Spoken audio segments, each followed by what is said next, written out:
All right, people, we are going live. So, good afternoon as we get back to the stream. It is Monday. As guys, how about how the Phillies are playing once again? They are playing against the Reds this time around. And of course, the Phillies are leading the. Of course, the Phillies are leading the National League East by 5.5 games. Over the Mets, and we can increase that lead into a half a game if we win tonight. Because even if we don't win, I mean, it's fine. Because obviously, we are, pretty much like well ahead, and Mets are going really cold, and I'm actually really happy about that. I had the way because we all know what was going to happen with the Mets. um, so, so, so obviously we are, because I think right now we are, pretty much, feeling, very, very comfortable right now at this moment moving forward. Um, yeah, of course, obviously, I did request off because I'm not working today because I had an appointment. And that went pretty well, I guess. And, yeah. And also, of course, I obviously know y'all can always tell by thumbnail because, of course, wait, no, I actually already showed it to y'all uh, on Saturday because I did get a haircut, and I did, actually, technically, I didn't shave. My dad did, but let's just say that I shaved. Looks fresh because I look fresh and clean, of course. So of course, me wearing this do right because I did put on grease. I took a shower yesterday. Yeah, the days are feeling good for me, especially with this fresh cut and yeah, because I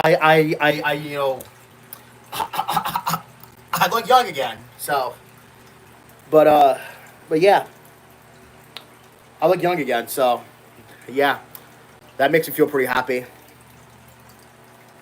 Because my beard and my mustache was bothering me. I had I was tired of having it. It's just like, hey, I need because I said, hey, I want all this gone. I want the beard gone and the mustache gone. Like I just want it gone because because like it wasn't itching, but it was just it was just bothering me.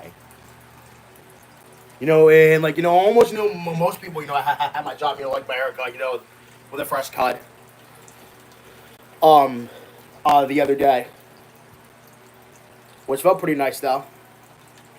Yeah, because I look really fresh now because I just feel it. Because even though I did show it to you guys on Saturday, but it's fine though because I wanted to show you guys here too. But yeah, I look fresh and clean. I look fresh and clean now. And also because my hair doesn't feel soft. Well, actually, no, because my hair does feel soft now. And my face, looking good. Looking good. But yeah, but other than that, the Phillies are playing at 6:10. Because they are of course playing 6:10. Tomorrow playing at 6:40. And then on the Wednesday they're playing at 5:10, I think. Yeah, because I don't know when our next day off is because this is getting annoying with us. Because with us going on the road and it's not making me feel very comfortable. Have to have this one because God forbid if it rains. In like any of these games that we're playing right now. I suppose we are not 3-0 on the road too. On this on this 10-game road trip that we have. Because to me, to me, I just feel like us, sweeping the Rangers was actually kind of nice because you know what? Because guess what, guys? That was because here's the thing. That's revenge from the start of the 2023 season. Because we actually started a series in Texas, and we actually got swept against the Rangers. But this year, nope, we did not get swept. We actually returned the favor. We have actually returned the favor by sweeping them. So yeah. Hey, no, not to mention that we outscored them 16-5 in that 3-game set against the Rangers.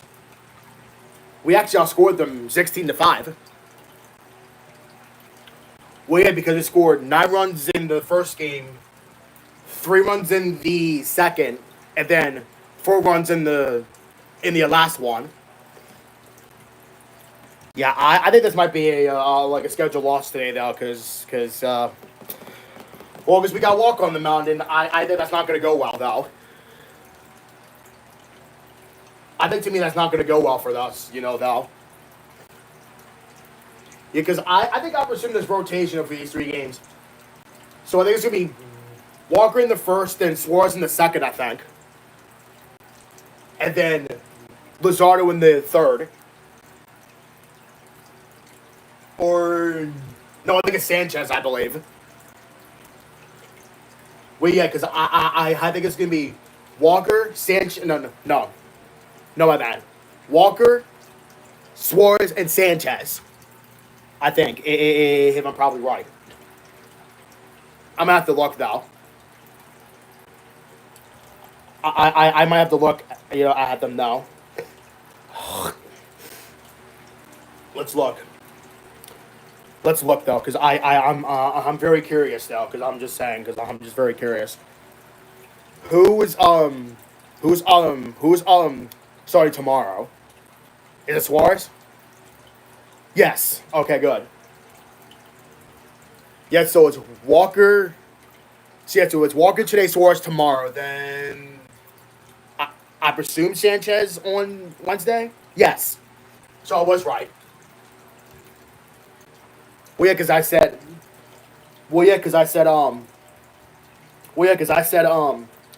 Walker, Sanchez, and no, I said it again. No. Walker, Suarez, Sanchez. Well, I think that makes sense because I think you give Will some rest, I guess. Who's this? Hunter Green? How old is he? Damn, he's 26? Really? Oh my God, he's that young, really? Oh, wow, so he was actually drafted by the Reds. Wow, all right. Well, so who's this one? Suarez against who? Suarez against Singer? Brady? Damn, he's 29? He don't look no 29.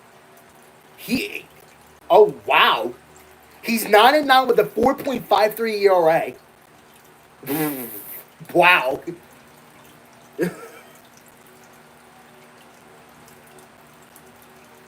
Bro, he's 9-9 with a 4.53 ERA. Wow. So he's 9-9. That evens up the record, I guess. So he's 9-9 with a 4.53 ERA. Yeah, I would say the first game's probably lost anyway, though. Well, yeah, because it's Walker. He may not even do good. Oh, actually, no, because here's the thing.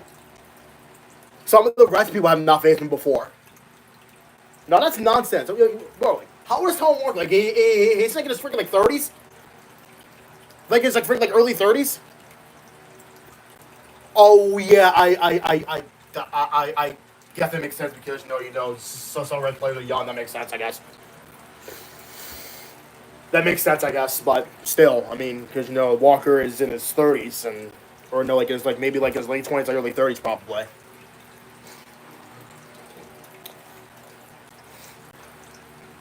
Yeah, but that's another issue, because, yeah, but here's the issue, though. Because if Nola comes back, then where are we going to put Tom Walker at? He's probably going to go back to the bullpen, probably, after, Nola comes back. Bro, dude, come on, man. Come on, just give Walker a chance, bro. He needs to improve. He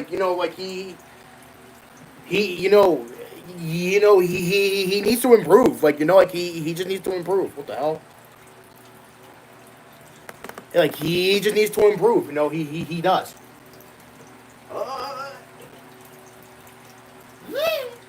I was actually, I would have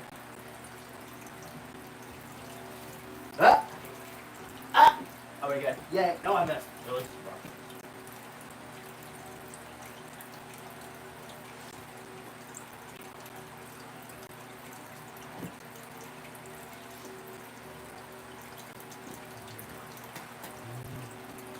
I mean, yeah, like, just give Walker a chance, bro.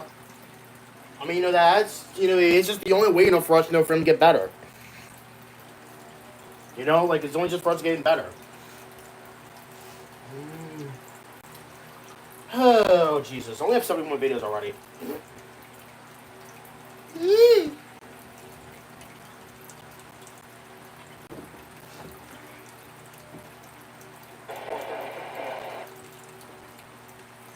Actually, I'm going to put my glasses on. Look, dazzling.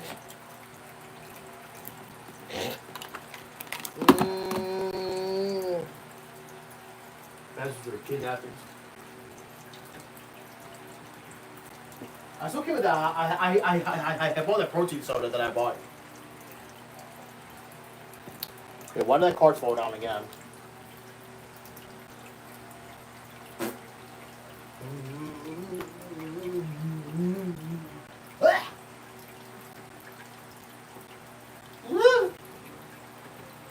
I win.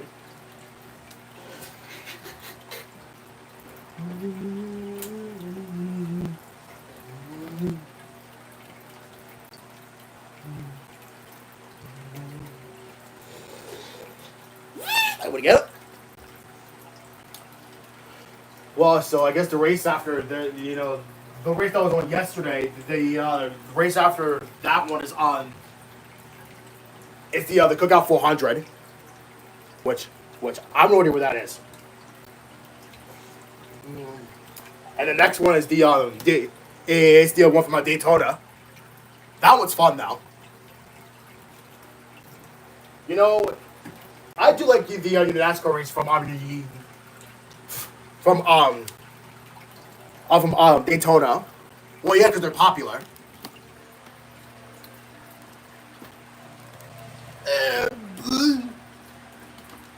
What the frick, man?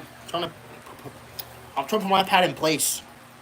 Hold on, guys. I'm just trying to put my pad down in place. There we go. Yay, there we go.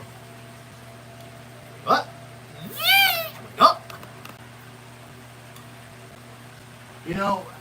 I really do like, the NASCAR race from, Daytona because they're popular. Same Kevin said with, the same Kevin said with, Talladega. Well, yeah, because they're both popular. But I probably say the most popular one is Talladega. Well, yeah, because I think it's both. Well, yeah, because there are where's the thing? I think both of those racetracks. No. Let me start over. I think both of those racetracks have like more, freaking, because I think those two racetracks is like have something like no. They I can't speak. Jesus. They both have something in common with us being in crashes and the flips too. They both got to deal with them too, both of them. That one from Las Vegas. Here's the thing. That one flip from Las Vegas. That one's very rare. That one flip from that one flip from that one race. Because here's the thing. That one race, the one from Las Vegas, that one was rare. Because you actually never seen flips, before. Until then. Which, of course, it was freaking, well, cause that flip belonged to Tyler Reddick. And here's the thing. There were, no flips in, Las Vegas, though. Because, yeah. That actually happened last season. during the playoffs. That actually happened during the playoffs last season.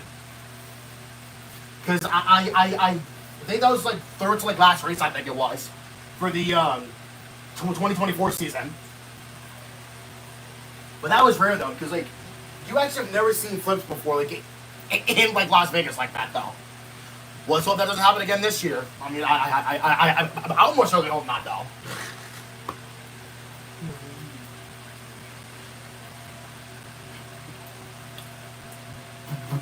But yeah, like I said, Talladega and Daytona are really popular with because with the racetracks, because they have to deal with like you like getting, because here's the thing, because like every car like you see is in a straight line, because it's rare, because like that's what they are. But but there were a lot of crashes that happened, in both those tracks. In both those racetracks, duh, because it's big. Well, yeah, duh, because it's very popular. Well, duh, because they're both very popular. Because it's crazy, because like there was this one like crash that I didn't see live, but I saw it. Like I didn't see it live, but I watched it on YouTube. Because this was probably like one of like the worst crashes like you'll ever see, like in like modern NASCAR history. Because the crazy thing is that this car is like this car like went like to the side, like because here's the thing, when they crashed, like because here's the thing, that one car went like airborne, that I started freaking flipping like crazy. Because I believe that was the one from Daytona, I think, if I'm wrong. Like if I watched that, I might have to rewatch it though. But I believe that was the one from Daytona in 2023. That one was just horrific. And of course, the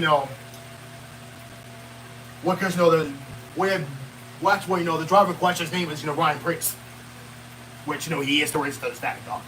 Because I think he's young. But here's the crazy thing: how the hell do you survive that crash?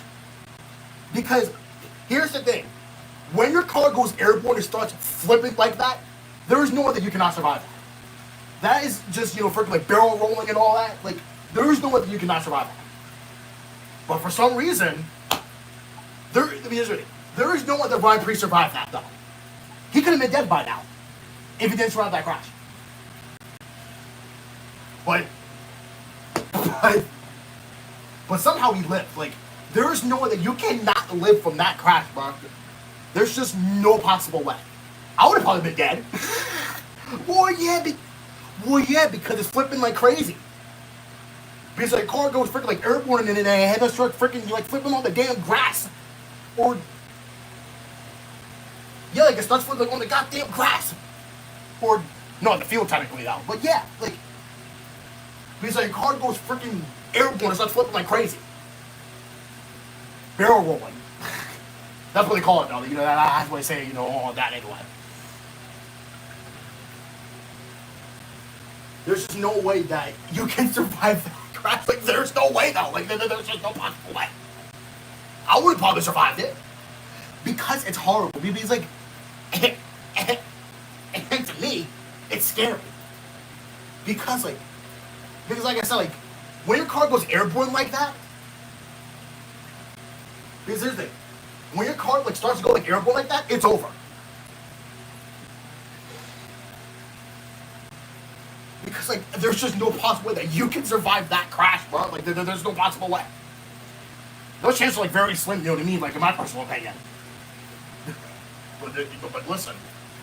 Because here's the thing. Because here's the thing. If Ryan Preece did not survive that crash, he would have been dead by now. Like, he would have been dead for 2 years. But somehow he lived. Or maybe, I'm guessing, he lived for probably, sustain like major injuries, maybe. But I do gotta watch it though. I just want to look. And oh, I still wait. Yeah.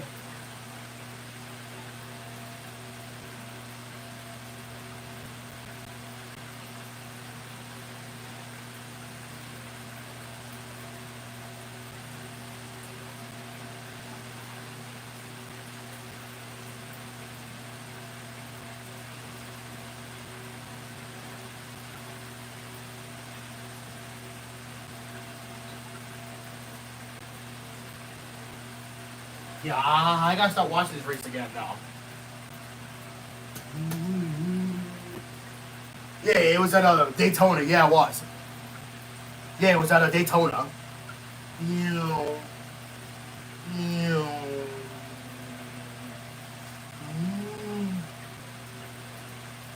Three Fords have separated themselves. Big push coming out from Harvick. And around goes the... Yup, there it goes. Yup. See, look. There's no way that you cannot survive that. Three Fords have separated themselves. Look at that. Push Boom. coming out from Harvick. And around goes a couple times. Priest upside down. He's barrel rolling through the grass. With the grass, whatever. Ryan Priest upside down in the infield.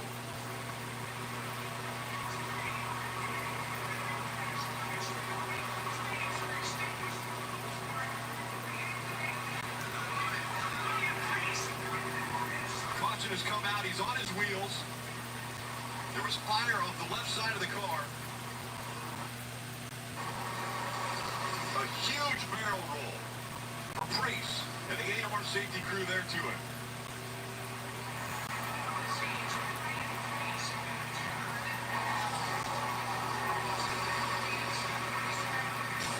Take another look at how this happened. Going down the back straightaway, he makes a move or gets help from behind, and the car goes into the infield air. It just lifts right up off the ground. Violent. This isn't the scenario that I think I would want if I was a teammate, you know, with being door-to-door with my teammate, Hamlin and Bell, for the front. Against Bell into the wall for the front cutter, and up in the air goes Ryan Priest, and for the second time in his career, he is flipping at Daytona. Good grief. Yeah, then he did it again 2 years later, but this time it's not violent. And I did see this race, I think. Yeah, I did.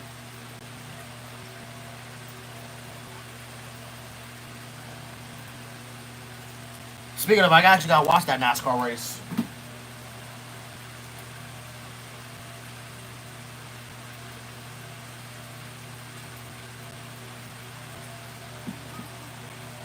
I think two out of three. Yeah, at least 2 out of 3 though.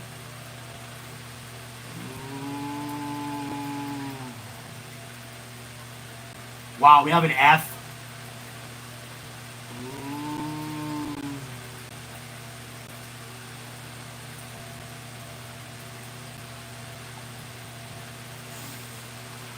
Good grief, it's right.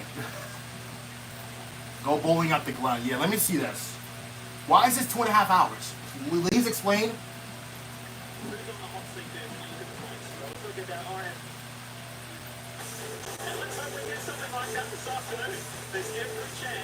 Which way fall?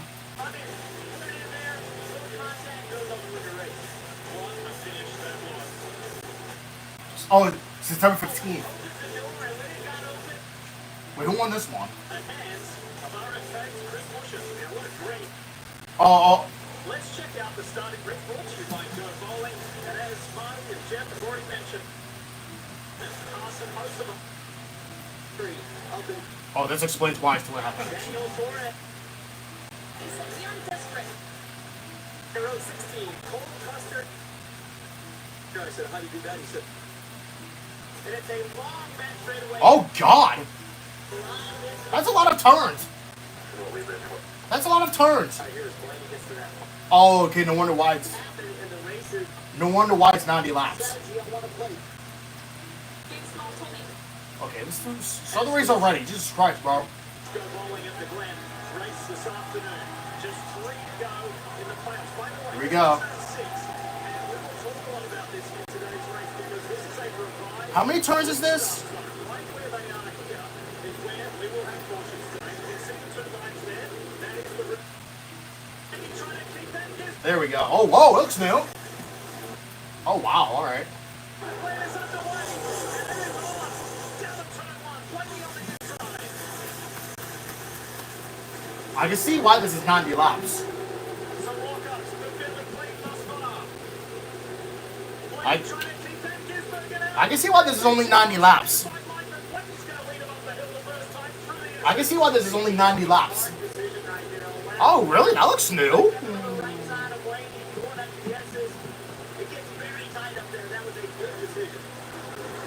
That looks new. I guess. Hudson in that 19. Ross Chastain right behind. This is the moment here where Van Gisbergen lost it a year ago. And that'll be firmly in his mind, Steve. He said he relives it all the time. The mistake made getting into that wall a little bit as they run wide off the carousel. Nothing really out of bounds. The only place you could shortcut would be the bus stop now. Wait, so it's only 7 turns? Damn. You know, mind their P's and Q's, even the field. Maybe Allmendinger will jump to the left side of Bubba Wallace. That'll be a hard pass to make, though. Now we have a battle right here. Hosefar and Kyle Busch side by side. It'll be interesting heading down to turn 1. Hosefar's got the inside on it. William Byron behind Hosefar tucks in. Oh, Byron jumps out of line now. A little bit of momentum lost by the 77. We'll see him maybe concede as we see the 54 as well inside the 22. Hey, goes down that last year. Not a very long race. Well, you don't want to let a track position, so giving up one spot is not going to end your day. At least you know to be smart this time of the race. You are battling for track position all the time, but like you saw with SVG in the last one, there is a time and a place, and one of those entries right now is really not the time. But that's going to change. It's going to get more aggressive. That's pretty aggressive there, exiting the bus stop. This is good for Blaney because a year ago he got taken out in the left one multi-car concern. He had to be held back to the garage area and didn't even stand a chance. Now he has this like a year off. Yeah, that record Blaney actually is what changed the David vehicle policy because it had very little damage to the exterior of the helped the steering, which forced the retirement. In today's race, that allowed him to make mechanical changes and come back out of the race, although he didn't last time. They ran along with SVG. Coming to the start finish line. Look on the left side of the racetrack. Great brake bumpers. That's really a visual indicator for the driver to know when to start braking. Use on the curve in turn 1, accelerator. Look at the racetrack racing. All the way off the racetrack. Why? That sets you up. Start the S's. That allows you to run straight up here. And that makes this corner much easier. You don't Oh my gosh. It really hurts your opportunity to carry all the speed down the back straightaway. Well over 160 miles an hour already. Heavy braking load and good braking bumps. This right here is where SVG is so bad. He carries so much speed into the S's. Look how much ground he gained on braking in that one place of the racetrack. That's where his advantage is. With speed, it is a very difficult place to make happen. Maybe it is I think the carousel being that long withstanding corner that's a little bit more comfortable for the older guys. And the older guys have been running here forever. Now we have a 90-degree left-hander. This has changed dramatically with runoff to the right. Neither driver going to use it too much. If you can race down side by side, we actually saw SVG in a huge accident here in turn 2 yesterday in the Xfinity Series race. Told me this morning he was a little sore after that because of the extent of the impact, but pretty good and ready to go out and try and continue this amazing run of the deck. Jake Briscoe's off to a good start. Chastain, McDowell, Busch, Hosevar, William Byron, his teammate from Hendrick Motorsport, Alex Farmer tucked in right behind Christopher Bell. It's Ty Dillon making an inside move or attempting to down into turn 1. So hard to complete that pass. You're going to see that start trying to attack from the stick to his left just because the driver on the outside doesn't have to stay underneath that curving. I'm not a fan of all the runoffs. I wish we found a way as an industry to make the track be required or preferred. I don't want it to become an officiating thing. I hate track limits. Jeff, I just wish there was something we could do, maybe treating the surface. If we see a contention here, Hurts going by Denny Hamlin. Denny on a bit of a free fall here, down 8 since the start of the race. I was just hoping to see.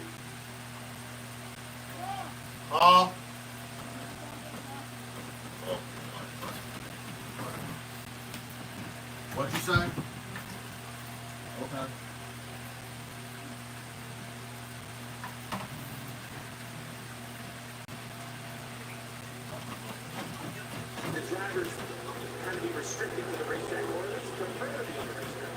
Maybe Hamlin trying to talk about trying different driving styles, trying to find here, thought he could give it at other racetracks, but so far, he's going the wrong way. This is a way off the test. Way off, but lost the position, pressing the bell, and then getting ready for the quick push-up. That's a push-up into the top 10. Let's have a look at this. And it's teammate on teammate. Bowman on the inside of Byron. Yeah, Bowman was there, and Byron just turned down on him. Not sure if he thought Bowman was going to give him that spot. A bit of contact, lost momentum.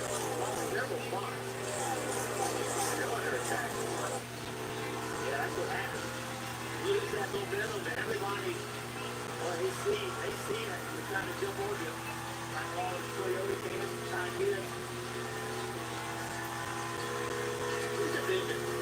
But this road with SVG, you can really see the S's, you can see the interlude. You get right behind another car, it becomes very difficult to really hit your marks, understand exactly where you are on the racetrack.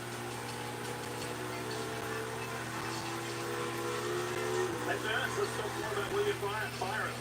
Well, you guys mentioned going the wrong way. William just radioed the crew. And by the way, they usually radio the most pertinent information when they come past the start-finish line because they know their radio signal is good. He told the crew coming by really tight, especially off of the carousel. So on the exit, Jeff, when you're tight coming off the carousel, just left. You're tight, Dave, his car just does not rotate, doesn't turn the way the driver wants to. So what that means is he just has to brake before he can accelerate. And the guys behind you, they're not waiting, so they gain momentum on you. And that's a common theme. I've heard, I spoke to a lot of drivers this morning, and so many of them, the majority of them by far, oh, not what's the problem? I got no brake. No brake for radio. Yeah, I heard no brakes. You heard the radio right on the radio to bring it to us. So it sounds like the 5 will be coming to pit road. He was running 24th.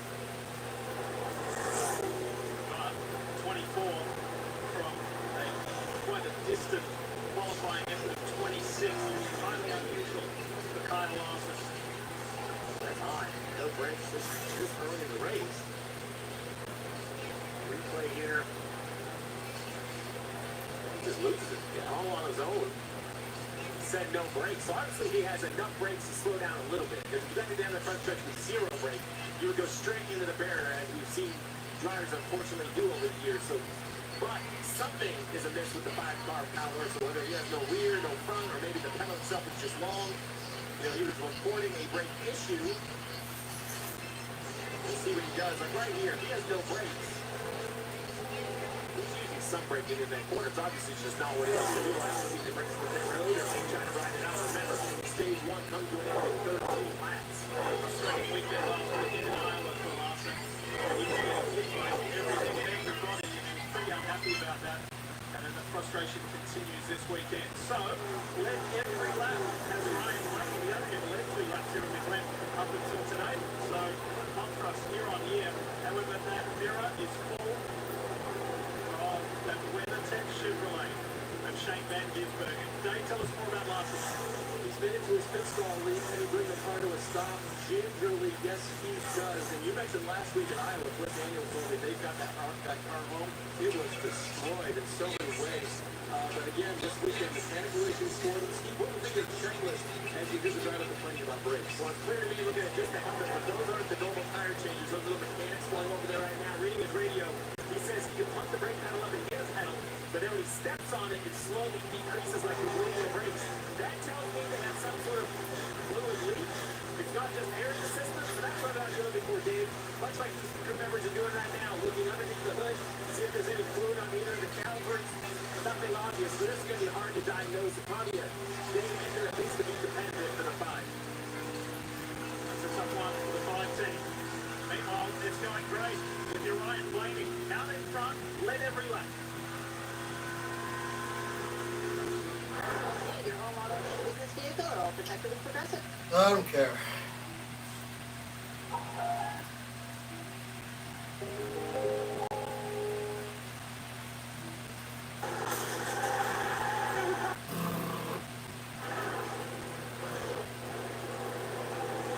Look at today here in the Finger Lakes District of New York. And super for Ryan Blaney, leading Shane Van Gisbergen and Chase Briscoe. And then Ross Chastain.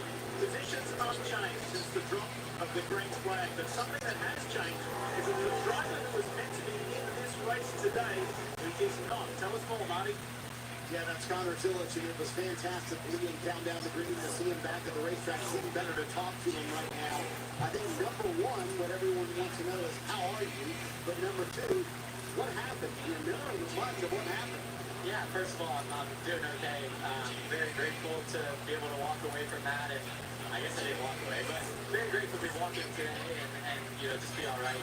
Thank you to all the medics who took care of me, everybody who reached out and wished me well. I do appreciate it a lot. And yeah, I was climbing out of the car, and obviously the window net was on the door, and as soon as they started spraying water, my foot slipped, and the last thing I remember was being halfway down and falling. So glad it wasn't any worse, and that the collarbone was the extent of the injuries. But I hate I couldn't make it to the race today and give myself a shot to go get a good result for Trackhouse and Ribbon.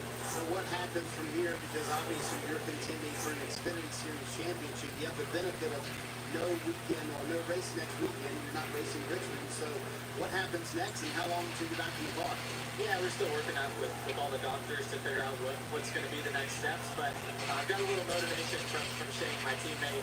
He had a plate put in and raced the weekend after. So I don't know if I'll be that quick, but hopefully my young bones will heal fast, and I'll be able to get back in it as soon as possible. Fantastic to see you back. Thank you, Marty. I appreciate it. Connor Zillich at the track, Lee, and hanging out with everybody, talking with folks in the garage. It was so cool to see him back after the incident after the race. Yeah, it's terrific, Marty. Out of respect to the teenager who chose not to show the footage because, frankly, it's not pleasant. It's not pleasant. It's scary. It's like trying to hot and the door opening, and that's 3.5 feet. He's standing stand outside on your front stoop. Imagine kind of falling off. So it's amazing to talk to him. I think that he broke anything, but it looked like it could be even worse. So I didn't know that SVG got a put in the race next week. I got to definitely do some more information there. Jeff, I've said for a long time, you drivers are not built like everyone else. Well, the good thing is he's in really good shape in the Xfinity point. So even if he took the race off, he got a medical waiver, he can still compete for a championship. So he and his doctor is going to make some good decisions. Denny Hamlin, it's going to be a tough day from here. 29th at the moment for the driver of the Progressive Toyota Camry. Ken, tell us more. Yeah, Denny quiet on the radio, but that new style for Denny that you guys have referenced on road courses. I asked Richard Chris Gale about it. He said it did not show up as better pace yesterday in practice, so there's still a lot of questions on if it would even help. So we haven't seen the fruits of Denny's leadership, the changes he's making on his approach to road courses. Chris also saying the changes Denny made could be to the detriment of other things you do as a driver on a road course. Well, I would say from a driver's standpoint, in today's world with limited testing, it's very hard to try something major and immediately get it. It's going to take an investment if you want to try something different and an effort to find more speed. And sometimes that investment needs some merit. And at some point, you have to decide, okay, this isn't going to work. This isn't going to be better. I have to move on, or just continue down the path. And getting willingness to try something different at this point in his career, I think, is a strength, in my opinion. We have to always be looking at that. His drastically needed to rank second. When you look at the insights on overalls for the entire year, 37 road courses. So just a far fall from where he is on everything else that he drives. A good scrap going on here between Ross Chastain and Chase Briscoe, and Marty Chastain knows that Shane Van Gisbergen is going to be his teammate for the coming years because of that contract extension announced this week. Let's talk more about SVG. You know, it's funny, though, when you talk to Chase Briscoe after that Sonoma race, Lee, where he finished second to SVG, he said, the frustrating part for me is I could see SVG wasn't even going 100%. Could SVG be not going 100%, sitting in second place as well? Listen to the radio. How are your tires there, Byron? Not too bad. Probably a little better than this. You just got a bit more rear end than me on exit. Copy that.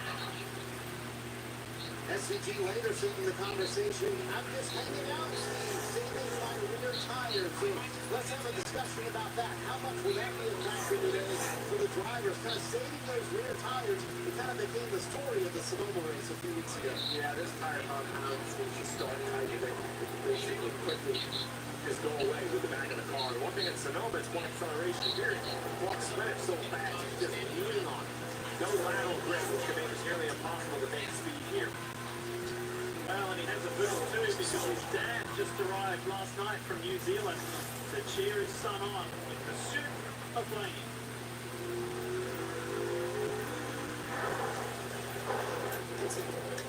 Wednesday Adams.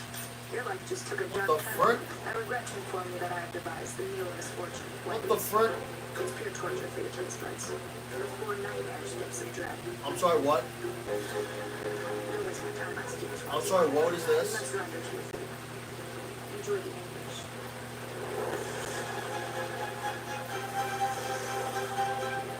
Meal of misfortune. What the frick? Really? I'm sorry, what? However, Meal of... What even is that? Lap or two earlier than expected to 4 to go. You normally see 3 to go. What even I think is the that? strategy to this is to get new tires, get a little What heat, is get that? on a fast lap, and also if we get yellow, then your pit stop is already done. We'll see if Blaney or SVG pick this time around. They could run really a whole nother lap because they'll get 3 to go here, and the leader they can close pit road with 2 to go. So we just stay on the racetrack. No surprise for the pit this time. So I would imagine the leaders will pit. Really, the only question for me is who doesn't. Oh, God. Busher, Bowman, Priest, Ravens, blood fraud? Ew, what the hell? With the first pit stall on pit road, McDowell looks for some changes. The car was a little bit lazy on the turn, and two trail exit Kyle Busch. We saw him go a little bit long. What in the world? Had to back up just a little bit.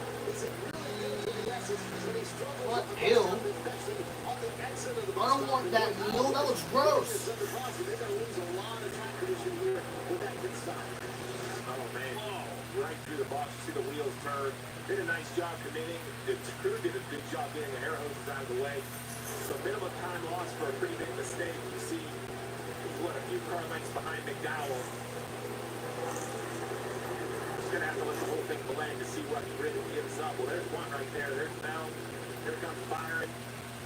As we saw over the opening 16 laps, just how hard it is to pass today here at the Glen. So any positions that you get on pit road, it's going to be extra hard to get it back on the track. Leader should be on the road this time. There they are, Blaney, SVG right to the rear, both are making up as much time as possible. Now it's a battle of victory, Barney. SVG described the balance as, quote, easy. He said he gets close to the 12 and just loses all of his grip. He feels like overall he is better than the 12. We'll see if the 12 can make up that time. I don't know about that, Barney, because this morning John Lucas Churchy for the Cross and Ivory first stops our crew. They're one of the best this year, 2 other tracks when they've done that this year. So they'll try to back that up here. Blaine said the balance on this car is okay. We'll get 4 linear tires going towards no fuel. Let's watch the race on the pit road. Put Blaney down to it. Sure does. Yep, pretty straightforward, no worries. Blaney stays ahead of the WeatherTech Chevrolet. Stays ahead of the 88 and also stays ahead of any other car that has pitted. So these two lead the strategy of cars that have taken service. You see Briscoe Chastain climbing the hill now. That is the lead of the race. No shock to me of who decided to stay on the racetrack. The 17 of Busher, the 48 of Bowman, the 60 of Priest. Basically all the drivers in the playoff conversation. Also, the 9 of Chase Elliott. I believe that is fairly a close battle for the regular season championship. He's trying to run down his teammate William Byron. But we need points because we're in this really tight point battle. And we all got points. So we really did Thursday night. We don't really game defense, right? So you love the opportunity to get these points. But here's Busher. He'll get 10 points. Bowman, 9. Priest, he'll get 8. So everyone needs those active with him. One lap to go in this opening stage presented by Credit One Bank. Last year was an interesting mix of 2 stops versus 3 in the go bowling at the Glen race. Look at this between William Byron and Kyle Busch. Wow, that's fantastic. Ty Gibbs has a front row view of this. He says, I might get out of it. I might just try and clear a post. He's not quite close enough.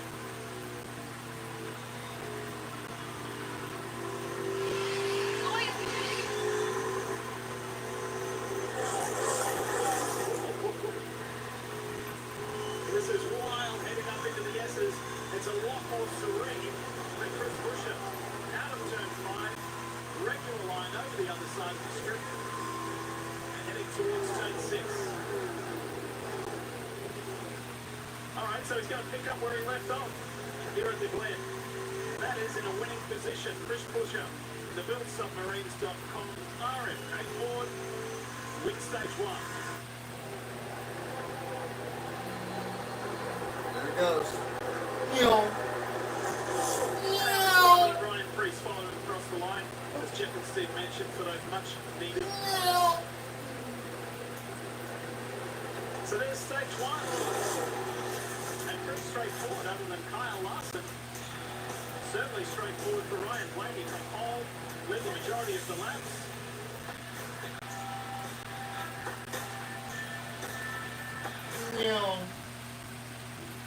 Alright. To GoBowling.com, Go bowling. highest strike, soaring over 150 feet from the top of the grandstands to the infield. The How? shows how Go Bowling continues to bowl. Oh, that's not possible. The farthest, now the highest. Appropriately, here is the Go Bowling on board of Michael McDowell, who had a good, stable, steady opening stage. Let's get an update on Kyle Larson. What's the latest, Dave? So, Lee, unfortunately, after the crew pushed him back to the garage area, this is where the 5-car has remained. They changed the brake lines. They asked Kyle to pump the brakes to see if there were any leaks in the system, and crew chief Cliff Andrews radioed back and said, no, we're going to have to do it again. We have a seal issue, so we'll have to try that again in a few minutes. Steve, you know it's painful to try to fix something like this. About a second half, depending on the pump. It's been good all weekend. Some breathing problems. Tell your doctor it's...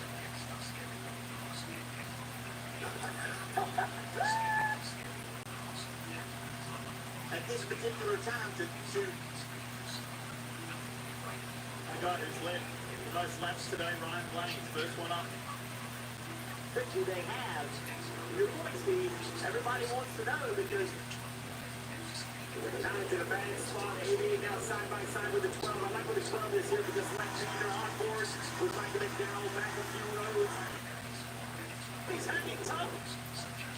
He stops on Chris Busher. Somebody This time, a teammate on the outside. They lead the field to green. Now here comes Sean Matthews on the inside. Sprints and still in the middle. Into Blaney. Down to turn 1. And Blaney does not want to relinquish that spot. There's a slight touch. Blaney's hanging tough. And here comes Briscoe on the outside. now into the bang spot, 88 now side by side with the 12. I like what the 12 is here because left-hander on board with Michael McDowell back a few rows. To the line into the areas portion of the racetrack. They're able to pull it off. That's at 140 miles an hour. Ben Gisbergen on the inside. Heading to the bus stop. He lands. He actually will not finish. It will not work. But I can work it out. SPG uses that restart to get in front of Blaney. And you see the old tires just not working for the 9 or the 17. It's only been a half a lap. Both have lost spots. Reese now has gotten away. I think 18 or 12 will still go by. But that great restart for the 60 will give us some breathing room. Oh, I expect the drive was inside right here in 6. No choice in the matter. SPG to the lead. So how far can Flex go? Just a good question.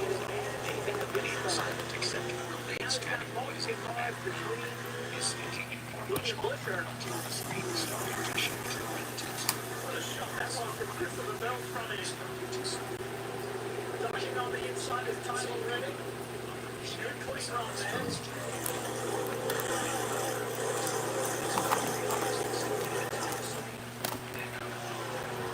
Now the super pressure's coming for Free Steve. From behind, they're all over it. Yeah, they see the 9 chase out with the lead spot. And then the race right here under attack. Let's go. Huh? Now remember, Bowman was What? No.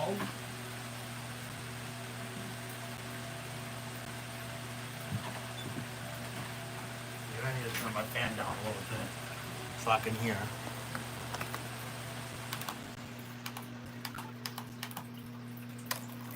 Leave it on 2. trying to be in the movie line. He finished the tires now. He's all the way back in 31st. Really, at this point, you don't want to get pushed off track. That's what Chastain is thinking. I'm going to get the 60th shot. Find my way through. 17 minutes over hold. The 24 is going to be So in that same right car, here. the Phillies champion sound starts to fade in louder and louder until the uninspiring news can sound the entire screen.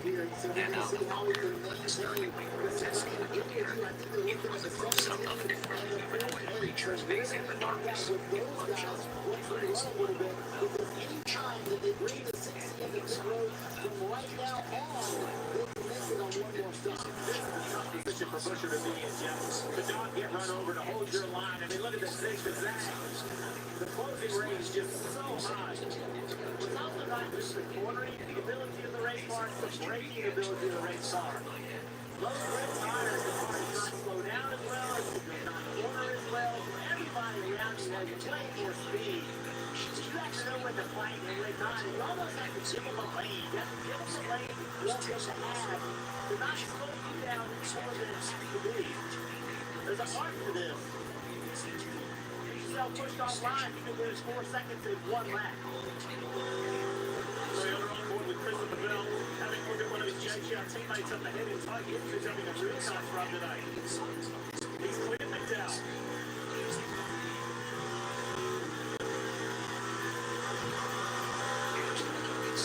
They make it look so smooth, that camera angle shows just how rough that curve would be. I'm pretty kind of settled in now. Thursday 2-2. Nice job. And Bubba Wallace in that little pink McDonald's Toyota Camry for 23.11. He's side by side with Chris Buescher. That shows, that paints the picture, the difference between Chris and Buescher. To your point, Steve, what a good job Ryan's doing.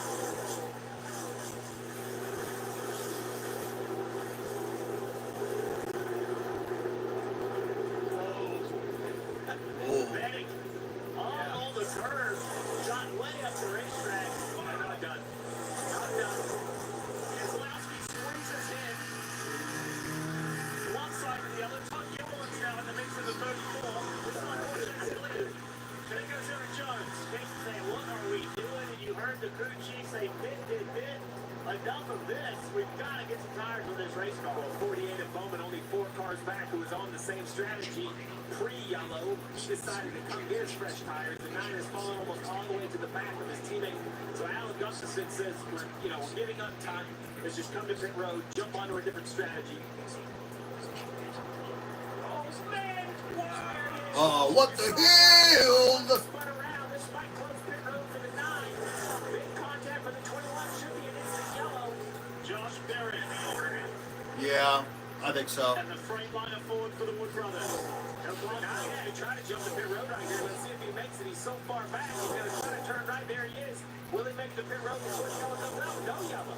So the NASCAR is going to let this. I thought that would be an instant yellow with that much. Yeah, me too. Was it?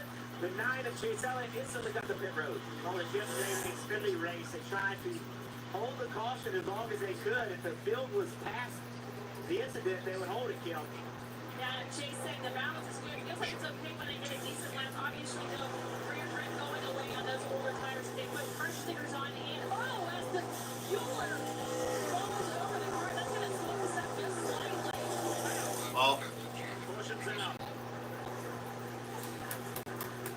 And the reason is debris exit of turn 5 where Josh Berry spun. He makes it back to pit road.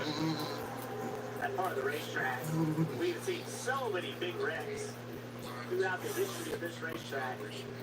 Here it is right here. Behind Chase Elliott, who's really slow. A little bit of contact. Ty Dillon. This Chase gets very moving in the wrong direction. Great shot here. This is Zane Smith. Boom. That's what Zane's going to do. There's just nothing you can do in that situation. Yeah, it's aggressive by Ty Dillon to be pushing on the 21. He knows he's stacked up behind the 9. And then I thought that contact with the Armco was going to be a yellow on its own. NASCAR held the yellow, allowed the 21 to drive a rig, Oh, and then God. the debris on the carry when that fuel gets. Then you try to use your. Because of that, one, and then I had They did not. And that's What's 22?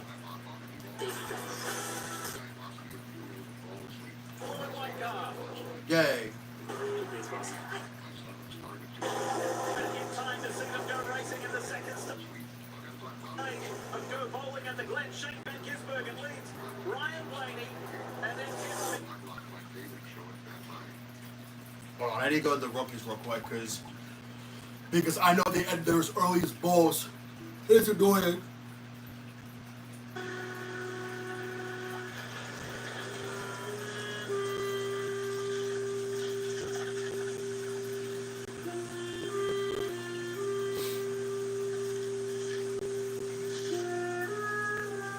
Was 1973 again? Yes. I know 1973. I know the 1973.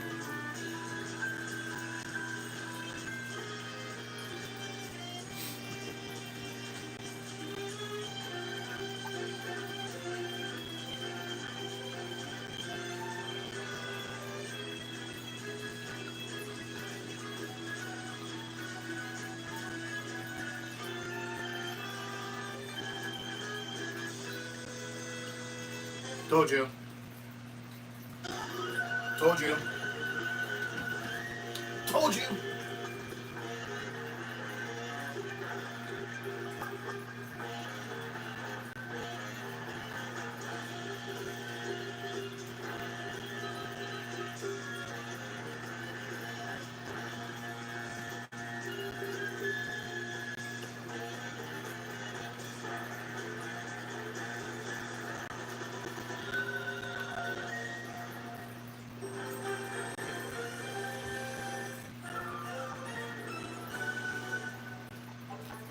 Told you. I knew it was going to end early. That's why I stopped for a while. Or no, for the first couple of minutes. Alright, let's begin.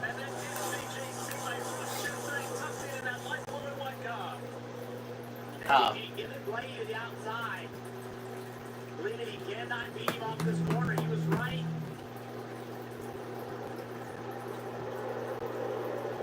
Further back, that orange is like past Pro Shops. Carl Chase Briscoe, William Byron, and Kyle Busch. Look at Busch. Rounds up the 24 and is on the attack. I can't tell you how impressive it is to be the outside through the left-hand pass. What Kyle Busch just did to this 24. This is the second time we've seen the 24 just instantly lose pace.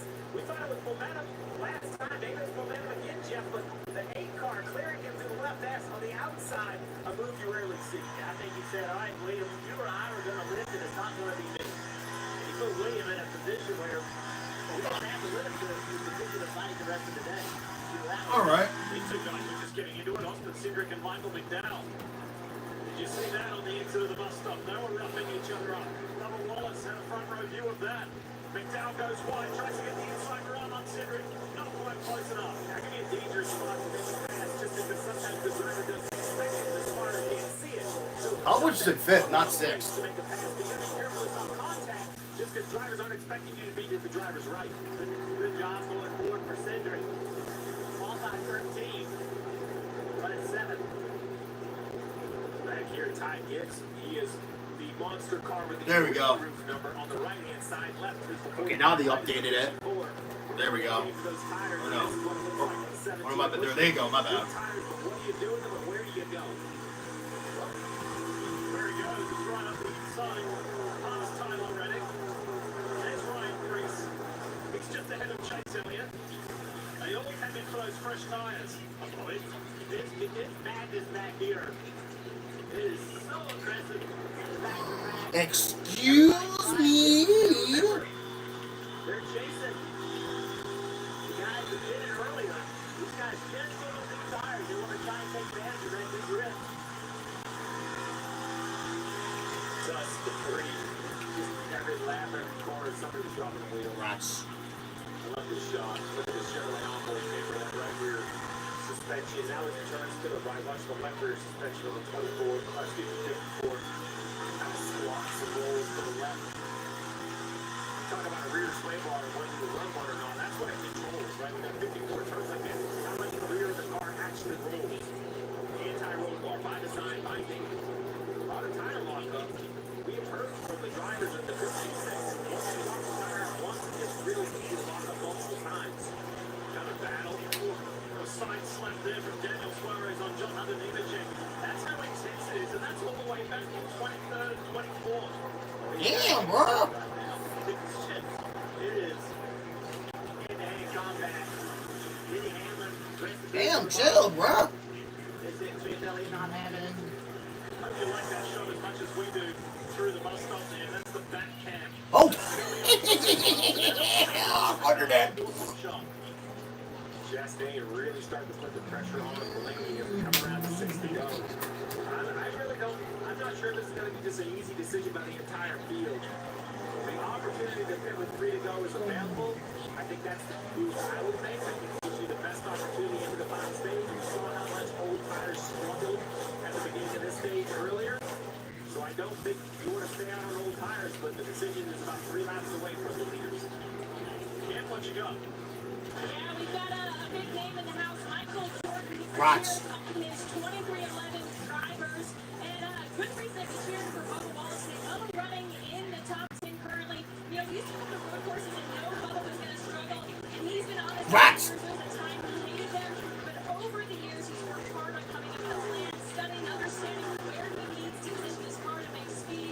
It feels like he's definitely starting to click with things on road courses. Still knows that there's a lot more room to grow. Right now, happy with the car. Was to find a little overall grip, but brakes are good, he said. And he feels like they have a great car together. MJ had a good week too. He finished second in the White Marlin Open on his coach package 23. They landed a 71-pound Marlin. I bet Michael was happy with that. No, that man almost $400,000. He was happy with that.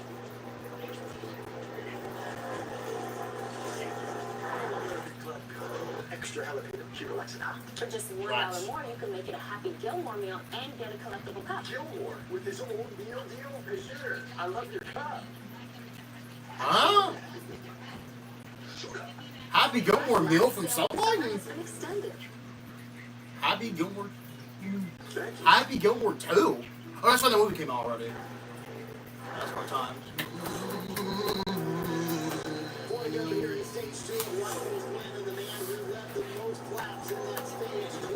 Wait, where's Kyle Busch? Wait, did he get pit first? Did he get pit first? Oh, so it's like Shane and Gisberg gets pitted. As Chase Briscoe continues his stop down the run, but the balance was better that run, but he's still struggling with confidence in 3 days.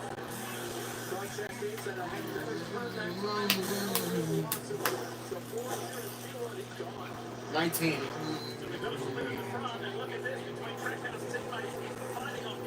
Yikes. 19. Go bowling. Go bowling. Coming to 2 to go. So Blaney can come while coming to 2 to go, but that won't close pit road. So SVG's on pit road, or off pit road. Let's see what Blaney does. If he pits, then it'll be where he rejoins the racetrack. Now it's a stage win, which is a playoff point. So Blaney might say, you know what, I want to take the playoff point. His car is so good, it's a tough decision. Let's see what he does. Stay on the racetrack. So Blaney's going to stay. I don't know if that'll allow anybody else. Nope, they're all married to this strategy now. So all of those teams are going to stay out and get points. That's a real shock for a lot of guys. I was shocked we see this many guys stay on the racetrack. Race. Pit road is closed with 2 laps in the stage. Well, yeah, duh. So that points battle is interesting. I did talk to Jonathan Hassler about that this morning. He said, yeah, we can gain some on the 45 and the 20 cars. So we need to stack some points if we can, when we can. And if it is just one of those times. Wait, so it looks like Kyle Busch did pit first, right? It looks like he did pit first. Or is it Shane Van Gisbergen? Ryan Freeze, Alex Coleman did it kind of in a traditional way. The other guys stayed out. What has happened? Yeah, he already won. Like, I mean, I think his one position in the playoffs. Guys are in position to get points. So if this stage ends like it looks like it will, Alex Coleman will get points. The other 2 will not. They'll get stacked up in front of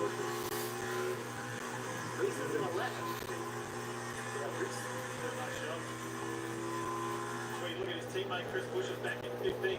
Here's Alex Bowman. Well, this is the mix, right? Because both is trying to hold off. No, it's Shane Van Gisbergen. Final lap. God damn! That's a lot of cars. That's a lot of cars. That is a lot of cars. Jesus.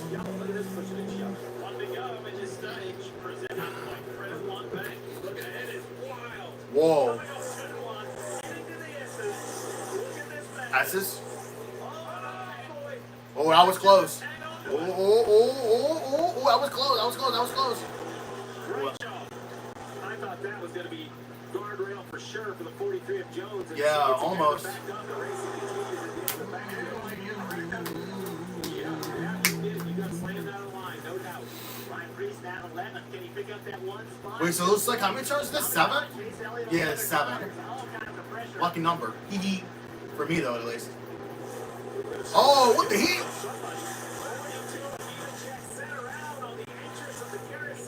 Well, I mean, it's the final lap, so it doesn't really matter.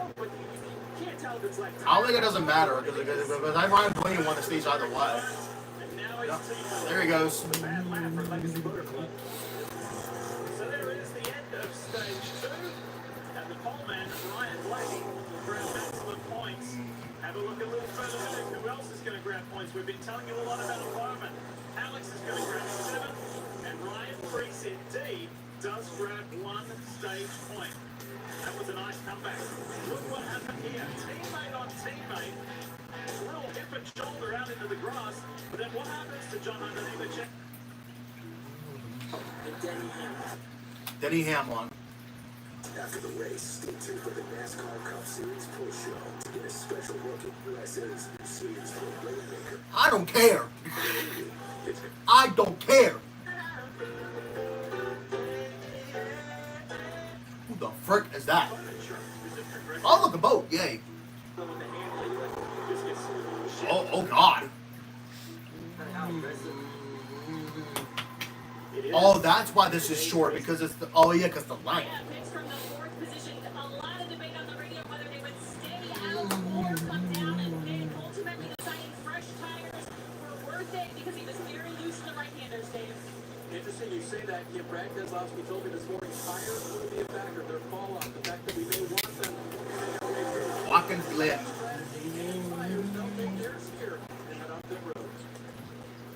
Seeing 2 guys there who would really love to. They need to win to race their way in to the 2025 NASCAR Cup Series playoffs. After today, only 2 to go. Hey, look, Danny Hamlin. There goes Danny Hamlin. Danny Hamlin. That's Kyle Larson. Oh my God, I'm seeing this again. I don't want that damn meal, bro. That looks gross. You know, the Meal of Misfortune from the Netflix series Wednesday. You know, that I mean, it looks fine, but you know, like you know, the Frosty looks just gross. Like, it's just blood. Ew, like, who the hell would want that? Not me personally.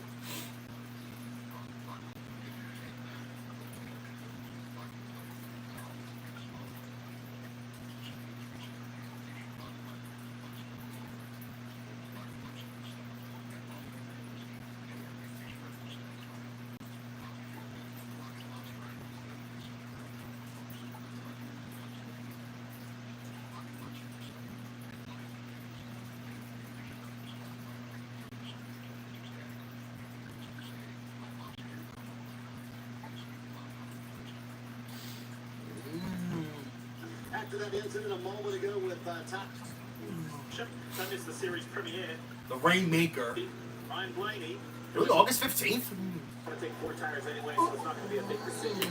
We expect that you can run 31 or 32 laps on the green, so that means about lap 58, it could look an open spot. There we go, yay! There goes the car. There goes the car. Whee! There it goes. Toyota GR Supra ready to go back to racing. The beginning of stage 3. Let's go. The man who led the field in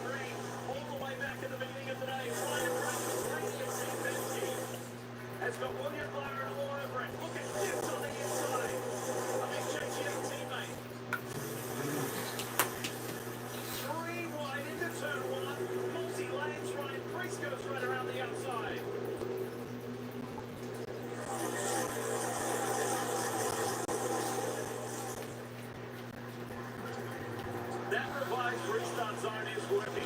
We're not seeing that traditional turn one chaos. It spreads them out enough. Chaos. Restarts today. The restarts in green racing. Hasn't taken any racing away. SPG get by Chase Elliott. Get into the bus stop. Up 8th place. Picks up 3 spots at the restart. Chastain, Kyle Busch, side by side. Down to the carousel. Busch on the outside line. What an encouraging day and weekend it's been for the driver of the number 8. Oh, Kyle Busch. Aggressive. Underneath Hamlin. And right there with Tyler Reddick as well. Wow, contact. He's around. Oh, he saved it though. He saved it. He saved it. He saved it. Oh, whoa. I saw that. How much is the damage going to be on that 8? It continues for now. Hamlin drops back. That was rough. Earlier that too wide in the combination That- of 6, 7. that's rough. That was rough. Track position lost. He dropped all the way down to 27. Teammate Daniel Suarez continues to climb. He's up to 7 from 12. The replay. See, Hamlin almost put 3 wide, and I just don't think Kyle Busch knows it. God. Kyle Busch turns into the 11 Nice. car. He does not know they're 3 wide getting into that corner. Yeah, Chastain is to the bottom of the 11. The 11 has to run the middle. You see him out of the gas trying to. And then right Oh, there, damn, look at that. together, that's when real damage can be done to the suspension. Let's take a I would look probably been at those I would have probably been pissed. Look at that. Watch out. Watch out. Watch out. Watch out, bro. Watch out. There you go. Who's that? Kyle Busch in the 8 right there? Okay, he like split it off. Look at that. Boom, boom, boom. Yeah, that's a little damage. Corner. Yeah, that's a little damage right It there. is difficult for spotters to see that. I think he's gonna pick though, probably though. To call you 3 wide. And I just don't think that Kyle ever knew that there were 2 cars underneath him. He only knew about the 11. It's another week with a pretty decent car in the 8 and just luck's not on his side. Alex Bowman's made his way to 4th, but Alex is kind of on his own strategy up there, hitting on different laps to Blaney and Byron, and also to Christopher Bell behind him, and also Kreese and Van Gisbergen and those Rats. others. Let's talk what about the 48 with Dave Burns, Dave? So Lee, just check in with his crew chief, Blake Harris. He said, yeah, not many on our strategy. We're kind of in the middle of that, but the balance of the car has been so good so far that we haven't had to make very many changes for Alex. One more stop more than he said the key is, when does that caution come out? When can we jump? The idea would be you would want to pick the lap before the yellow. Unlike at ovals, you don't lose a lap here. So you might come to pit road, have the yellow come out. It's kind of like a freebie set of service. We've seen that happen here before. Really nice run by the 48. Second most points earned today, 13. Only second to Blaney's 14 stages. See him right there. Busher and Freeze 10 and 9. So kind of matching game a little bit. Just don't lose it. Bowman has the kind of game he wants. He doesn't want to be chaos. He just wants to have a good finish, not have any issues. SVG, big underneath the 60. I'll tell you something. That 60 car. It's been a good day. It is good. Reese has been grinding that thing hard, bouncing off curves, getting after it. Look at his car sideways up the edges. Coming on board with Ty Gibbs.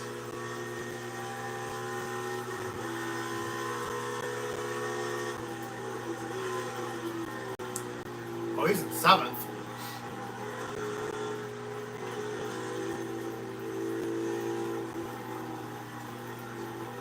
He was just told on the radio, Steve, if you keep your head in the game, you can win this thing. Do you feel that's possible for the young driver at JGR? I think he's on the right side of the strategy. I think 88 is in a good spot. 54 is in a good spot just because they're required fuel needed. I think their pit stop may be short.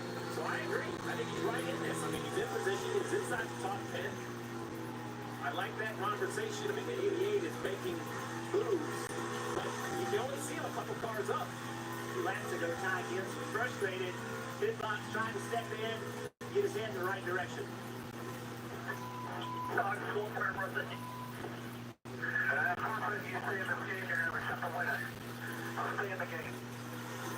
Oh, he's mad. Chris Gable hard, trying to make sure that his driver stays plugged in. You can hear his frustration through the beat. Oh yeah. His car Oh yeah, he's mad. Like he's You know what I liked about that? It wasn't a request to stay in the game. It was a demand to stay in the game. He followed up what he said was stay in the game, Marty. And Ty Gibbs has stayed in the game so far. Jeff in 7th, right in front of him. Ryan Preece in 6th, having a fantastic day, as you guys mentioned. So they pit at lap 30, Steve. And there was a lot of conjecture in the garage area this morning.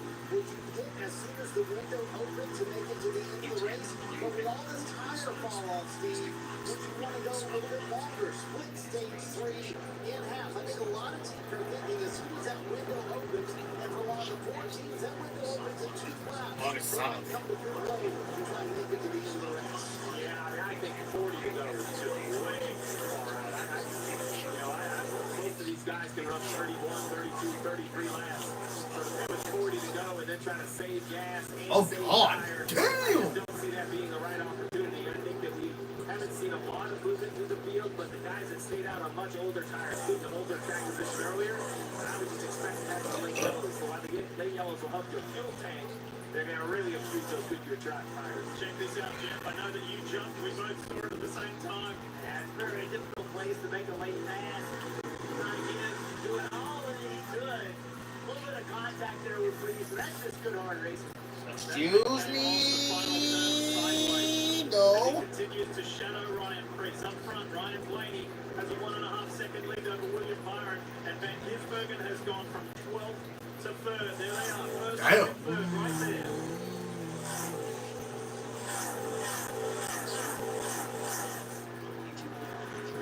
So sometimes yes, stay to the right side of the road on this exit. You're trying to fake Preece out a little bit. You have to get left. If you go right there, you can make some things happen. But Preece just did a really good job of fighting that off the last lap. But Kyle got it again. Still tight, not happy with the way his car is driving.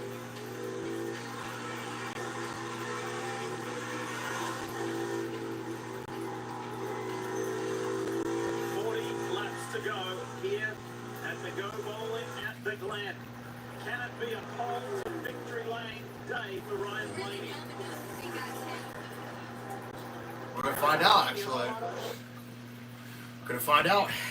It's hard out for cars that crave cake. 39 laps to go.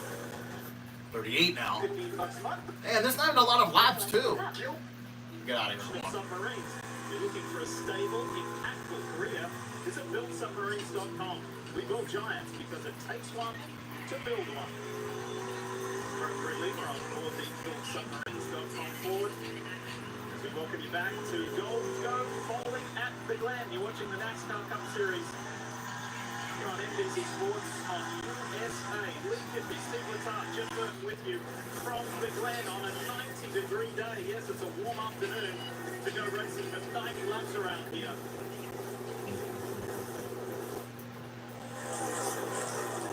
To show you a couple of things while we were away, while we were in commercial. We're on board with Michael McDowell. Heavy breaking into one. Contact with teammate Carson Hosenbar. Carson goes around.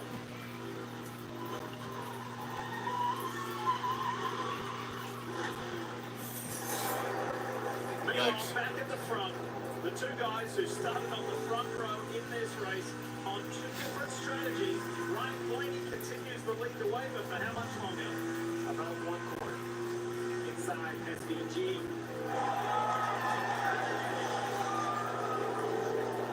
Newer tires, right under the tire. Oh, word? And just pressure tires, faster car. The 12 has drove an amazing race.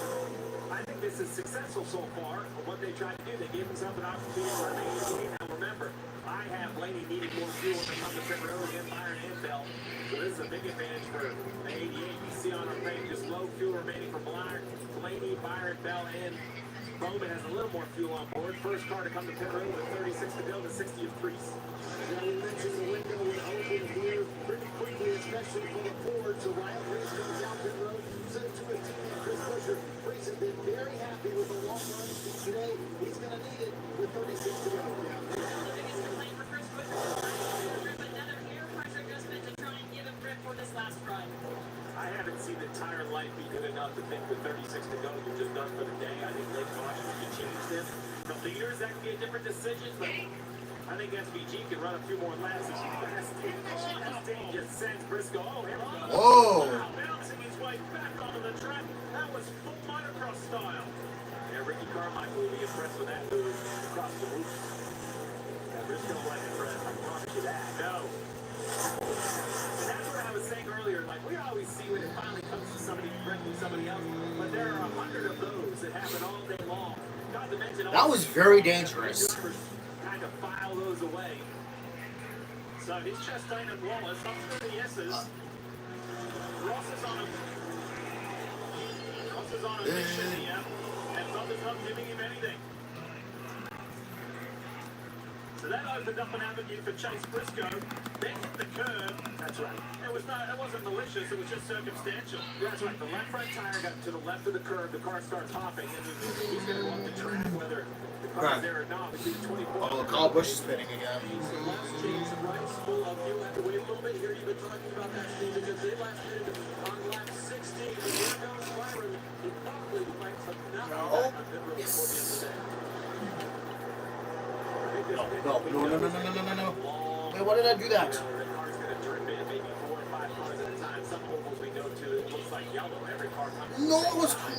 We'll see at what point enough cars have pitted that SVG thinks he can come to pit road. Remember, yellow, he would restart behind the cars that have pitted. That's the whole point. Staying on the racetrack, as I would probably run it even in the mid-60s, as crazy as it sounds. Blaney has to come to see these gas. So his decision to pit is kind of set from decisions earlier in the day. For balance, Excuse me. What? Damn.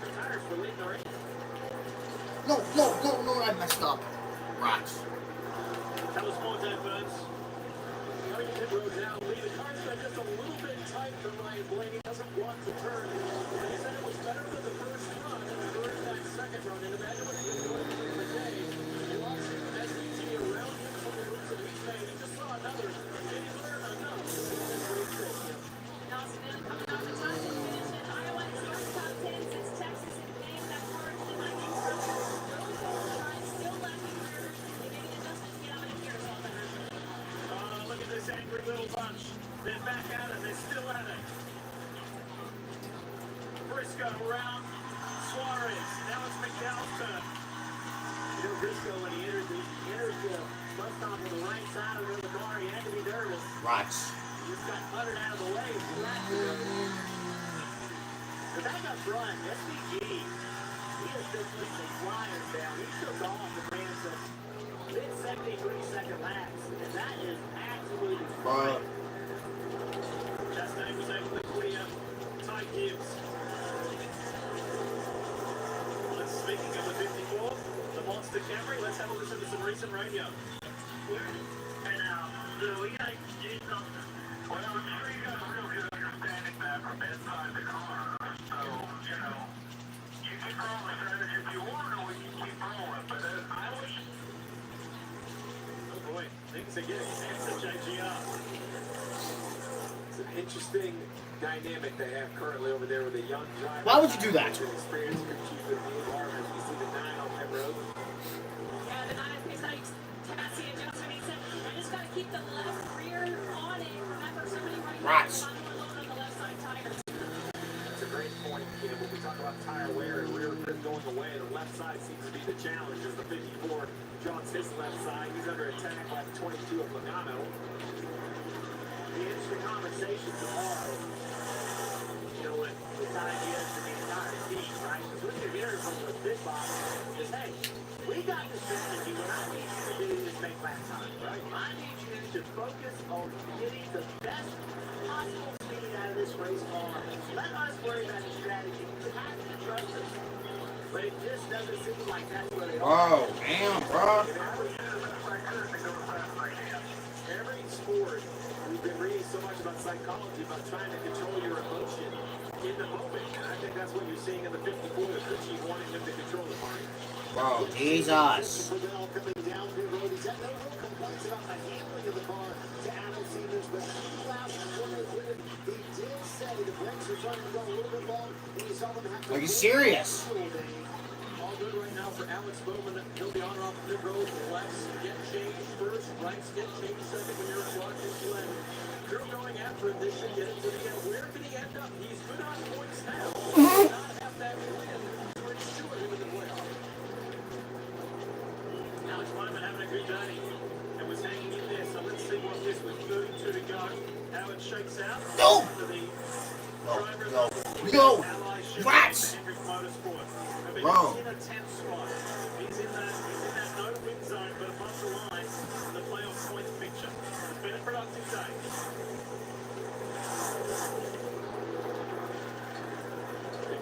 Continues to lead spots. This time it's before Bill Grayson going by. He does have fresher tires, about 10 lap fresher tires. Rats, I did not want to do that. 54 it is. He's going to make the right-hand corner on the pit road. This would be a good vision of these backwards pit stops, right? So remember, you can only use 3. You cannot drive through 4 boxes, a common penalty. You got a nice job only using a couple. Puts it right on the sign, Marty. Yeah, frustration all the way around for this 54 team from the driver's seat, also from the pit box as well. Hitting with 31 to go, and fresh tires, and they lose the jack as they try to go from the left side to the right side. See, we talked about they found out the abilities to go work is tough on everybody. Right now. We covered it last week at Iowa. This new move with the jack man swings the jack behind the make it look very, very simple, but now going in Rats. the running back. This is from the jack man to the jack man. So let's take a look. He's going to hang the right rear tire. Watch this man right here. He picks it up. First he loses the grip. Then he loses the handoff behind his back. So just a messy pit stop all around for the jack man on the 54. And when the pit box, down to the pit box and the driver, they're gathering each other, man at each other. Those are the days you also have a bad pit stop. For sure. This thing's to unravel all at the same time. Let's take a look at the Toyota driver update. Chase Briscoe, who is the highest placed, he's 3rd at the moment. How about Nemechek? Remember, he was back on the tires, and he's up to 10th. Now, I know some of that is because of the pit cycle, but that 42 car still has reasonable pace. Damn! Cars on the same tire. I thought it was David Moore. Last minute on lap 42. That's only 5 laps different for the race leader, Shane Van Gisbergen. And Ross Chastain, his Trackhouse Racing teammate, there is some 18.5 seconds between the two teammates when they restarted near the same spot. SVG didn't mess around on those opening laps to the restart. He's gaining many positions quite quickly. This is the part of the run at every road course team that Ross Chastain, teammate to SVG, wants to know how can SVG be forced to lap No. They are trying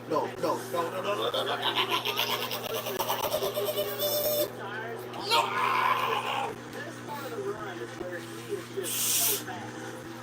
Really dear friend of his from Australia and also a fellow racer and championship big event winner, Paul Morris. No, no choice. Morris is kind of like the go-to driver training. No, what do they fit the piece? Yesterday, what makes Shane Shane? And he says, with a very humble, no egotistical philosophy of always learning. I can always learn to be better. And he's influenced a lot of other drivers that way. So let's see if he can go one position better than last year and get the win here at the Glen.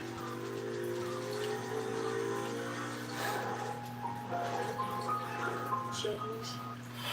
Skip. Oh, look! Yay! Oh, just pitting again. 28 to go at Watkins Glen. Shane Van Gisbergen comes to pit road, and this was the plan all along. The split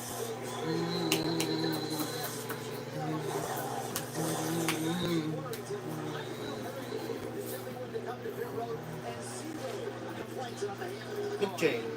And you can see how far Good behind chain. Ross Chastain was there in the 1 car. Yet he believes this weekend he's been pretty close to the speed of this team. So, what about this time? They need more than your tires. They need a lot of that's a short shorter. No! Fuel. And he said it was definitely too loose this run. So, little air pressure. I'm not gonna die again. There's only been maybe a blow these tires one more. As they leave the road, and now we'll be done. Maybe first car on pit. No! Oh, no choice. You look off in the distance as they climb to S. There he is, the 24 and the 12. Those are the other 2 cars that have pitted with the idea of making it to the finish. So SVG currently leads of cars that can make it on gas. those two tires. They closed that gap on SVG. Now, unfortunately, though, SVG has the position and the pressure tires. Came in with a 19.7, basically a 20-second advantage. Door, bumper, quick.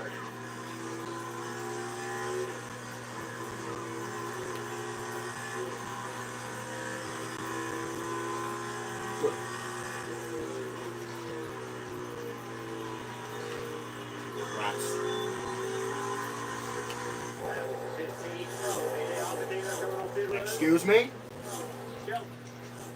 Yeah, and for Aiden, they want to go a little bit longer to try and have some tire advantage before the last run. Aiden saying the car does not have enough grip to make the moves he feels like he can if he had grip. So we'll try and make an air pressure adjustment for fresh Goodyear tires and snow control.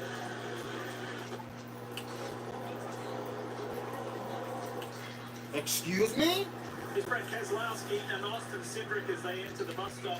No, So at the moment, this is second and third, no. and they still have the pit. So this is a good scrap going on, but not representative of where they are in the big picture scheme of things. I think, these guys can run longer to try to have a tire advantage. And that's really what they're thinking is, hey, let's run this tank of fuel all the way dry, come in and get tires. If we have it late yellow, we can stay out. Numbers may choose to come Excuse in. me? I don't have enough for this. Keselowski, I do, actually. a few years ago, he had very little pace on road courses. He really struggled. But the last couple of years, he's trying to work on his craft. He's brought much better speed. There we go. Really good job of improving. Cindric comes to pit road, so that changes that picture, Dave. It does, Lee, and when you grew up racing all kinds of different cars on tracks like this, rights and lefts, you always have one eye from the competition on you. The car's been pretty good for Austin today. Fired off better on that run, a little better balance, so they'll leave it where it is as they change tires and add fuel to get to the end. Rats.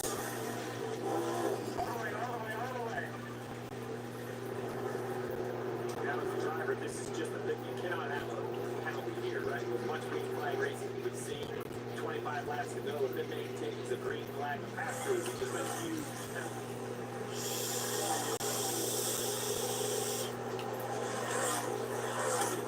Rejoins right behind Chase Elliott, who's in 29. Here's Chase Briscoe, race leader. At the moment. I had no choice then, Keto.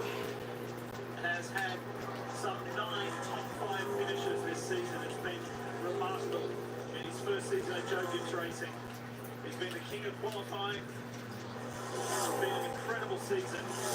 Now, how far can he go in the playoffs? We'll begin that question after the next 2 races following the drop of the checkered flag here today at Watkins Glen. Marty?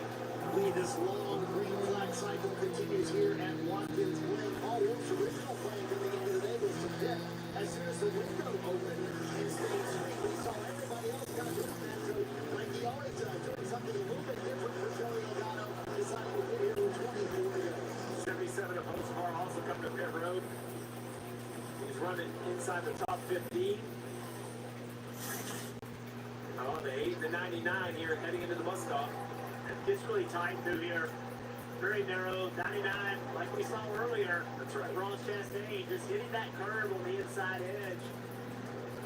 Well, you enter Up the racetrack. Right, you enter, Jeff, because you have to leave the 8 room off the right side guardrail, and you just get too low, and you end up driving into that pothole for not a better prescription. It's almost not enough room for too wide on a corner entry. You have to really give a take.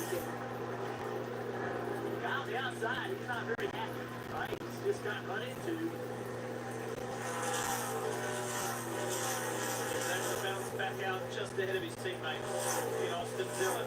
So cycling through, Eric Jones has now just hit pit road, and as everybody cycles, Shane Van Gisbergen continues to climb. He's up as high as 5th right now.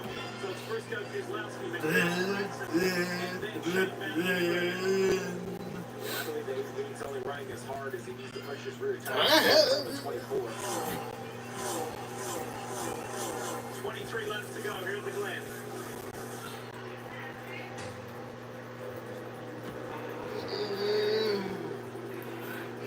Gonna duck away for a quick break. Come back as as all this will cycle through. Aye, Captain Smack. Smack.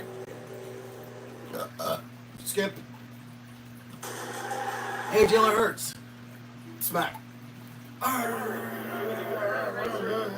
I believe this team needs a jolt, needs a win to get into the playoffs. Well, I agree that Blaney has impressed with the speed today. He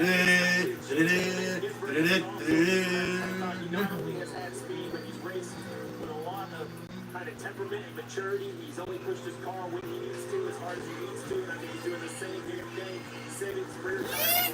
You may not necessarily think about this man here, William Byron, as a road course specialist or good, but we have to remember that he won here 2 years ago. He has got great finishes here at the Glen, and he's the series' most recent winner. And just this week, William said, I really feel that win in Iowa, even though it's nail-biting, running out of gas. He said it's got the momentum and it's picking everything back up. The belief in this team. And he said it was the juice that we needed.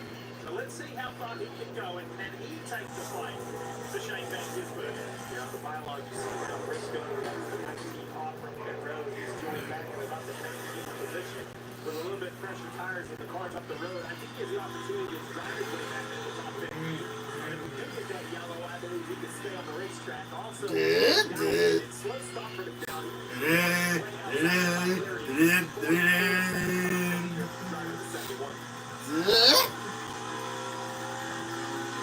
Oh, God.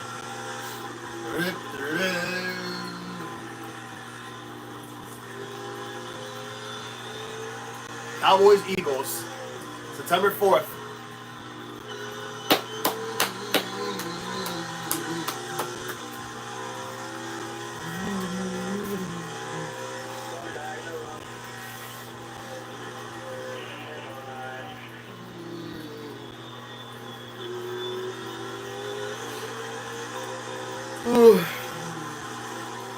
I can tell why this recording is short.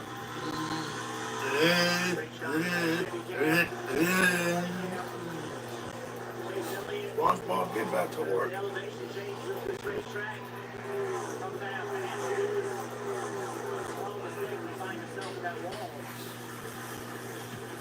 This is a tough day for the driver of the map at number 9, for a guy who's won back-to-back here at the Glen, 4 road course races in a row in his career. This place is so special with his first win, but seeing 20th at the moment, and still fighting as hard as any of the other guys, right? But it's 19 positions further back than where you want to be, where you feel you should be. It's the 19 trying to use those pressure tires. He's outside the 7 of Justin Haley. The expired car. Expired with 3 cars in the top.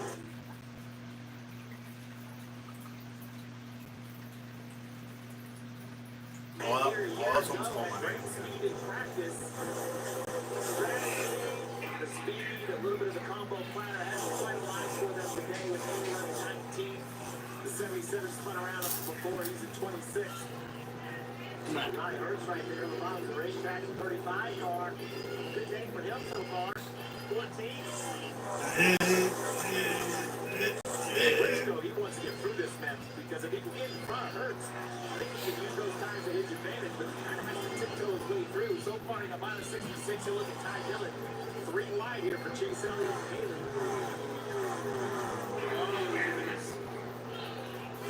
Heading to the bus stop when you're going almost 3 wide, that's sketchy. Nice move, AJ Allmendinger. 19 to go here at the Glen. Oh my God, I keep saying this Wendy's commercial, bro.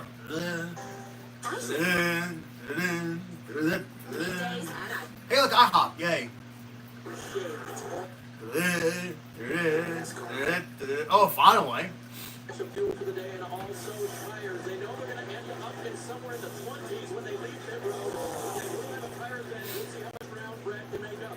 Now, Brad and White Cage are expecting trial number. Oh, look, I'll push the 10th again. Meanwhile, Well, Joey Hand was on hand this weekend just in case Yeah. Brad got the call a little bit early. Joey's an expert worldwide road racer hired by Ford Performance back in 2020 to help the development of the next-gen car for Ford. He's here this weekend just in case, but you know who else is helping?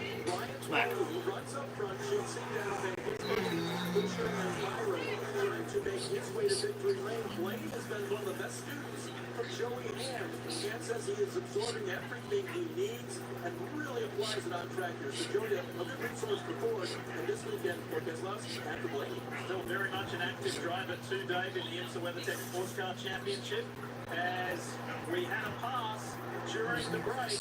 Take a look at this. Chris Buscher. He wants to relive last year and give himself a chance of defending that win and guaranteeing himself a spot in the playoffs. And he's Byron on the approach to the bus stop. Chris Buscher staying aggressive right here. SVG at 2.5 seconds ahead. See right there. 15 laps to go. Anything can happen. Oh, well, now it's A.J. Dillon. Yeah, well, now it's A.J. Dillon. That allows the 17 to pass in. Yeah. And I think that's the key if you're a pusher, right? You have to stay close enough. This was 2024. Oh, I see this. WeatherTech car right there, but right there, he told you have to get that wall with the right front, kind of pull the wheel out of his hands and cut off line. And that gave the 17 a little pushing and shoving. He gets his way through. And then a last-ditch impressive effort by the 16 just wasn't going to be had. But my point today is to stay close enough. Like, don't let SVG kind of relax. Stay a couple seconds back or try to close the gap if you can. Don't allow the 88 to save time. There was a caution with 7 to go last year. Remember when William Byron and Brad Keselowski got together into the guardrail? Anything can happen with 14 to go here in the Grand. The other thing is, even though SVG is passing the pusher, he's talking to close him up. We saw Buscher in practice yesterday was fast up the S's, which is why he caught SVG last year. Jay told me, he said, I wasn't going up the S's slow. I just got beat up there. Buscher then was able to get close to me and kind of force me into a mistake.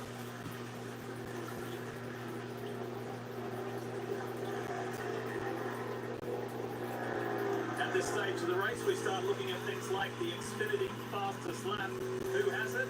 Well, unfortunately, the guy who spun with no brakes on lap 5 is car 5. Kyle Larson spent a lot of time, some nearly 20 laps, I think, in the garage area. Was able to come back out and grab that point for the race's fastest laps. But thanks to Xfinity.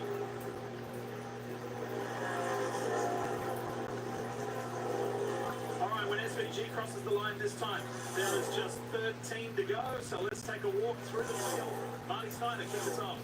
Lee, who would have thought this would be the case a year ago? Shane Van Gisbergen looking at a possible 4th straight road course win, and it's rarefied air. The last driver to do that, Chase Elliott, the driver before that, to accomplish that goal. Jeff Ford, who won 6 in a row. SVG is showing what muscle he has in the road courses right now out front cleanly, Kim. Yeah, Chris Buscher running in the second position, looking to defend that win here from last year. Remember during pre-race, Buscher told us winning solves everything in terms of getting into the playoffs. He's in position now. If anything happens to SVG, but kind of giving away points today. Remember, they were the stage 1 winner. They 10 points from that, so they kind of split their strategy. Still running, though, in the second position, Dave. William Byron runs in third now this morning. I guess it's crew chief Rudy Fugle. What's your get home lap today? We talked about it for me. Said I think we can get home if we hit lap 54. Well, they pitted a lap later than that. So Byron, good on fuel and good on speed today. You guys called it one of the better that is coming through the race now. His road course game very, very good. You see right behind it there, Ryan playing in the 12 car. A slow pit stop, put that back in the queue. He's still the end of the driver. He was very happy about it. Tired. Got it. Focus forward. Focus forward, please. He has focused forward, Barney, and he is right there trying to stay ahead of Bell and Wallace. Dave, remember how we started today talking about how Adam Stevens just wanted to build some consistency for Christopher Bell heading into the playoffs. Today is exactly what the doctor ordered. You ride on board with the Toyota on board with Bell. Sitting in 5th right now, and they have told him you are consistently faster than Ryan Blaney right in front of you, we can go get fourth easily, Kim. Well, Bubba Law is currently running in the 6th position. He's finished top 10 in the last 3 races. His longest top 10 streak in the Cup Series, well, that's 4 races. It happened back in 2022. Looking to match that today. What a bragging point. If it happens on a road course, we know they had to win this streak. A couple laps ago, he said the car was stumbling, so they switched. Break is clear. A-OK now. Teammate Tyler Reddick running in the 7th position. Smack. Crew chief Billy Scott this morning said, man, we have got to find momentum. We had it for a while, then we've lost it recently. Tyler telling me they've been working on their road course program. He was hoping that the last month would show up today. It has currently again running in the 7th position. Feel free to call this a partial victory for Daniel Suarez today. When I talked to his crew chief, Max Swiderski, this morning, I asked, why didn't you even get a 10-lap run in practice? He said, well, we were changing so many things on the car. It was so bad. We just had a lot to do before we got it comfortable for Daniel. But we think it will be good on the long run, which it has been. Suarez winning right now, buddy. What a day so far for Ryan Preece. Strongest 17th, and yet they still have earned the 4th most points on the day to this point, and looking at a possible top 10 finish. And I just asked Gary Finley a moment ago, I said, if you go to the end, remember they put it on the very early side of this window. I said, we'll get to the end, and we'll get for overtime as well. Preece going to gain a lot of points. We'll see if it really moves the cut line, though. Austin Dillon running in the 10th position, and he's coming off a top 10 finish in Iowa. That was the team's first top 10 since Texas back in May. And as you look at his road course kind of resume, he only has 2 top 10s in 43 Oh no, Austin Dillon, my bad. Talking to Crew Chief Oswald said, we're really just starting to click. We have potential. It's right there. Guys, it looks like it's starting to show up for 10 laps to go. Yeah, that top 10 may get stolen away right here by Chase Briscoe, as it does.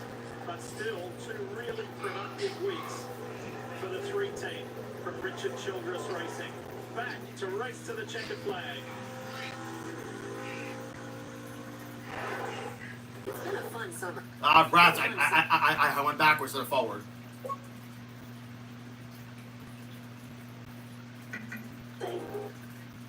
She's maxing 2 for 25. 2 for 25? Hey, look, Dwayne Johnson. It's going to be fantastic. Dead. Dead. Heading to the back stretch.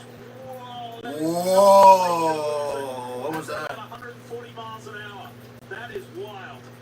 It's just out of the groove. Trying to find the S's. Was that contact? It's hard to tell looking back. It was definitely uncomfortable. Yeah, it's hard to tell, but part of me thinks it almost had to be contact to get out far out of line. It was a heck of a save. Sure was. That was going to be a big ride at the really high-speed part of the racetrack. Meanwhile, back up front and leading to the tune of 6 seconds is Shane Van Gisbergen. Damn! Aboard the 7 laps to go. For Trackhouse Racing.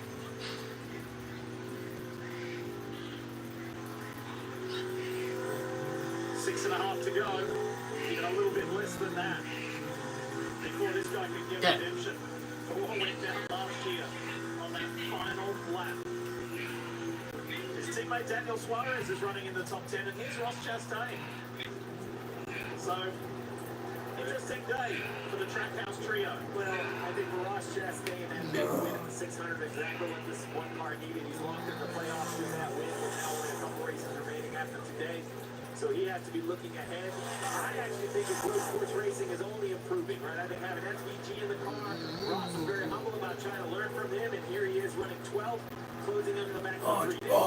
Steve, you heard him in practice yesterday when we interviewed him. I love it. So lie of the weekend. He said, imagine being me, just a normal track driver, left my whole life, and now I'm chasing and he's chasing down his teammate, and he's happy to be here. Bad deal for Brad. Oh, boy. Lap rear, he gets the pit road, the tire stays on the car, so I don't see any debris comes off it, but man, just doing such a nice job.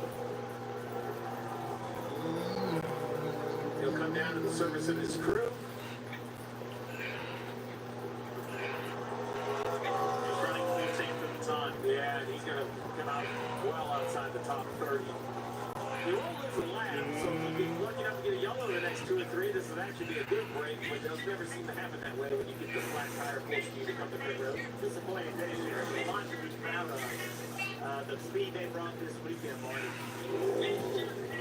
As Keselowski leaves pit road, let's focus up front on Shane Van Gisbergen. We talked about how he signed a new multi-year contract to stay at Trackhouse Racing.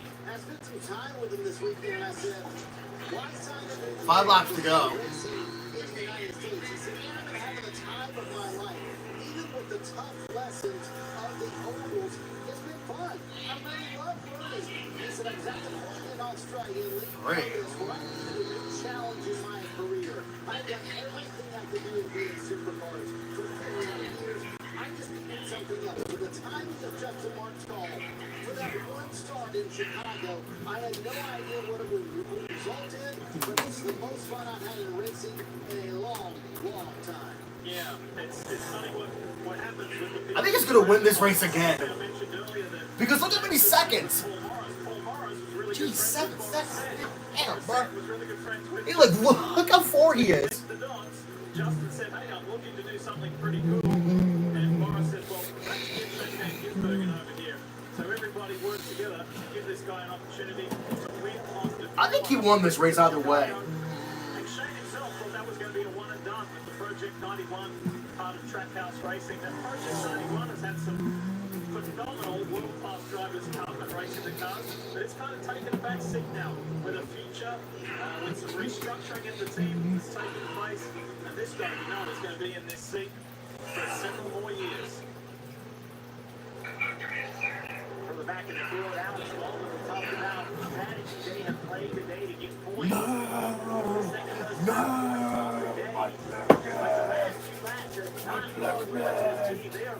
Screw your clarinets. Screw your clarinets. I'm not sure what's going on with this team, this speed, but think about who he's trying to gain points on. Busher, who is running second. Damn, 114. Killing them all back up late in this race. Justin's side of the pylon, you see Briscoe up to 6th, so he's down all the way up there, really all the cars available. Blaney 6 seconds up the road to be the challenge for Briscoe. Left down, run down Fisher. He's flying. 4 laps to go. Oh, wow, they're both battling.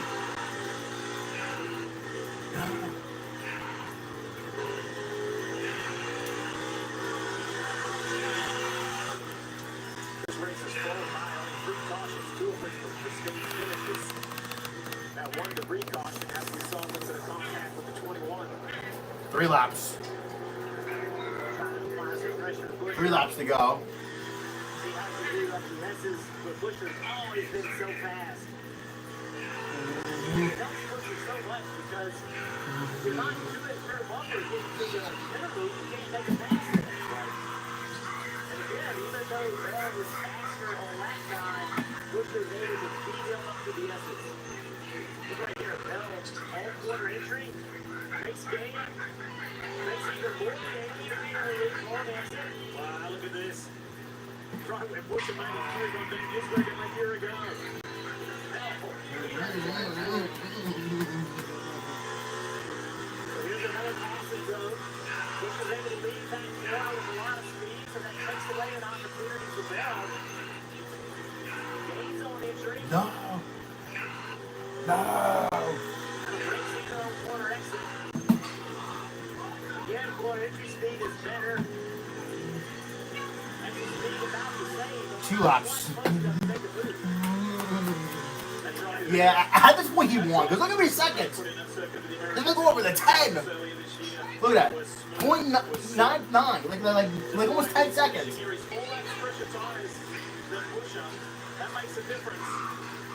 Yeah, look, 10 seconds.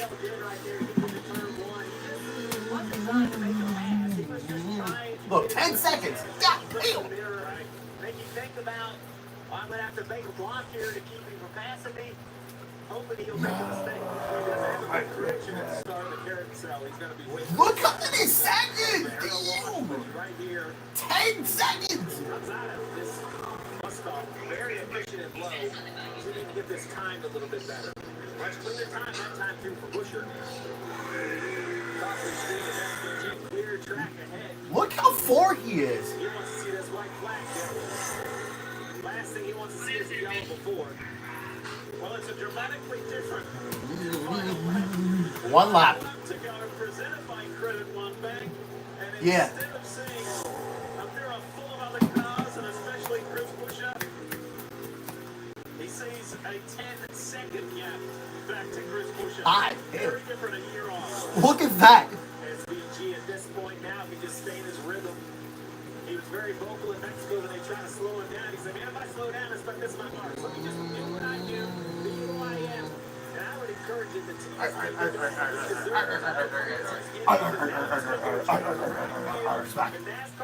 Yeah, he won at this point. There's no way. That's like a dominant race by this guy. It has everything that I thought would help the 88, but here he is, the 88, leading the 20 making a move, Jeff. It's still a good battle for second, side by side. Uh-oh, there it goes. Nice. Fell by. Word. Yo, now they're battling.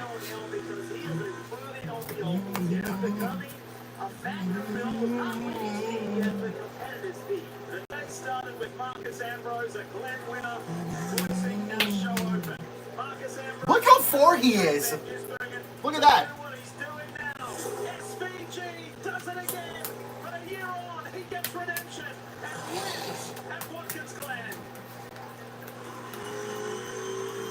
Terrific effort from Christopher Bell and the 20 team at Joe Gibbs Racing as Bell gets Buescher on the final lap.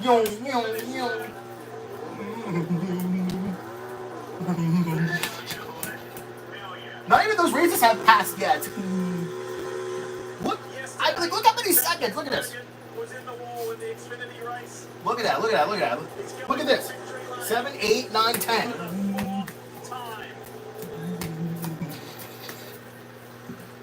That's because they were so far back. Fourth consecutive road course win and fourth win as a rookie. Steve, for as long as you've been in the sport, that's special. Very special.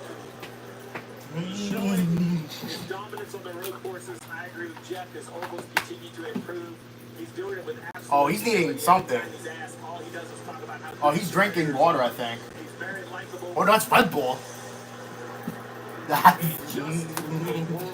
Class talent. Wait, why does Christopher Bell get 43 points? Oh, because of the Performance should be celebrated. No rookie in Cup history has ever won 4 races. And look at that.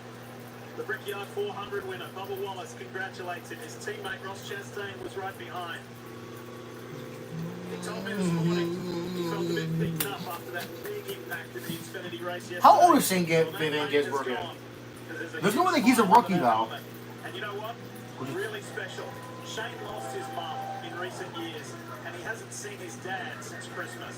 He's homesick, and his dad, Robert, is here today. That makes it even more special. Absolutely.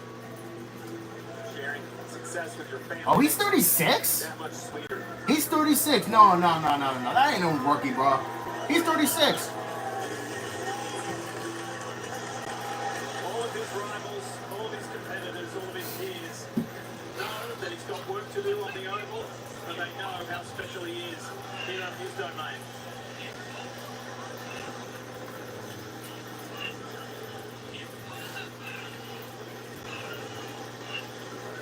And we'll see SVG in the playoffs, of course, courtesy of these 4 wins. How far will he go is a question that intrigues him as well. But we'll just sit back and watch. Right now, though, it's time to celebrate. Smack. Oh, that explains why this was too short. Goofy. Nope, smack. Smack.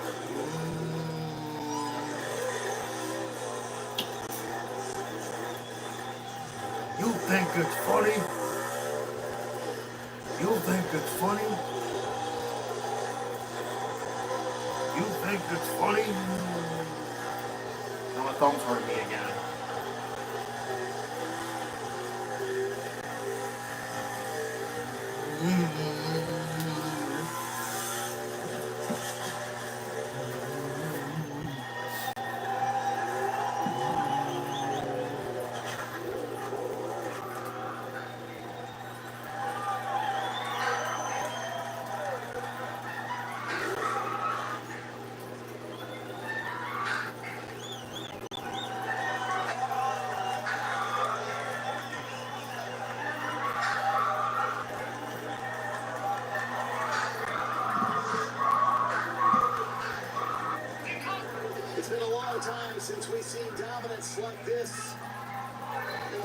versus in the Cup Series, the SVG delivers again. Plus 3.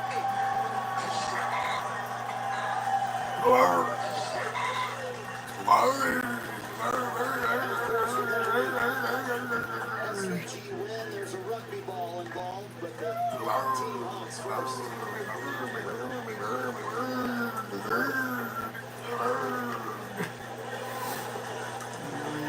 Everybody said this would be where he had the least advantage. Was technical recourse, but man, incredible speed from this 88 team. West Chastain coming on. But maybe the most important hug of all is coming up right after Stephen Doran, his dad Robert. Gonna autograph the rugby ball for the fans in the stands.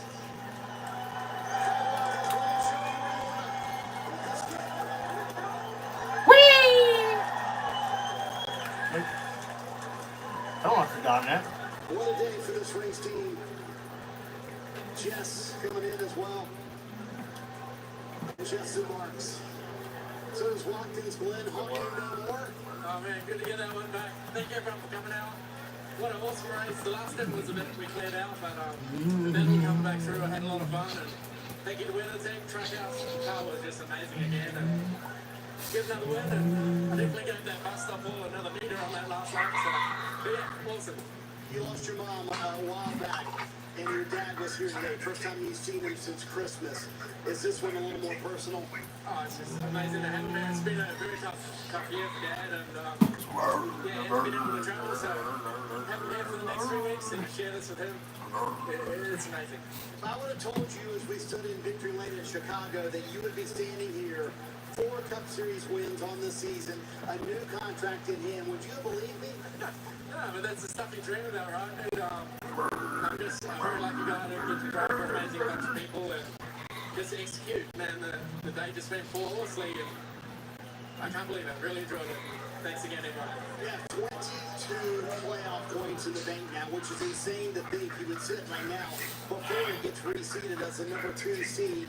What can this team do in the playoffs? That could carry you into the second round where there is another road course. Yeah, who knows? But it ain't going to be easy, that's for sure. The first round is some very difficult left-handed tracks for me, but I'm getting better at it, and I'm enjoying myself, and it's a challenge, you know, but that's why we're here, and we'll have a proper crack. SVG delivers here at the Glen. Yes, he did. Yeah.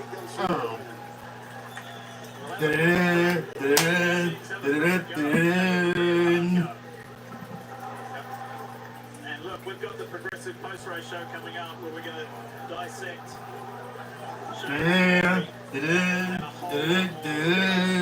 playoff points. Talk more about how the race was won and redemption at the Glen. Sort of using the hearing say, okay, don't work, and that guardrail an extra metre, an extra few feet, just to ensure there were no last lap hiccups, so he could do this and drive to victory lane. There's so much to unpack from this one. It's another SVG victory. Progressive post-race show coming up. Stick around. That's it? Yep. Wow, so SVG won the race. Wow. I don't need that. No wonder why this was short. That actually explains why. Well, yeah, because it's a short track. That makes sense, I guess. I don't know what I'm gonna eat though. I'll probably eat like we're like 6. Yeah, I'll probably eat like we're like 6. But I'll break back. I need to go to the bathroom real quick.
Wait, were those scissors that I just saw in there? I need to cut this out. What's up with this? What is up with this? Maybe it got updated? I don't know. Who knows? Who knows?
Same thing gets broken.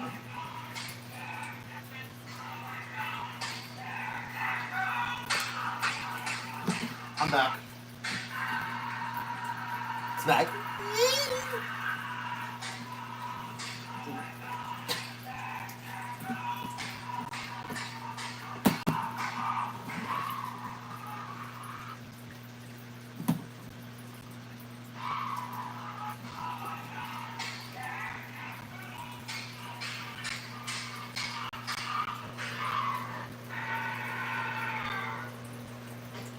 What the hell do you want, Mr. Krabs?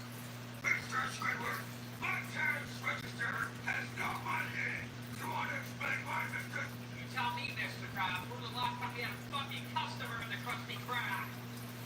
Bullshit, Mr. Squidward. We always get customers. We are the best grocery in the world. You're worse than all the money we tried for the store. Fine, Mr. Krabs. I gave it a blanket because I fucking hate you, Mr. Krabs. Oh, you're screwed. Well, you screwed. You better run. Wait, hold on.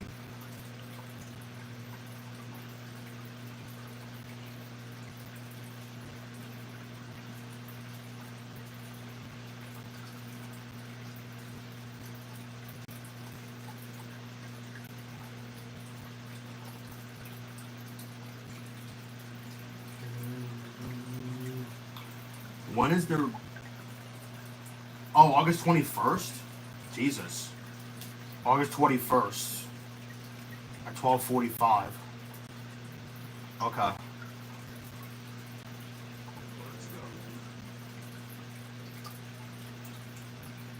I don't remember that app. Angry Birds Go?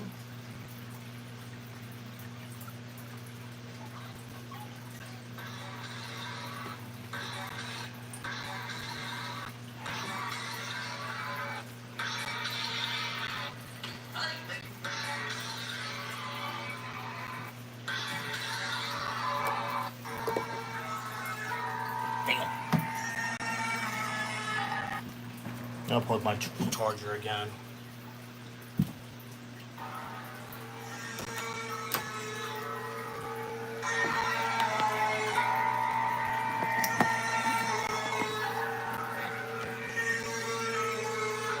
Damn.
refresh your body and mind. Body? What body?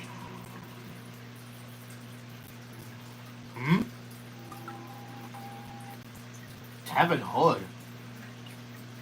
Who the frick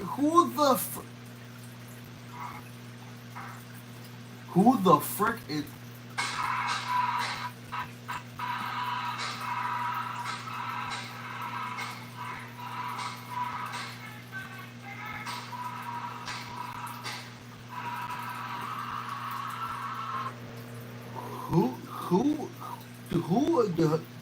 Who's that guy?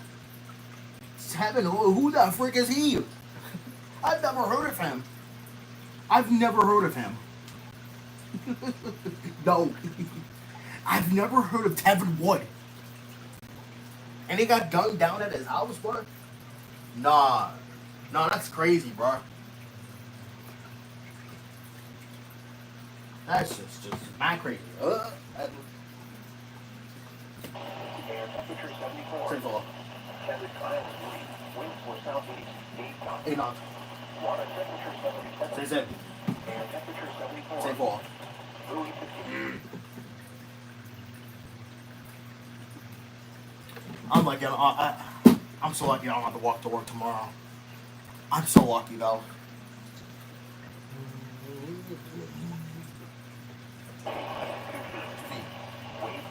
Ten. Water temperature 77. Say 7. 2. 10. 11. Say 7. Damn. 4 knots. Water temperature 85. 85. Air temperature 81. 81. Coastal waters from Penguin Island forward about 20 nautical miles to 17. Southeast 45 knots.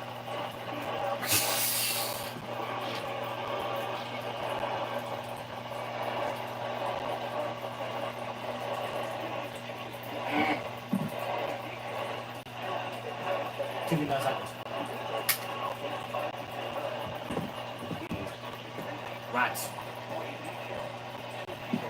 2 9 seconds.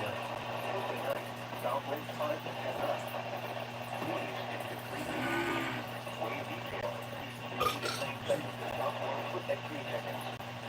Wednesday, southwest wind 5 to 10 knots, becoming south 10 to 15 knots in the afternoon. Seas 2 to 3 feet. Wave detail. South 2 feet at 3 seconds with east 2 feet at 9 seconds. A chance shower. This hour. Wednesday night, southwest 10 to 15 knots, becoming southwest 5 to 10 knots.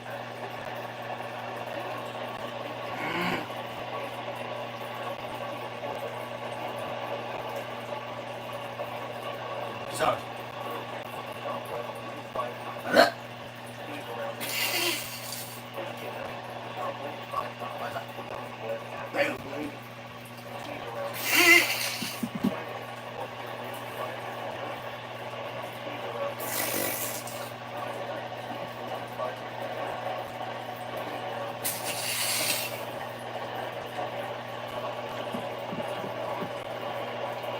West afternoon.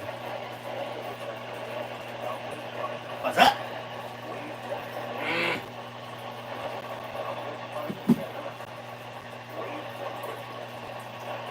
Fuck. Tuesday. Tuesday. Damn. Fuck. Tuesday.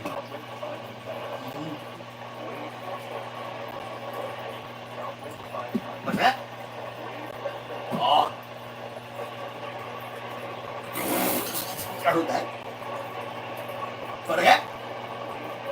Ah.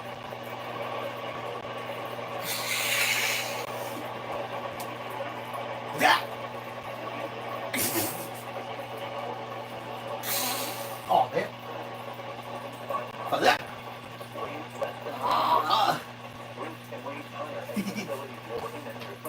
Third story. Marine forecast. Chesapeake Bay from North Point Narrow and just the Where's Dr. Junior? also this afternoon.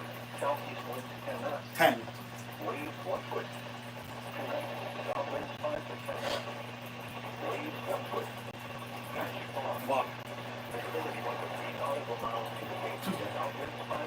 Tuesday. What? Fog.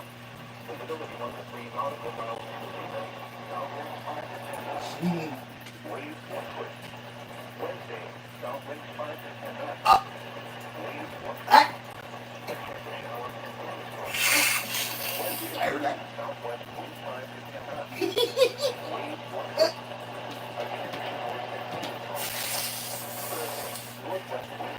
How'd you get up? Oh. Oh, wait for that.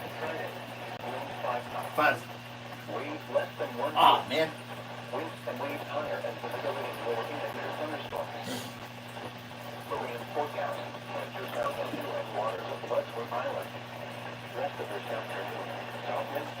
Ten.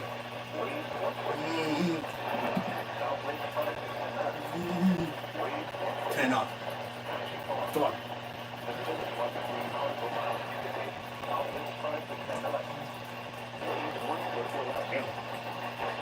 Come on. Tuesday.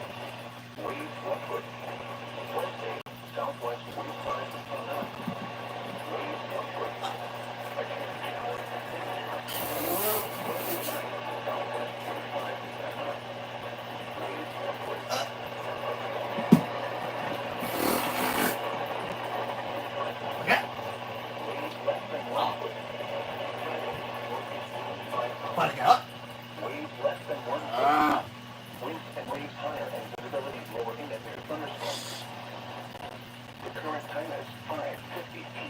50. Look up, guys. Tuesday. Green. Up. I told you.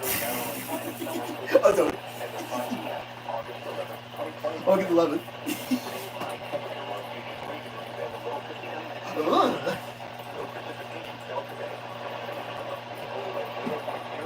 Damn, it's it.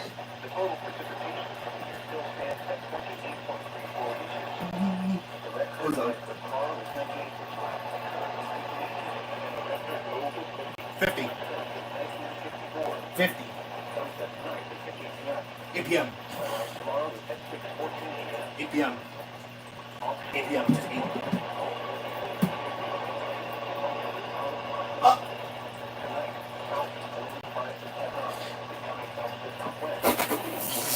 South LA.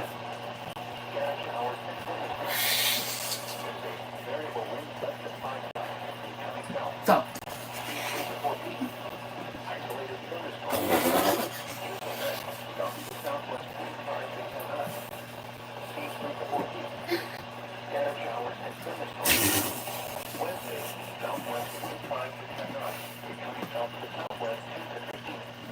Done.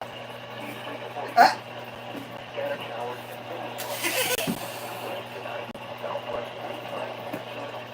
Done.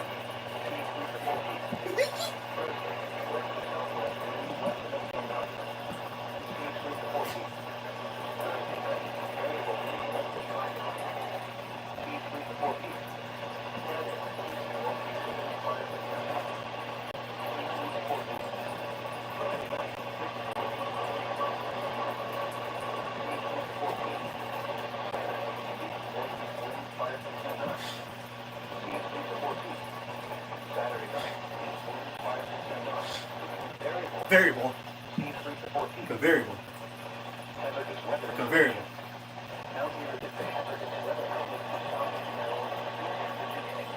Read that up. Ah.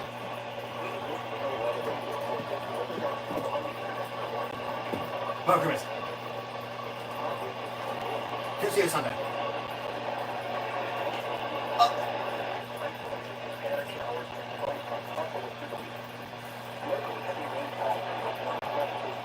Ten. Up. What's time? Into 6 in. 6%. No, it's not.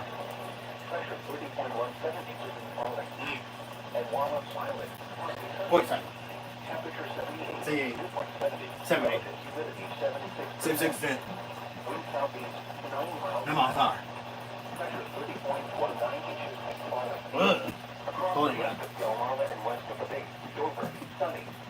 81. 83. 78.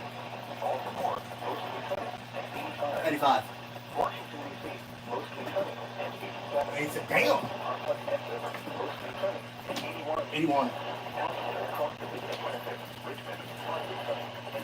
85. Damn, sorry for me. 84. Come on, now. 88. Come on, now.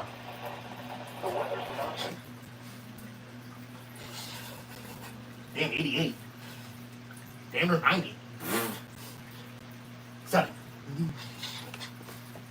7. You're dead.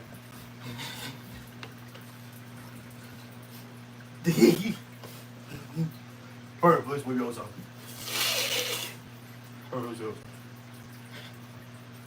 Alright, please, we go some. Primary police will be also.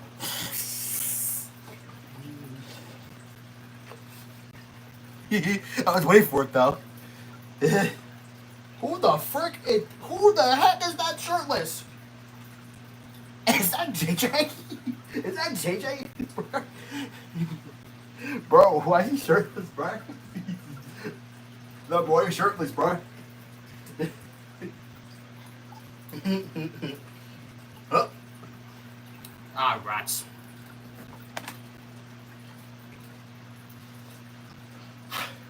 What the Sigma? What the Sigma?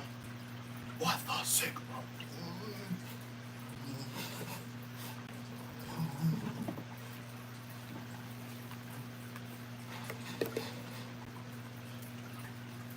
Oh. Yep.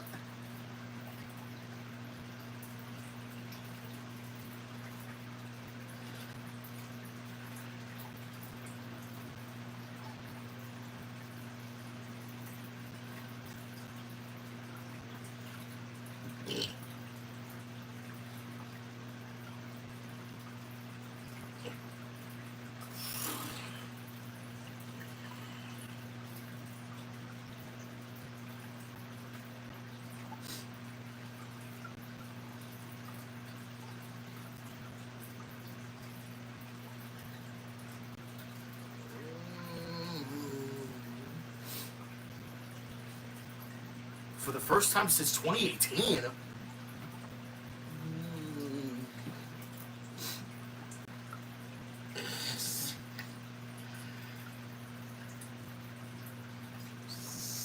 Oh, that we get? Yay! That we get? Oh! That we get? Oh! Yay!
What's going on here?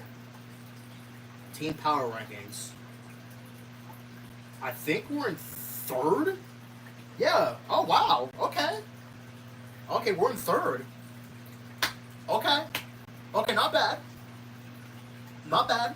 We're in third in the power rankings. We're in third. Okay. But where are the Mets at? Fair enough. Fair enough, we're at number 3. Fair enough. That's not bad. Where are the Mets at, though?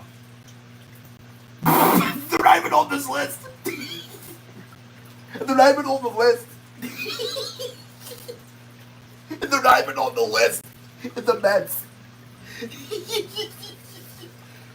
The Mets are not even on the list. Well deserved. Well, because they're on the losing streak right now. Well, yeah. Oh my god, the Mets are not even on this list. And while we're number 3. And while we're number 3. You talk about the best team and then freaking talk about the best team in the league. Well, it actually now belongs to the Brewers now. That does belong to the Brewers now, though. Well, they are red hot dog because they won 9 games in a row. Yeah, I think probably I'm gonna. I think they are gonna win. Freaking like freaking 12 more, or not 12 more games. My bad. I meant to say 3 more games. You got the Pirates, so yeah, that's probably easy series for them. Considering that they're terrible now. Well, I mean, the Pirates are not good. Not going anywhere. Oh, I meant really what? Truth really goes nonsense.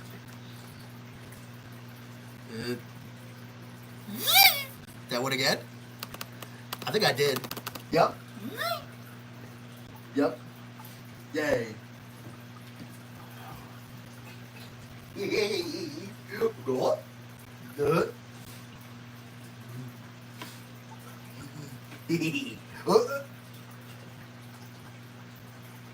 Well, here's the thing. Bro, I'm laughing at the Mets right now because they're not doing good. Well, that's their fault. They're in the slump, and they were probably not going to be on a win streak again, though. Probably not. Well, yeah. Talk about the best team in the freaking league. Look at y'all now. Look at y'all now.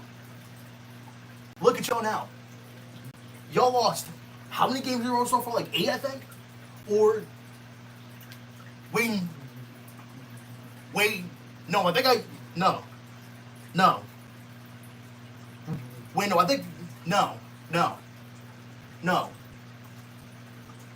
Y'all lost 7 straight. Y'all lost 7 straight games. That's your fault. And not to mention, y'all had a lead yesterday. Y'all had a 5-0 lead to protect. And look at y'all. Y'all just blew it. Y'all blew a 5-0 lead. And that's your fault. Stop blowing leads. Or, well, I mean, to me that makes sense because obviously, the Brewers are red hot. I mean, that does make sense to me. That actually does make sense because, the Brewers are red hot. And, yeah. I think that makes sense to me because the Brewers are red hot. And, yeah, that makes sense. But that's no excuse, though. No excuse of blowing a lead. Like, if you want to win, listen, if you want to win, then stop blowing leads. And talking about the best bullpen, too, on top of it. Talk about the Mets having the best bullpen. Look at y'all. Look at y'all. Ryan Hesley, who the Mets acquired from the freaking Cardinals, which, who are not deceiving the Cardinals because I think we're not playing them again this season as of right now, no. I mean, as far as I know, we're not. Oh, no, I think we have not faced the Cardinals at all this season. Or did we? I think we did, but I can't remember when. But listen. Talking about the Mets having the best bullpen. No, the heck they don't. The heck they don't. Well, they look like it, but they're... Well, yeah, because here's the thing. Y'all said the Mets have the best... Here's the thing. After the trade deadline, y'all said the Mets have the best bullpen. But look what they did. Look what they did. Look what the Mets did. Look what they're at right now. You, do you see why that they lost 7? Here's the thing. Do you guys see why the Mets lost 7 games in a row? As of right now, maybe this deal might help for them, but probably not. Well, I mean, listen, they do need a day off though.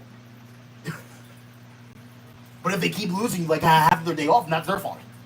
Learn how to freaking win games. And eventually, y'all are probably gonna get hot again, which I kind of doubt it though. I actually kind of doubt that they will get hot again. The Mets, like I just just kind of doubt it because seeing them losing 7 games in a row.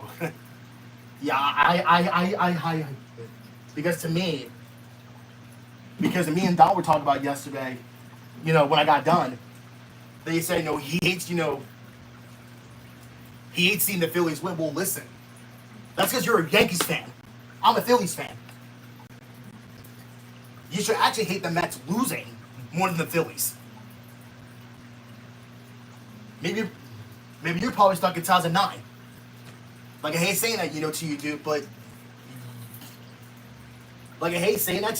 you must be you are probably stuck in 2009.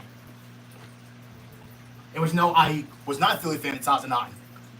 Well, because I wasn't like in the baseball because I was also young too. I was like 5 when they lost the World Series in that year.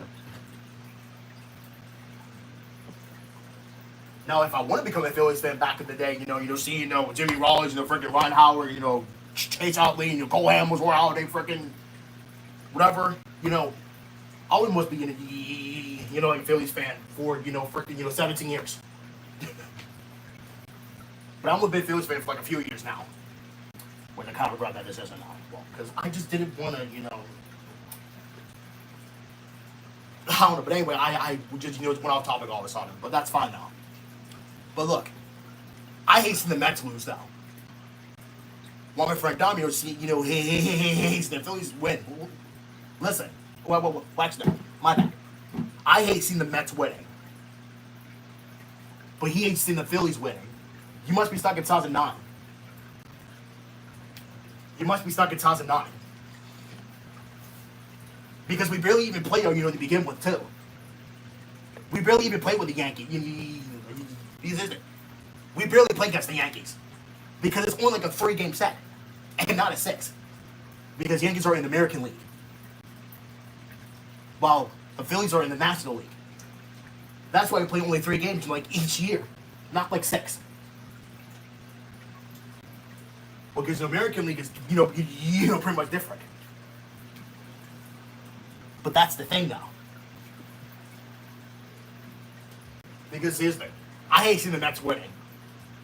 Which I'm glad right now because, the Mets are not even winning games. They lost 7 straight. They're about to lose 8 when they face against somebody. Or maybe, just keep losing. Because here's the thing.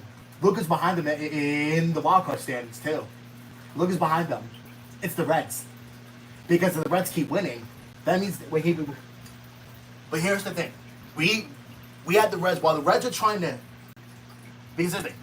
The Reds are trying to take over the Mets in the final wildcard spot, while we're trying to freaking. Because here's the thing. While we're trying on the other end, we're trying to stay away from the Mets. Because even though we have freaking like 5.5 game lead, in the division wise. But here's the thing. For this series, against the Reds, which they are like about to play with a few minutes. But here's the thing. Because here's the thing. We are playing the Reds, in which they are like a mid-team right now. They are 60 and 57. That's like 3 games like above 500. That's like an okay record for them. While us, meanwhile, we're freaking like 19 games above 500. That's what it's just. Well, that's because, we won, at least, 7, out of the last 10 games, I think. How are we, 3-0 in this road trip, though? In this 10-game road trip, though? I'm not surprised. But here's the thing. I still, expect for us to go, 8-2 on the road trip. Like, I wouldn't be too surprised if they don't be if we don't go like undefeated, that's fine. That's fine. That's fine. I don't even care like if we don't go undefeated. Like I just don't care. Because as long as that we're winning games, like staying away from the Mets for a while, that means that we're fine. Because seriously, like we don't face the Mets again until like late this month, I think. Which, of course, that's probably like a big series for us too, though. Actually, well, not really though, because the Mets are not even winning games, right? Like as of right now. But again, which I bet those are games hopefully be on national television. Well, they better because it's a rivalry. Same with the Braves. Well, I mean, the Braves, suck. Braves, suck, and they do now. Well, yeah, the Braves are not even going to make it to the postseason. Well, that's their fault. Because here's the thing. No team made it to the postseason when they start 0-7. Nobody. But the Braves just pretty much failed. Well, yeah, like that's their fault because their freaking starting pitchers are hurt. Which again, that pretty much hurts Braves fans because yeah. Because me personally, I listen. I would normally hate the Braves, but I hate the Mets more than the Braves. Because I actually decide not to hate on them anymore because I'm actually now neutral against them because they're hurt. They're hurt. Oh, excuse me.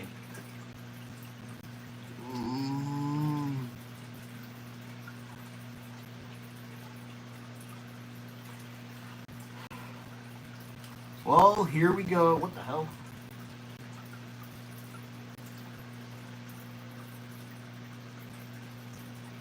Well, time for the game. Here we go. Time for the game. Through the whole season, he's only hit one hitter so far this year. That would tell me if I'm hitting against him, he does not particularly care to throw inside a whole lot. This is brought to you by SEPTA. SEPTA is the Philly way to go. Well, the Phillies saw him back in early July and chased him pretty early in the game. It was a game the Reds ended up winning eventually, 9-6. This is the first time in a few years the Phillies have been to Cincinnati in the heat of the summer.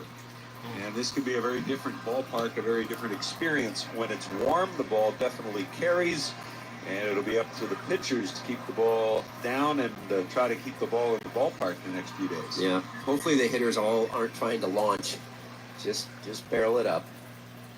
Well, we're just about ready to go. The lights are on. Mostly clear skies. A warm Monday in Cincinnati, and the first pitch of the night is on the way, and it's in there for a called strike one. And we are underway at 6:11. Yay. Right on time here in Cincinnati. 6:11. Trey Turner batting .282 on the year. The pitch from Abbott. Swing at a fly ball center field. To his right goes Friedel. He's there, and he's got it. And Turner flies out for the first out of the game. It was close, though. That'll bring out the DH. Kyle Schwarber, the Ohio native. Kyle Schwarber. Wait, really? Up about 40 minutes from here. Really? Middletown, Ohio. Middletown? Really? Only an Ohio moment. No, I'm kidding. 12 career home runs in this ballpark for Schwarber. Really? 12? And facing the lefty Abbott. And a swing and a miss schooled on the first one was Schwarber. Batting .252 with 41 homers. He has driven in 95. Abbott with a kick and the pitch. Swung on and it's popped up. And down the third baseline, I should say, comes Ke'Bryan Hayes. He's going to make the catch on the infield grass just to the left of the mound. And there's the second out.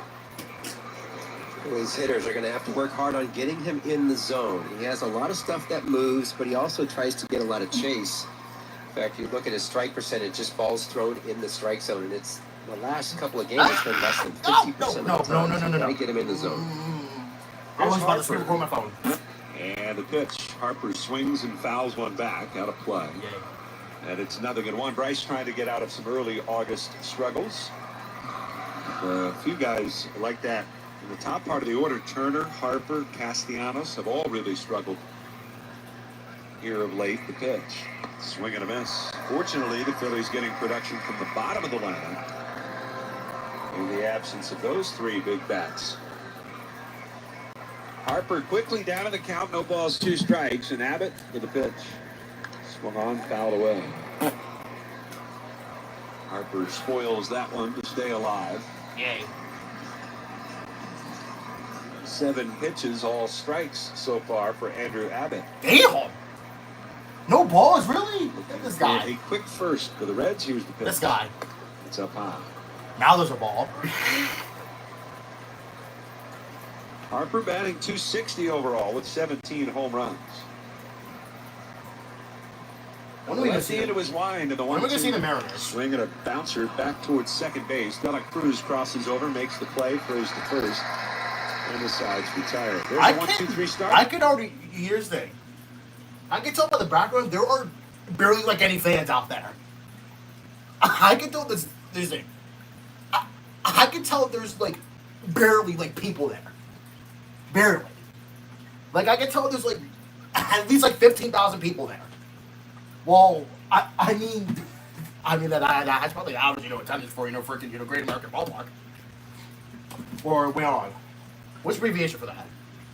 GABP. Okay. I don't know how I freaking got that correctly, but I'm just saying though. GABP.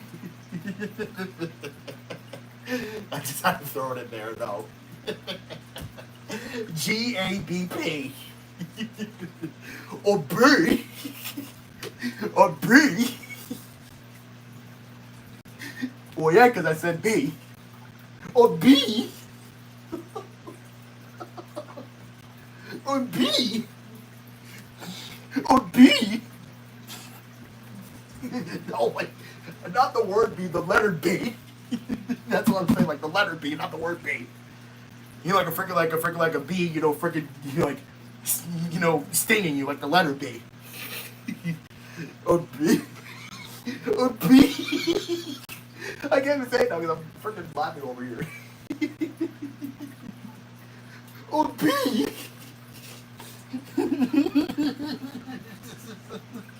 I just had to though. I'm about to eat soon anyway. Well, here comes Tom Walker. This might be a schedule loss out of the way, but like I said, I'm expecting to take like 2 out of 3, against these Reds. Like, here's the thing. I would say that we are not going to sweep their freaking Reds. There's no way that we will. Like, I'm going to say that I listen. I wouldn't be too surprised if we sweep the Reds. But let's just focus, this one game, like at a time. Like I would say that we could take, but like mainly for me, I would probably say you take like 2 out of 3, which is fine. Maybe we lose the first game and then win the next 2 to win the series. Plain and simple. Or maybe win the first game, lose the middle, win the last one, or whatever. Like it can go like any order. Like win the first 2 and then lose the last one. like it can go like any way like at this point moving forward.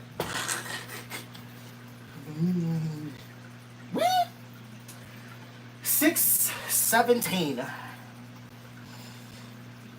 Yay. Harrison Bader's still standing in the sunshine as well. Good news is it's only 89 degrees in the shade. Yeah. 89! Pick your spot. 89! 2-2, the pitch. Swung on and hit deep down the line, but it's also hook foul. That did not have home run distance. And it's still 2-2 on TJ Friedel. Who the frick is he?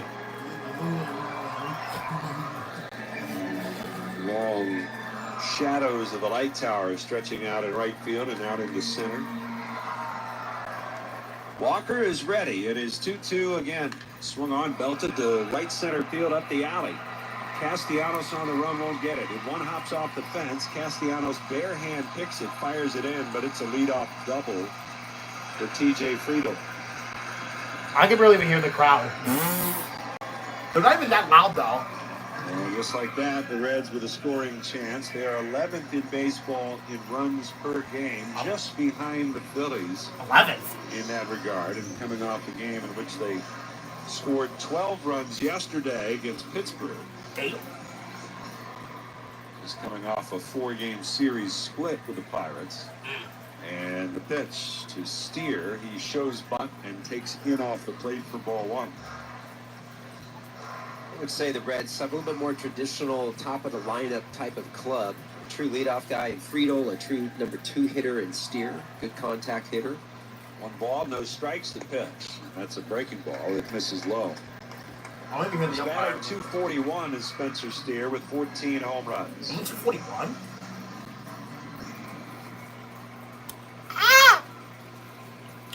Walker to the stretch and his 2-0. Swinging a ground ball left side. Turner has it deep in the hole. The throw to first is in time. Okay. The runner holds at second. There's one away. Yay. Defense for the Phillies. Kemp, Turner, Sosa, Harper at third to first. Wilson, Bader, Castellanos in the outfield, left, center, and right. This was like Kemp's going Behind the third. play doing the catch against JT Realmuto. Who's this? Here comes the now 2-time All-Star, Ellie De La Cruz. Oh, it's Ellie De La Cruz again. Back-to-back All-Star selections for De La Cruz. And the first pitch to him is up and away for ball 1. Oh, yeah, that's right. He's 77 hitter for the year with 19 home runs. Damn. Well, yeah, he is good, though. He's young, too, I think. The pitch swung on, and this one is sliced out of play down the third base side. Alfonso Marquez, the plate umpire. He's also the crew chief here this week. Willie Traynor called up at first.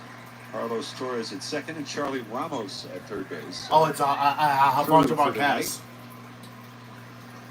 doing the call. 1 strike, 1 out, 1 on. And the pitch. Breaking ball stays high. We came in early today, broadcasters did, and we saw that the Reds were setting up a pitching jugs machine out at shortstop to throw balls, I should say shoot balls, at first base for some work. I don't know who was over there, but they were bullets.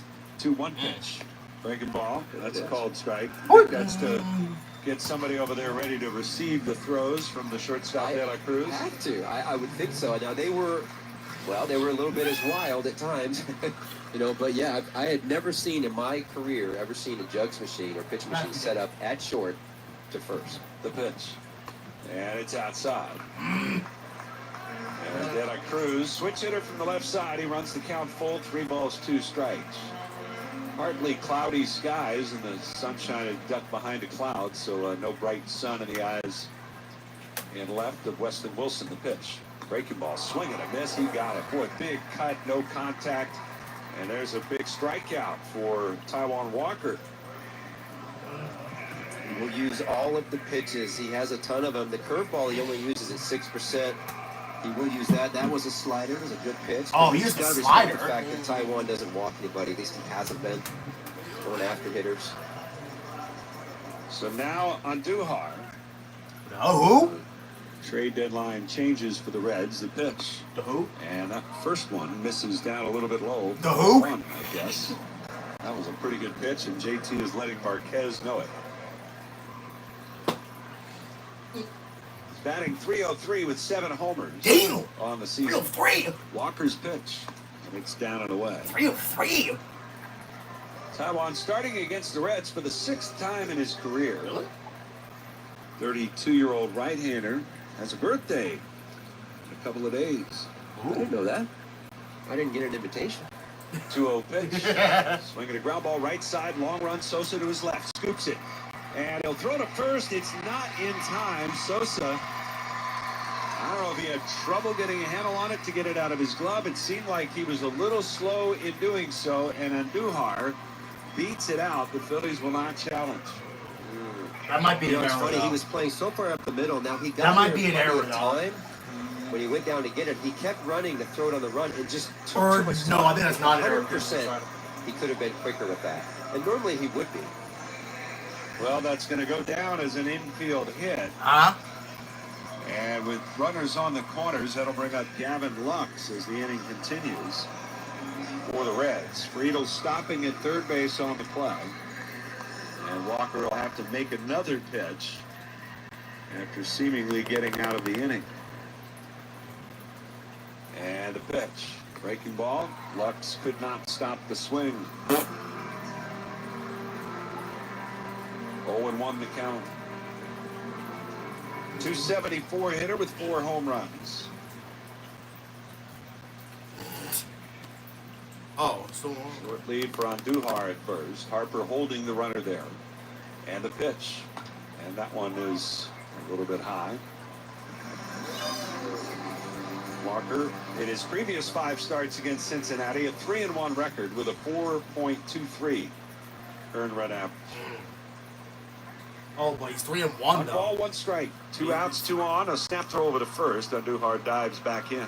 Oh, he's 3-1? Really? He has a 4.2. I mean, that's mid. Gavin Lux, the former Dodger. Really? Oh, yeah, that's right. First year here in Cincinnati. Takes another pitch in off the plate. Oh, so that'll make the count 2 balls and 1 strike. Oh, he was, but the... Oh, yeah. 21 pitches here in the first for Walker. 11 balls, 10 strikes. Not a good ratio. He comes set, and a pitch. Breaking ball. Line past the dive of Harper. It's into right for a hit. Wow. The Reds are on the board as Friedel will score. Around to third goes Andujar, and Gavin Lux with an RBI single gives Cincinnati a 1-0 lead. Well, he went with the curveball. I was just talking about doesn't throw it a whole lot. He's pretty cut and dry when it comes to where he has to throw. Hard pitches, cut and four seam are up. The split is down, and the curveball has to be down. It's just a non-negotiable thing for him, and the up ball stayed up. And then his curveball stays up. It's basically batting practice. Well, the infield hit for Andujar. Phillies didn't convert. Edmundo Sosa with the too slow of a play, and it costs the Phillies here in the first. Here's Noelvi Marte. The pitch is down low for ball 1. First pitch sinker at 92 from Taijuan Walker. Marte hitting 287 on the year. The pitch, and there's a strike. Outside part of the plate, 1-1 the count.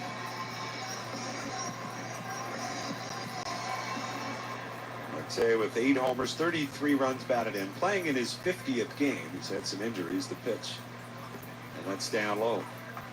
Tried the splitter there, and last time out against Baltimore, it was probably his best fastball split combination we've seen really in a couple of years in terms of velocity and the effectiveness of that splitter, using it off of the fastball. 2-1, and it's down low. Dude, this is a long inning for this guy. Well, the Phillies already a little bit short in the bullpen for tonight, and not what they were looking for at the start. The 3-1 pitch, swinging a ground ball to short. Turner to his left has it, shovels it to Sosa, and they'll get the force out on Lux. And that does it for the Reds. But they're going to run on 3 hits, and they'll leave 2. And we'll go to the second. It's the Reds 1 and the Phils nothing. Not a good sign for us, though.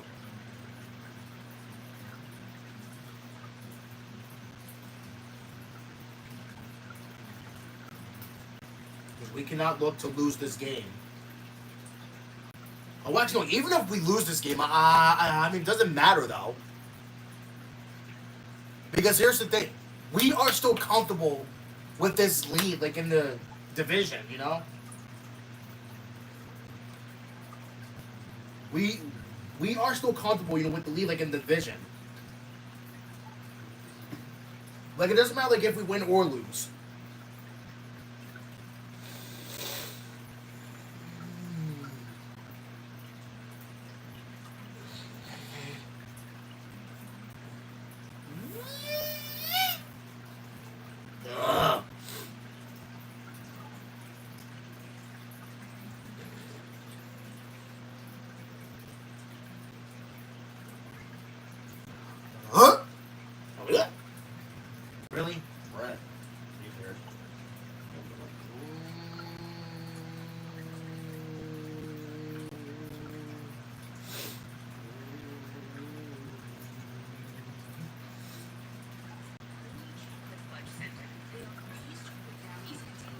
stage. Tickets are on sale now at AXS.com. And keep listening for your next chance to win your way there. The iHeartRadio Music Festival.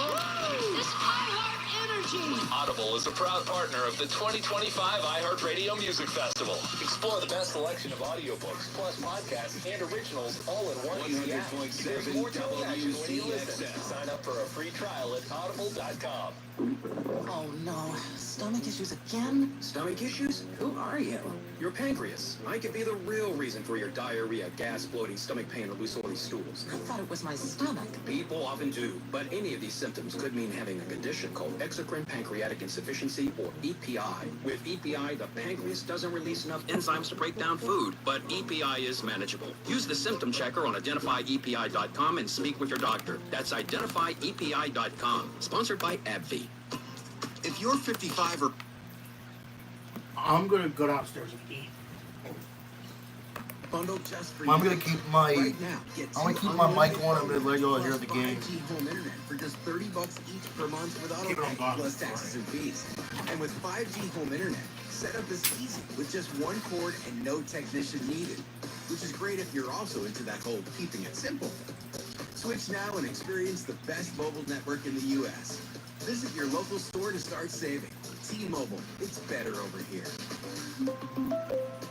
Based on analysis by Ookla Speed Test Intelligence data Q4 2024 to Q1 2025, Ookla trademarks used under license. Unlimited on our network. Customers on voice plan may notice speeds lower than other customers and further reduction if using more than 50 gigs a month due to data prioritization. Video streams and SD on this plan. Home internet pricing at $20 and monthly bill credit plus $5 per line without autopay. Debit or bank account required. See 5G device coverage and access details at T-Mobile.com. This summer, it's all about Big Three basketball.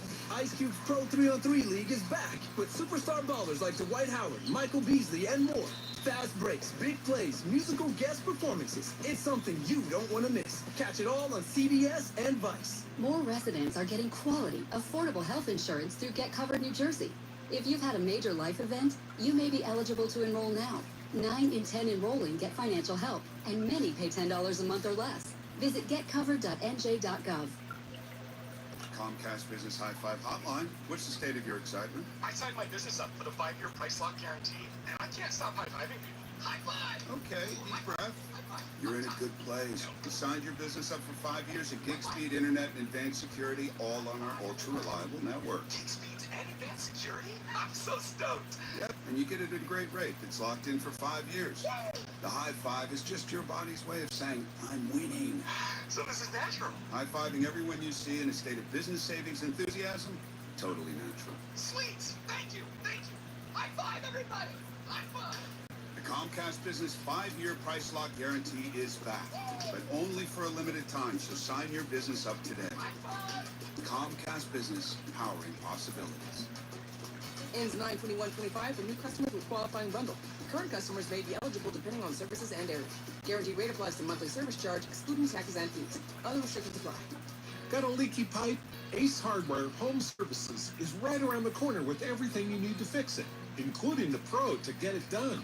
AC issues? We've got someone for that. Still haven't fixed that faucet from last summer? We've got that covered too. We're not just the helpful hardware folks anymore. We're your go-to for home services. From plumbing and water treatment to heating, cooling, and electrical, we bring trusted pros to your doorstep.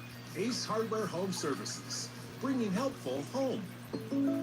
Hey, from State Farm. I'm winning. I finally cleaned my house, so I'm breaking out my new tropical room spray. Keep winning and create an affordable price just for you by bundling your home and auto with the State Farm Personal Price Plan. It's like your own personal paradise. Ooh, hey, grab me a coconut water. Bundling, just another way to save with a personal price plan. Like a good neighbor, State Farm is there. Prices are based on rating plans that vary by state. Coverage options are selected by the customer. Availability, amount of discounts and savings, and eligibility vary by state. There's a lot of uncertainty in the world, but one thing's for sure. You need a PC you can rely on. Whether it's for school, gaming, or whatever your next chapter holds, Lenovo.com has the tech to help you succeed. Shop PCs right now at Lenovo.com during their back-to-school sale, where students can save more when they sign up for a Lenovo education account. Free shipping, easy returns, flexible financing. That's Lenovo.com. Lenovo. Oh, Could this vintage store be any cuter? Right? And the best part? They accept Discover. Accept Discover? In a little place like this? I don't think so, Jennifer. Oh, yeah, huh? Discover's accepted where I like to shop. Come on, baby, get with the times. Right, so we shouldn't get the parachute pants? These are making a comeback. I think. Discover is accepted at 99% of places that take credit cards nationwide. Based on the February 2025 Nielsen report. Celebrate the final month of our construction reduction sales event at Matt Black Kia with 0 down, 0% financing, and 0 payments for 90 days. That's right, 0% APR for 48 months on every clearly marked Kia in stock with 0 down and no payments for 90 days. Plus, get up to $3,000 over book value for your trade with the purchase of any new Kia. Stuck in a loan or lease? Matt Black Kia wants to get you released. If you have a job clearing $450 a week, then we want to get you approved today. And with our 4-day love it or leave it return policy, you simply can't make a mistake. At MattBlackKia.com. It's gotta be a Matt Black Kia. Call 215 South Jersey's rock station, 100.7 WZXL. Until last night at that party, someone yelled Jen overdosed. A guy ran up and put this spray in her nose. It was naloxone. Saved her life. Wow. Sounds like having naloxone around is a really good idea. Right? And anyone can get it for free at most pharmacies in New Jersey. No questions asked. I'm definitely checking this out. Visit stopoverdoses.nj.gov to see how you can get naloxone free from the New Jersey Department of Human Services. I'm John Morgan of Morgan & Morgan. Our firm handles hundreds of crash cases involving semi-trucks every year. A crash case involving semis is much different, and if you don't know what you're doing, you can leave lots of money on the table. Many times there is separate insurance for the cab and for the trailer. Sometimes there are actually layers of other insurances and excess insurance that some lawyers may not know about because they don't see that many cases. We see these cases every day. Also, there are federal laws governing the hours a driver may drive in a 24-hour period and logs that are required. A crash case involving a semi-truck is a totally different animal than a simple car crash. We have lawyers who only handle these cases. It's all they do. Rolling the dice with the wrong law firm can be disastrous. Call us on your cell phone at Pound Law, pound 529. It's so easy. Injured? Dial Pound Law. Morgan & Morgan. John Morgan is licensed in Florida and Tennessee only. New Jersey lawyer will handle New Jersey cases. Visit forthepeople.com. The free iHeartRadio app has over 100 commercial-free stations waiting for you to explore right now, like 80s Rock Ride, featuring Van Halen, Billy Idol, Aerosmith, Def Leppard, and more for your summer road trips. Crank it up all summer. 80s Rock Ride, commercial-free 24/7. I stay for a white wedding. Just open the free iHeartRadio app and find your next summer preset now. This report is sponsored by Atlantic City Electric. A beautiful day today. High of 83, sunny all day, getting down to 62 tonight. Atlantic City Electric can help make living at your multifamily property more desirable while improving its value. Your program provides financial incentives that help pay for energy-saving upgrades. Learn more at atlanticcityelectric.com/multifamily. Broadcasting live from the 100.7 WZXL Golden Nugget Atlantic City studios. He was on his way. Hasn't come anywhere close to those numbers since. 2-2. Swung on and hit off the end of the bat. It's going to fall into center for a base hit. Sometimes young hitters that come out of the box fast, a lot of times, they struggle, whatever it is. They just need a different voice, different environment. I'm sure that's what the Reds are counting on. Find something that resonates with him offensively, because defensively at third base, he's just phenomenal. So far with the Reds hitting well under 200, so he'll take that broken bat base hit. Top of the order now in Friedel, who doubled and scored in the first. The pitch, and it's down and in. Brian Hayes just 6 hits and 34 at-bats before that single. That's a 176 batting average with the Reds.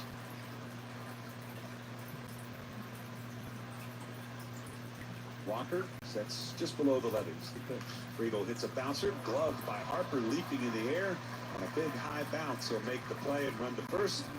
That'll do it for Cincinnati. No runs on a hit, 1 left. We'll go to the third at Great American Ballpark. Reds 1 and the Phillies 0.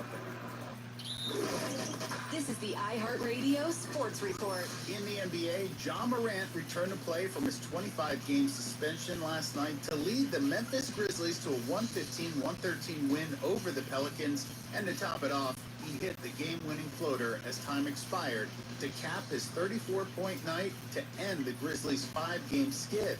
In other action, the Warriors topped the Celtics 132-126 in overtime. Steph Curry dropped 33. The Blazers stunned the Suns 109-104, and the Bucks beat the Spurs 132-119. And in the NFL, those hoping to see Aaron Rodgers make a return as quarterback for the New York Jets this season will be disappointed. Yesterday, appearing on ESPN's The Pat McAfee Show, he said a return to action would have been, quote, an absolute no-brainer for a playoff game, end quote. But the 5-9 Jets were eliminated from postseason contention Sunday, and that cemented Rodgers' decision. I'm Andy West with your iHeartRadio Sports Report. Need more? Open the free iHeartRadio app for the best sports stations in the country and the most sports podcasts with the biggest personalities in the game on demand. Your bill evenly across the year to boosting your home's energy efficiency with rebates, and from year-round payment assistance programs to servicing appliances, PGW's got you covered. Check us out at pgworks.com. No shade. Kids 14 and under will love the Brady Plus Trey Turner Performance sunglasses they'll receive on August 24th at 1:35 when the Phillies host the Nationals. Order tickets now at phillies.com. 100.7 WZXL, South Jersey's rock station. Kids 14 and under will put the fun in Funko when they take home a Chick-fil-A Bryce Harper Funko Pop collectible on Saturday, August 30th at 6:05 p.m. when the Phillies host the Braves. Andrew Abbott delivers to Otto Kemp, and the first pitch is a swing and a miss. Breaking ball, nothing but one to count. Bottom third of the order for the Phillies. They're still without a hit today against Andrew Abbott. The pitch. And a swing and a miss. Kemp tried to check, but he definitely went around.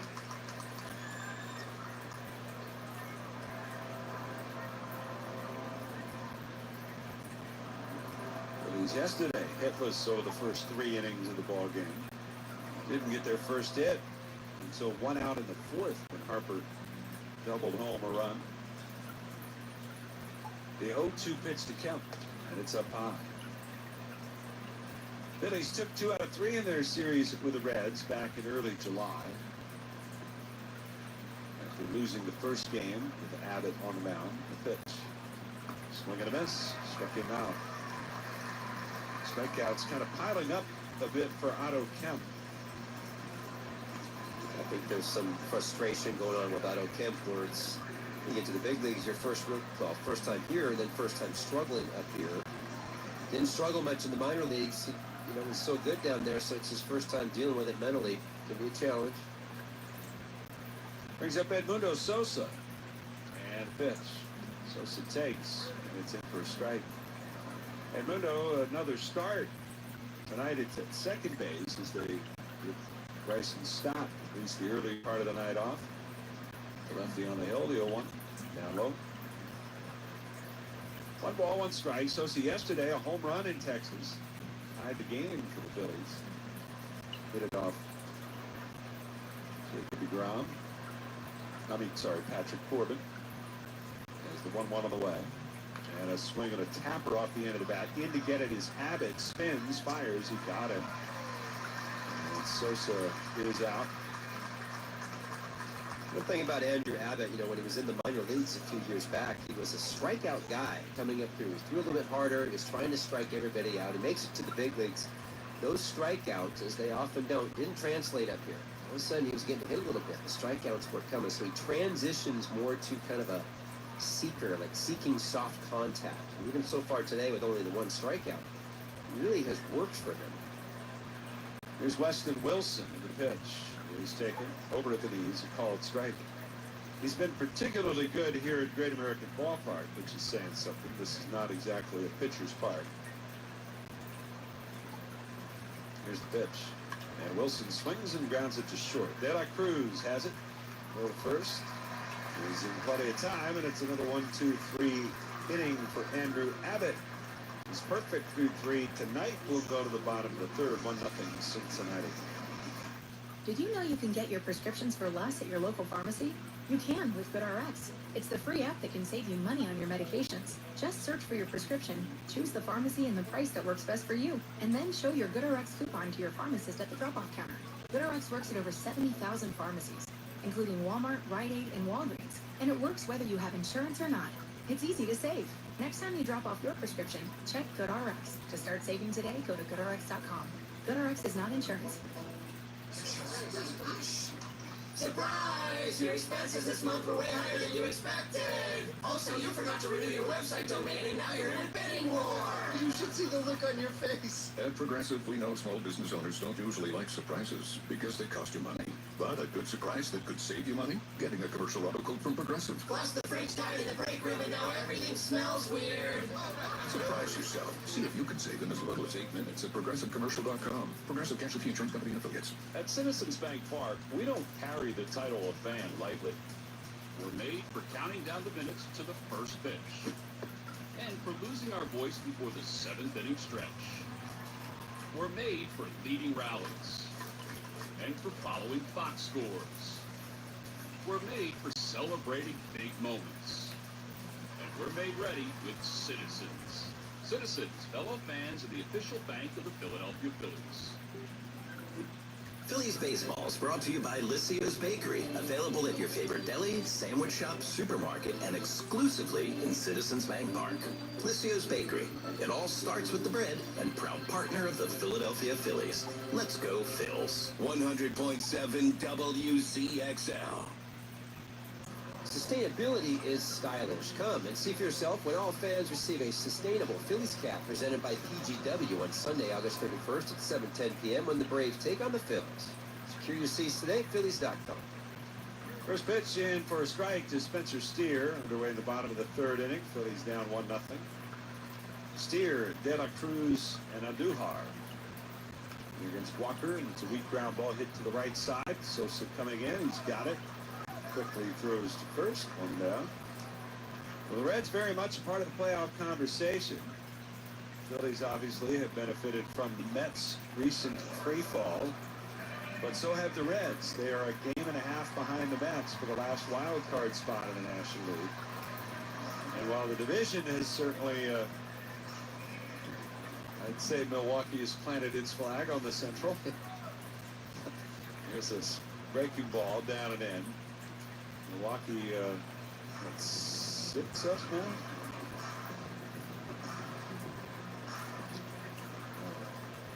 You're looking for the huge stats, aren't you? Yeah.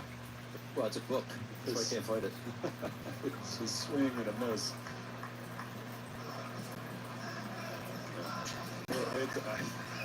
I got you. I got it right here. Yeah, Okay, they're okay, up 6. They're up 12 on the Reds. Here's the 1-1.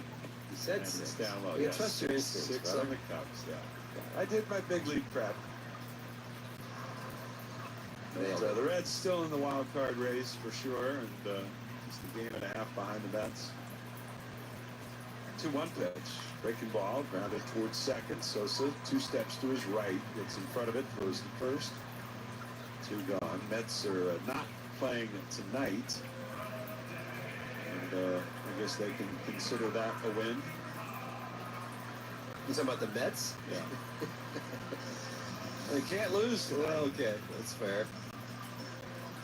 They've lost 7 in a row. They've lost 11 of 12. Here's Andujar. It's pretty serious. First pitch for a strike on the outside corner. Gonna lie to you. And yesterday, the 5-0 lead evaporated, and they lost on a walk-off. The 0-1 swung on foul back. I remember back in June, it was on June 13th. Phillies started the day, they were 5.5 back. And the Mets had I believe it was a 5 or 6-1 lead late in the game against Tampa. They blew that lead.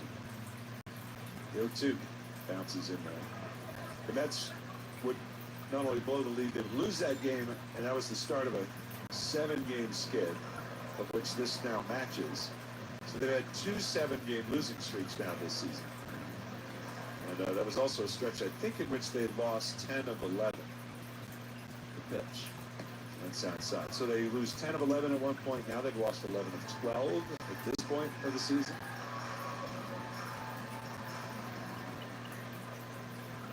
Two balls, two strikes.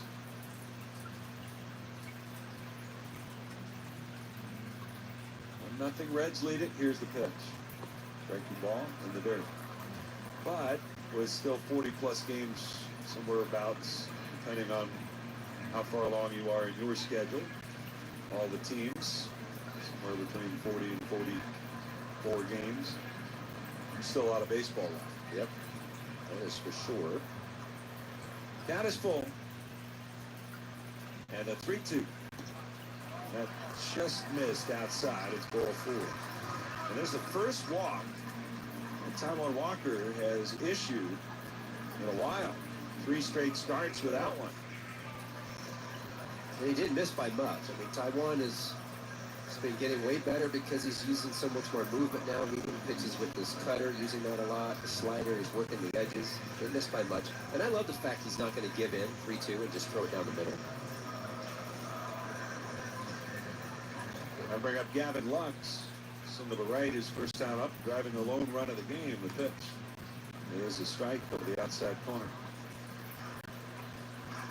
So from 5.5 down to 5.5 up for the Phillies since June 13th.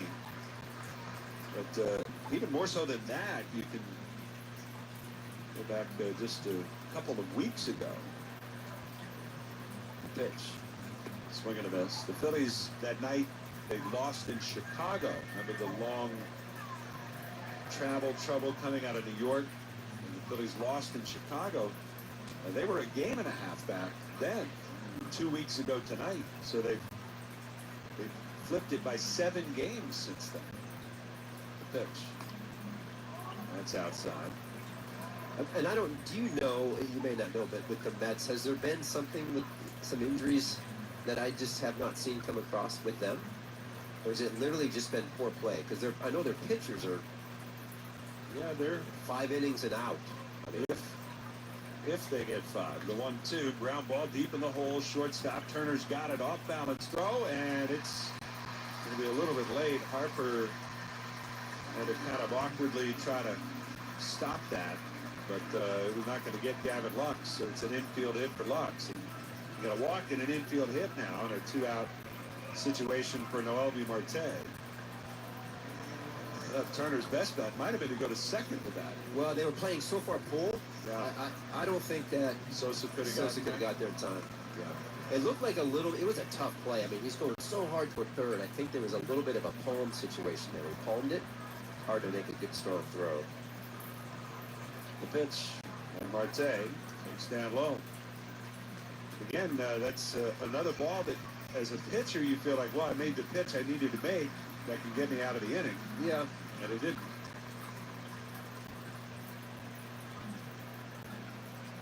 One 0. And that one just a little bit low. 2-0. But it happened in the first.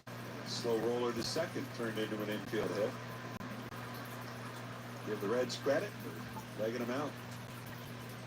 2-0. Swing on, foul away. That's one thing with Taijuan. He's not a swing and miss pitcher, at least not anymore.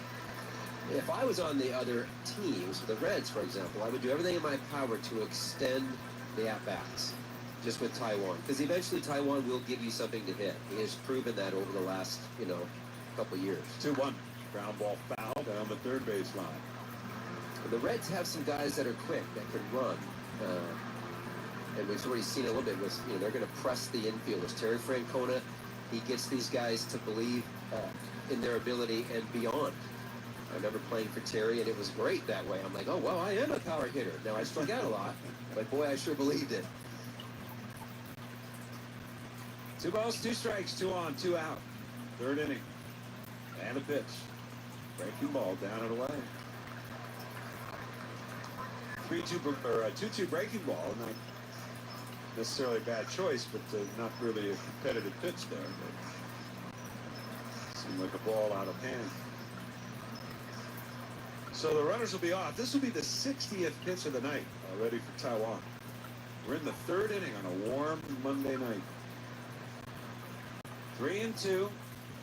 And Walker turns. Looks at second. Tito didn't really try to convince you were a power hitter. No, but he let me believe in myself. 3-2. And it's fouled off. Well, nothing wrong with that. The tears stopped, Scott. No, it was more just the belief in yourself, your ability. You know, if you make mistakes, he was right there in your corner. He was just a real positive guy. He was always in your corner. It was good that way. It's really good for young players.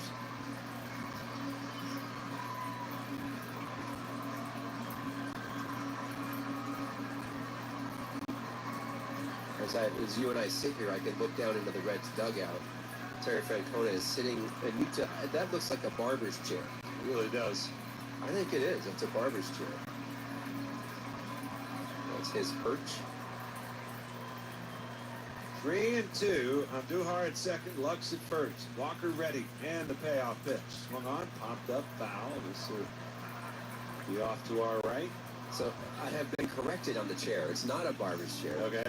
It's a fishing chair. Fishing chair. That's right got a big off the back pedestal. of a boat. Yeah. So he put that on his boat, take it out in the Ohio River. The pitch, swing and a miss, struck him out.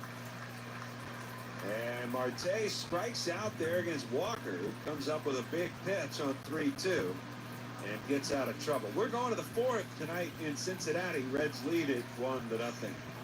Looking to spruce up your kitchen with new appliances? D&K Appliances, family owned and operated, offers luxury brands such as GE, Profile, Cafe, and Monogram, offering the perfect selection of appliances for each individual. A place for all. Kitchen appliances, laundry appliances, and small appliances. The possibilities are endless. D&K Appliances offers in-house services from delivery and installation to service, unlike competitors. Visit D&K Appliances in Newtown Square or Flourtown or dkappliances.com. D&K Appliances, the dependable difference. Look at you. Your life is under control. Errands, done. Groceries, got. It's a good time for a reward. You know the one. Your favorite tasty cake treat. Is it the delicious crimpet or the mouth-watering candy cake? No matter where you are, choose what feels right and enjoy. You've earned it, and you know you deserve it. Tasty cake. Accept no substitutes. It's simple. When we breathe better, life is better. Which is why at the Temple Lung Center, we're advancing lung care so you can take back your life. When we expand your treatment options, you can expand your horizons.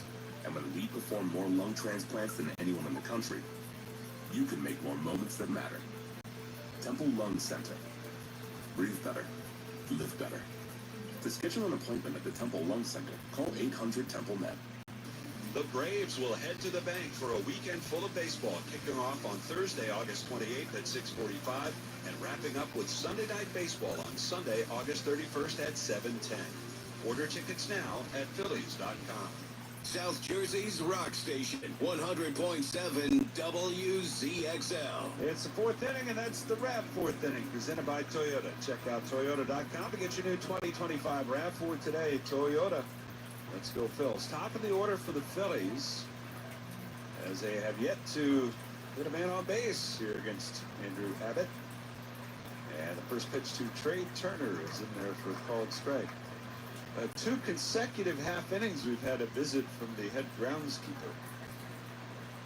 With a little handheld electronic device in his hand as the pitch is popped up, shallow right field. Going out is McClain. Marte calling him off, and the right fielder makes the catch. 1 gone. We believe that to be the radar. I guess they're tracking a small cell in the neighborhood. I'm thinking if it's a small cell, but he's showing the umpire, it must pack a punch. Perhaps he's saying, look, it's a small cell, nothing to worry about, you can play right through it. Okay. I like it. Here's Schwarber. And a swing and a miss. Kyle Schwarber popped out to third his first time up. 21 games since the break. 11 homers. And 26 runs batted in. The pitch. One fouled off. And, that got Tyler Stevenson, who goes down quickly behind home plate. Shohei Ohtani hit number 41. So he is tied with Schwarber for second behind Cal Raleigh, who has gotten red hot again. The big dumper is up to 45 homers. I think that ties Johnny Bench for home runs by a catcher in a single season. It's behind Salvador Perez, who had, 47? 47. They give Tyler Stevenson a minute to recover after that. And, waiting on Alfonso Marquez to give the go-ahead. He has started the pitch clock. No balls, 2 strikes on Schwarber. Here's the pitch. And it's outside. Schwarber with 95 runs batted in. That's 3 behind Raleigh. He's closing in on the century mark. 1 ball, 2 strikes to pitch. Swing and a miss, struck him out. Fastball got him.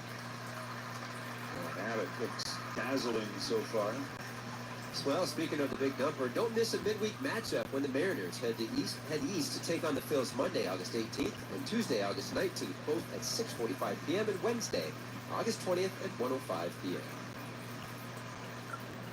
1-0 Reds leading it. Here's Harper. And the pitch. It's taken. A breaking ball misses. It was at this point yesterday that Harper had the first hit of the game for the Phillies. In the 4th inning, he did so with a man on. The 1-0 pitch. Swinging a foul off the catcher. Oh, what a great cut. He's in that mode right now. He had a bunch of them down at Texas where there's some fastballs, some sinkers right down the middle, and he's getting terrific swing. He's on time. He's just missing whatever that is. Whether it's he's just not tracking it deep enough, just missing. 1 ball, 1 strike. The wind up by Abbott in the pitch. That's outside. He's 2 for his last 21 with his ground out his first time up.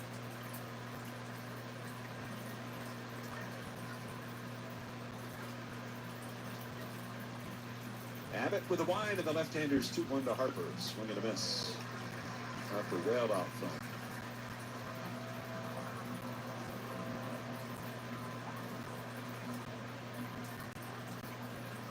Count even, 2-2. The pitch. Swing and a miss. He got him. A pair of strikeouts for Andrew Abbott. Another 1-2-3 inning. He remains perfect through 4 innings. Tonight we'll go to the bottom of the 4th. Phillies trail 1-0. In your community or in your home, Nemours Children's nationally recognized pediatric specialists are here to help your child achieve their best health. Throughout Southeast Pennsylvania, we're working hand in hand with families to make every child's world a place where they can thrive. Now open in Malvern. Find your child's neighborhood specialist at nemours.org/PA. Nemours Children's Health. Well beyond medicine. For a championship team, you want proven players, a system that works, and a great franchise. For 25 years, AZEC Trim has been #1 with the pros, performing in tough Northeast conditions like harsh winters and salt-filled coastal air. It outlasts cheaper trim alternatives that may fail when it counts. And AZEC is right here, supporting the contractors who build with us and the New England lumber yards who serve them. Visit AZECexteriors.com. AZEC, made in America, built to last. Hey Philly fans, Ryan Howard here. When you're at Citizens Bank Park, make sure to stop at Colby's Southern Kiss Chicken near Section 120. Colby serves up the freshest ingredients and the best in Southern-style chicken sandwiches, including the Colby's Original, Nashville Hot, and my personal favorite, the Big Piece. And don't forget to save room for the incredible Peach Spoon Pie. You can also find a Colby's location in Mount Holly, New Jersey. See you at Colby's this summer. While everyone's listening to the ballgame on the Phillies Radio Network, the Engineers Labor Employer Cooperative, ELEC, is hard at work rebuilding our infrastructure, whether it's transportation, water, or energy projects. ELEC and the operating engineers, 825, are ready to get to work building our bounce back. 100.7 WCXL, South Jersey's rock station. Bottom of the fourth inning, and this is the RAV fourth inning presented by Toyota. Check out Toyota.com to get your new 2025 RAV4 today. Toyota, let's go Phils. Tyler Stevenson leads off against Taijuan Walker, and his first pitch is a strike call over the outside corner. Reds 1, Phillies nothing. Reds have 5 hits, the Phils have none. Pitch. And that's inside. 1 ball, 1 strike to count. And Stevenson, who flied to right his first time up here, he fouls one off to our right. Let's pause for station identification. This is the Phillies Radio Network. WZXL Wildwood.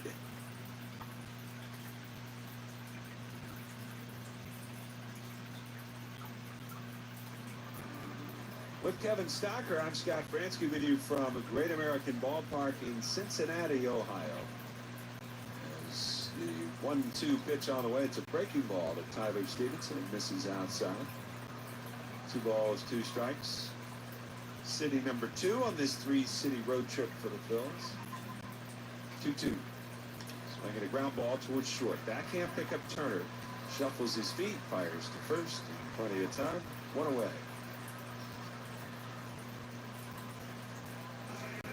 And the Phillies are playing a National League opponent for the first time since before the All-Star break. The Phillies wrapped up in San Diego. They opened the second half with 21 straight against the American League.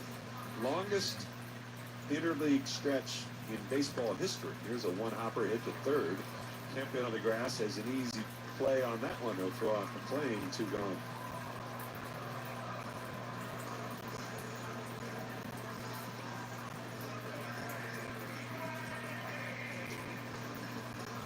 Bring up Ke'Bryan Hayes.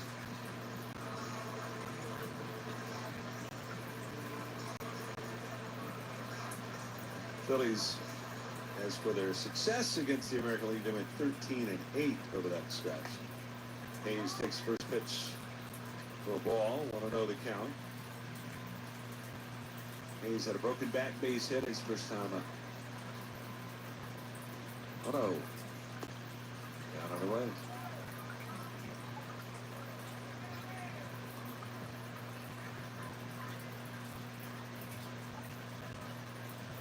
2-0 the count.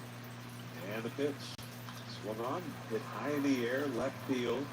Wilson coming over and calling. Bader's coming into the picture now too, and Bader makes the call of the catch in left center. So there's a 1-2-3 inning for Taijuan Walker, his first of the night. We'll go to the 5th. It's 1-0 Cincinnati. From Westchester to Doylestown, from Drexel Hill to Lansdale to Philly, we all look out for each other, stepping up to keep our communities going strong. And at Independence Blue Cross, we're here to keep you going strong. We've been deeply rooted in our communities for more than 85 years. And that connection to members has earned us our spot as the #1 health insurer in the region. So while you look out for your neighbors, know IBX is always looking out for you. Learn more at IBX.com.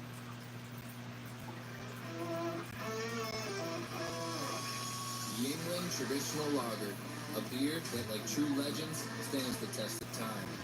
Brewed by the same family for nearly 200 years, it's a crisp amber lager with a bold, smooth flavor that's perfect for game day. So swing down to Maggio's of Southampton and join us during all Phillies games for $3 Yingling Lager drafts and $3.25 Yingling Lager, Light Lager, and Flight Bombs. Yingling. Legends stand the test of time. Welcome to Dugout Radio, the undisputed home of Boomtown Baseball. The Wi-Fi is booming with Xfinity, baby. Hi, Nick's Hilarious. Stacy, how do you stay locked in on every pitch and play? We stream it all live on Xfinity Internet with low lag, 99.99% network reliability, and speeds faster than a base runner beating the throw to home plate. I stream on my TV, tablets, even my smart fridge. Smart fridge? With all those games, we gotta refuel. Stream live baseball with Wi-Fi built for the biggest moments. Xfinity. Restrictions apply. Actual speeds vary, not guaranteed. Your local Chevy dealers are making a big difference in the lives of youth baseball players in their communities through the Chevy Youth Baseball Program. The Phillies salute Raceway Chevrolet in Bethlehem for their support of the Silver Creek Athletic Association. 100.7 WZXL. Stream every out-of-market game live or on demand. Plus, stream MLB Network 24/7 for the entire season. Blackout and other restrictions do apply. Visit MLB.tv for details. Start the fifth inning. Phillies still looking for their first base runner of the night.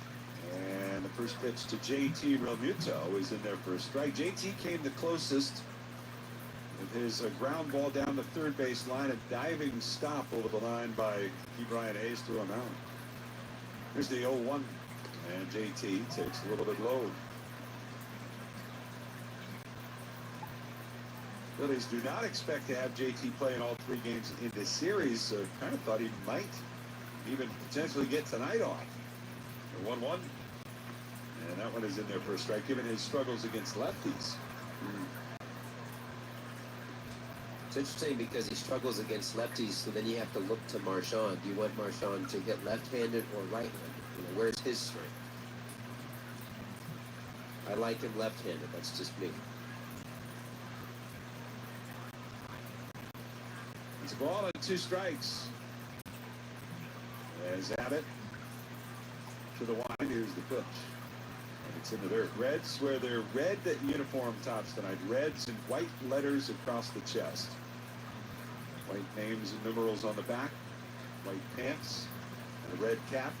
Phillies in the road grays so far this year, 31-28 on the road. Here's the 2-2. Fouled off.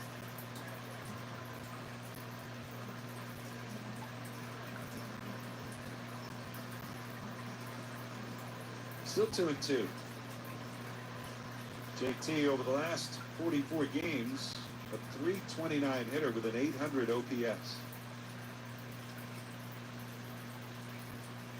The 2-2. Swung on, fouled away, just off to our right. Why do I feel that you and I are in striking distance here? We are. We are, right?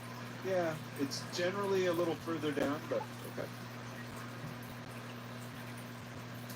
It's possible. 2-2 pitch. Swung on, line towards right center. There's a base hit. And Marte can't stop it. It goes under his glove. It goes all the way to the wall, and JT will go into second base. Rolly Marte racing over into the gap. Didn't get down low enough to stop that ball.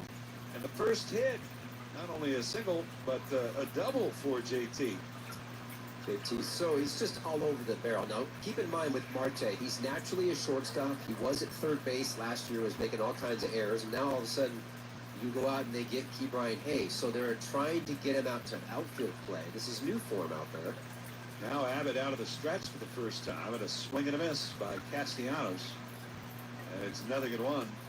Nick, who hit a big home run off of Abbott at Citizens Bank Park, a first inning homer in his start back in July. 0-1. And that's a fastball, misses up and away. Well, if nothing else, Castellanos has to find a way to get this runner moved over. Yes. He is struggling at the plate over his last 17, but 1-1. Swing and a miss.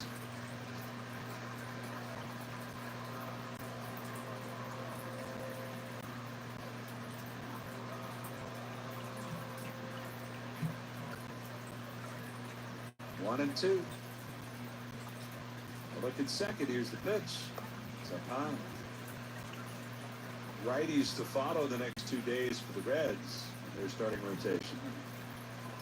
You have to wonder if the Phillies are going to maybe give a thought to having the 2 lefties on the corners again, as they did over the weekend against DeGrom. The 2-2 swung on, and it's popped up. Foul. First base side. Steer won't have a play. It's into the seats. I think you have to consider that particular lineup. Castellanos have to. Clearly he's been an everyday player for the Phillies for the last 3+ years, but the struggles are deepening. Abbott with a 2-2. Swung on, and this is popped up on the infield. Steer now into foul ground at first base. He'll make the catch just beyond the rim of the infield, and there is one away. And Nick unable to get that runner moved over.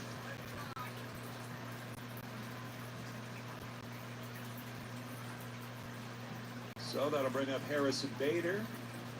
And Stevenson goes out to talk to Andrew Abbott.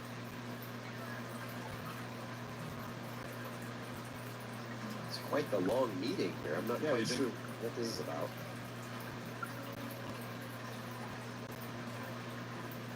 Seems like kind of a strange time to head out there, but well, the Phillies with this 1-0 deficit, they've got their first man aboard tonight. Comes here in the 5th inning. And Harrison Bader with the first pitch missing badly, up and away. Stevenson leaping to make that catch behind the plate.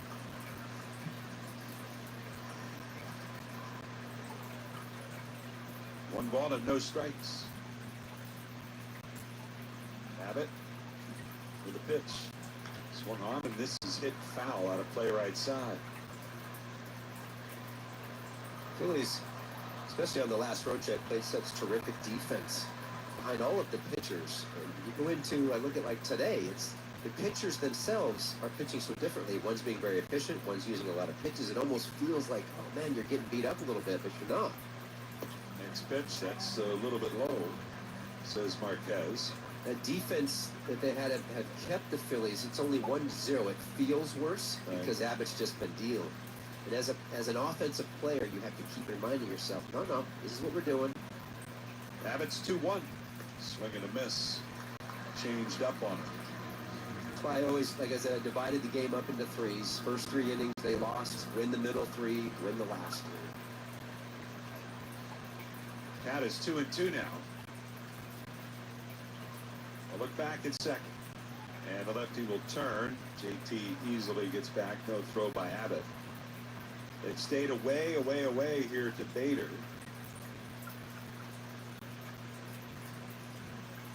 Let's see what they do here with the count 2-2. Abbott ready at the belt. He kicks the pitch. Swung on, hit in the air, right center field. Going back is Friedel nearing the track, and he'll make the catch on the warning track. JT tags and heads to third. Pretty well struck there by Harrison Bader. I'm back. However, it's out number 2. Runner 90 feet away now. And it's up to Otto Kemp. For what? There are some dark clouds to our left, Scott Fransky. Okay. So weird, and Friedel in center field, as soon as the ball was hit, was shielding his eyes, and I don't know what sun he's looking at. The pitch. Kemp takes. That's down low. I mean, there's a little bit of sunshine that is peeking through right about where he's standing. Maybe right there. There's something cutting through the stands where the rooftop is. The pitch. And it's up high. There is still sunshine in the deepest part of left center field on the warning track and on the outfield wall.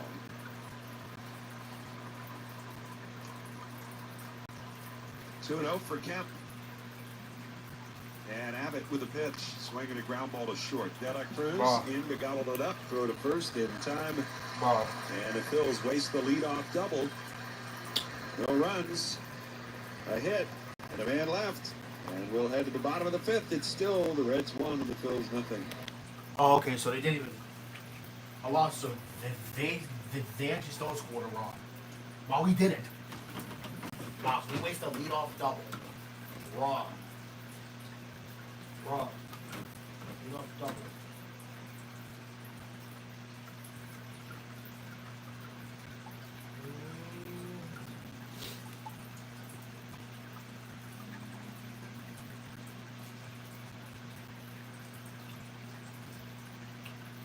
Wow. No hits, and they have 5.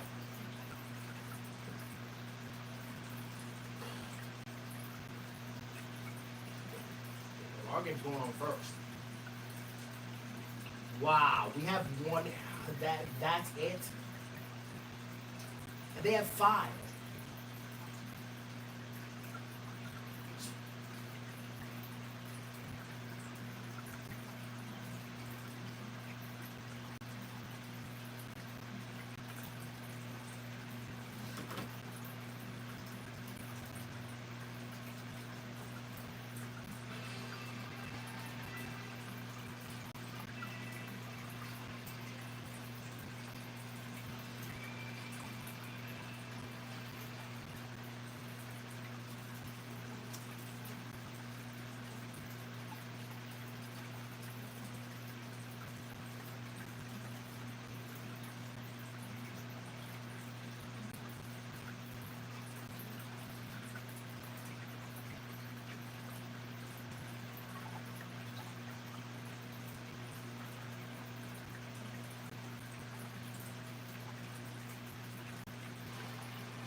Damn.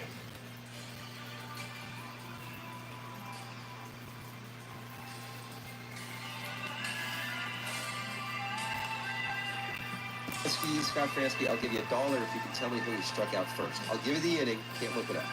There's a breaking ball that's in there for a called strike. Can you give me the team? I didn't look that up. But I get it. 2005. And I had just retired for 4 years.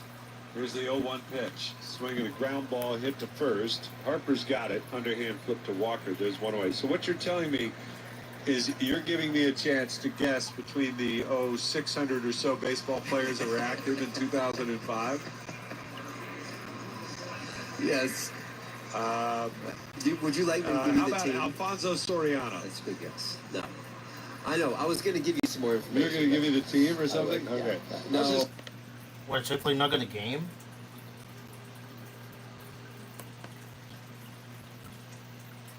Grab it. Why is this not loading? Stats leader Justin Verlander, he was pitching. Oh, it says that lead. Oh, damn. Right center, and over to his right is Castellanos to make the catch.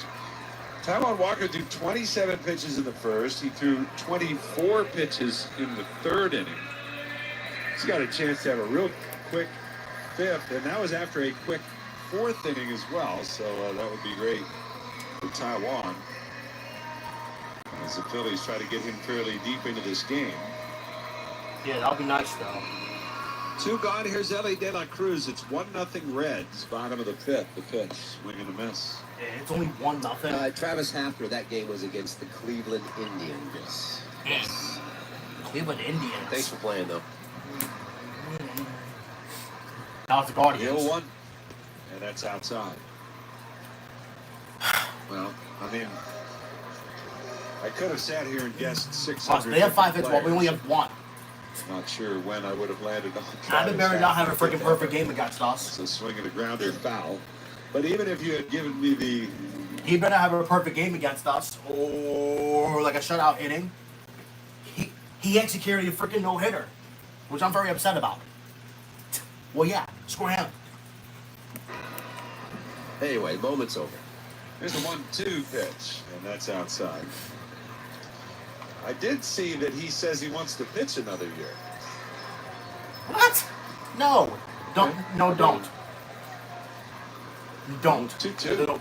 And this is a fly ball into center. Bader has it measured. He'll make the catch. Yeah. And there's another quick inning. 1-2-3 go the Reds. 7 straight retired by Walker. And we'll go to the 6th. It's 1-0 at Cincinnati.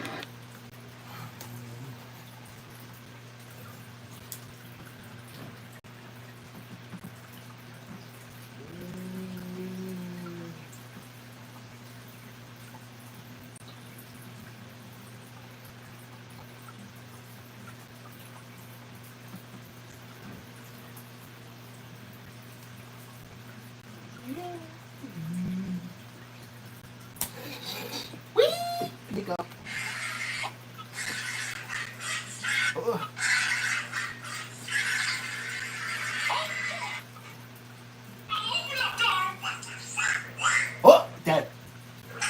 Ball of how's it taste? Ball of how's it taste?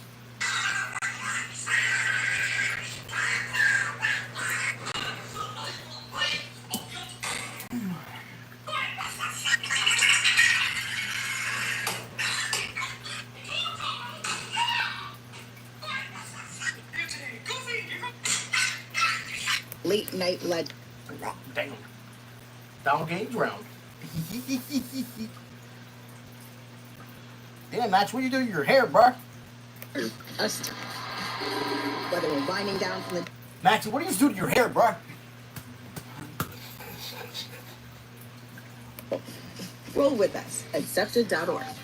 Doors are closing. Phillies baseball.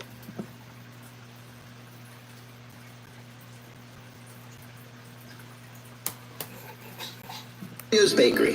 It all starts with the bread, and proud partner of the Philadelphia Phillies. Let's go, Phils. 100.7 WZXL. South Jersey's rock station. Blue Cross player spotlights on Ryan Kirkering. 39 of his 49 appearances this year are scoreless. He has a 1.67 ERA, over his last 36 games. Independence Blue Cross, learn more at IBX.com.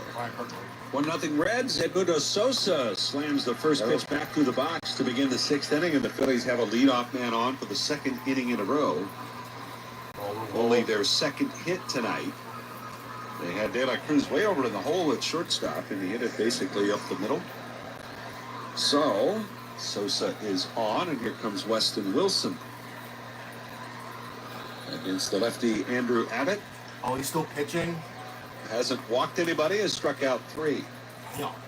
Double play depth on the infield. And no pitch. Wilson bunts and fouled it down at the plate. I mean, I would try to bunt, though. Seeing defensive alignment. We've seen I would try to bunt, though. It's been literally as 4 steps from the second base bag. If they're thinking bunt, they're thinking wrong then in regards to where he's playing. He's got a long way to run from where he's standing. What is that, 5 steps maybe? 4 or 5 steps from the bag. 0-1 to count. And the pitch. Wilson not bunting. A swing and a miss. And it's 0-2. Now he's got a battle. Rob wanted him to bunt, gave him the bunt sign. Once you get 1 strike, I like the fact that your manager says, okay, now we'll take it off. You get 2 swings now to get a hit. Abbott ready. Long set. And the 0-2. Swung on, fouled back. Wilson grounded to short his first time up. He's quietly been able to pick up a hit in 4 straight games. 385 average since his return from Lehigh after Alec Bohm went on the injured list. 0-2 to count. And the pitch. And that's a breaking ball down and in. He checked his swing. Hasn't had a ton of playing time, of course. And Alec Bohm is on the mend. He made his first rehab appearance yesterday. Went 0 for 4 for Lehigh Valley. Made a great defensive play, a bare hand pickup charging in. Abbott ready. And the 1-2 will wait as he throws over to first. Alec Bohm, it sounds as though they are pretty set on him playing 4 more games down there. 4? Twice in the field and twice as the DH, alternating each day. A 1-2. And that's inside and high. Count even, 2-2.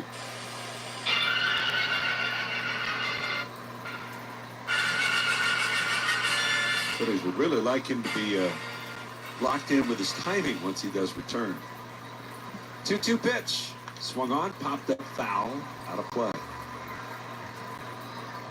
And Bohm kind of talked to that effect afterwards yesterday. Said, wasn't necessarily thrilled to be going on a rehab assignment. Most guys think, I just get out there, but sit after the first day, 0 for 4. I don't want to go 0 for my first 12 and look like an idiot. The 2-2. And that one is a called 3rd strike at the knees. Soft. Good pitch there. Weston Wilson kind of shaking his head, but that was a strike. There's one away. I think, Alec, with 4 games, that gives you about 16 to 17 at-bats, or at least plate appearances. You want to see as many pitches as you can out of the pitcher's hand. Here's Trey Turner with a man on at the pitch. Turner swings, lifts one in the air to left, straight away, and not deep. Lux is waiting on it. Turner slamming the bat down, slightly jogging to first. And he'll turn and head back as that pitch or ball is caught by Gavin Lux for the 2nd out. I see that Trey Turner now has used a different bat. I believe this is his 3rd different bat that he's brought up to the plate. He has a gray bat. He's been using a black bat, and this one is back to kind of a silver bat. Well, he's got 9 hits in his last 56 at-bats, so he's really struggling. Here's Schwarber and a pitch. Kyle is swinging a miss really late on that. 94-mile-an-hour fastball.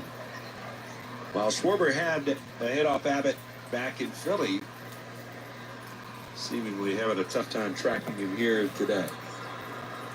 The 0-1. Swung on, hit in the air down the left side. It's going to slice out of play. Wait, Like, is this 2013? 1-0 Reds lead on a run in the first, which, don't forget, really shouldn't have scored. Phillies had a chance to get out of that inning. Edmundo Sosa, bit of a slow play, couldn't get the ball out of his glove, whatever the reason. The 0-2 on the way. It's down and away. But it extended the inning for the Reds and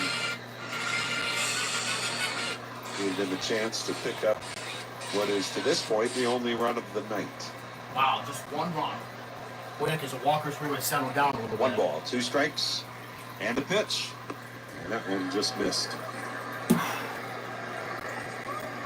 A zip on that at 95 from Abbott.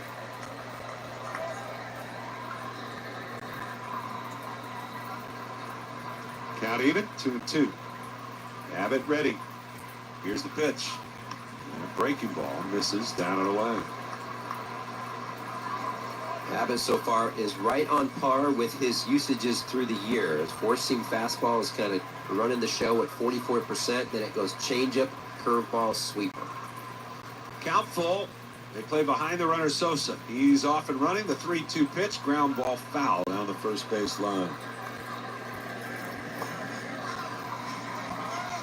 Abbott, who was selected to the All-Star team as a replacement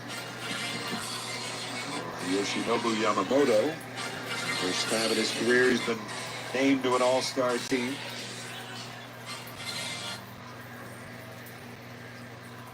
The 3-2 again, and Schwarber lines it deep but foul down the right side.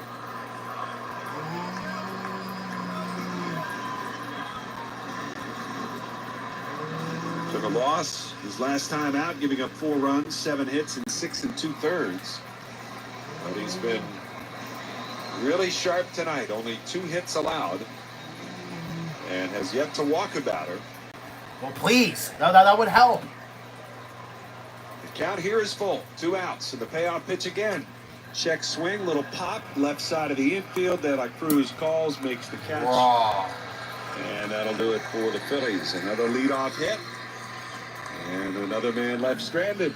Middle of the 6th, the Reds lead 1-0. Come on, we need to get this guy, man.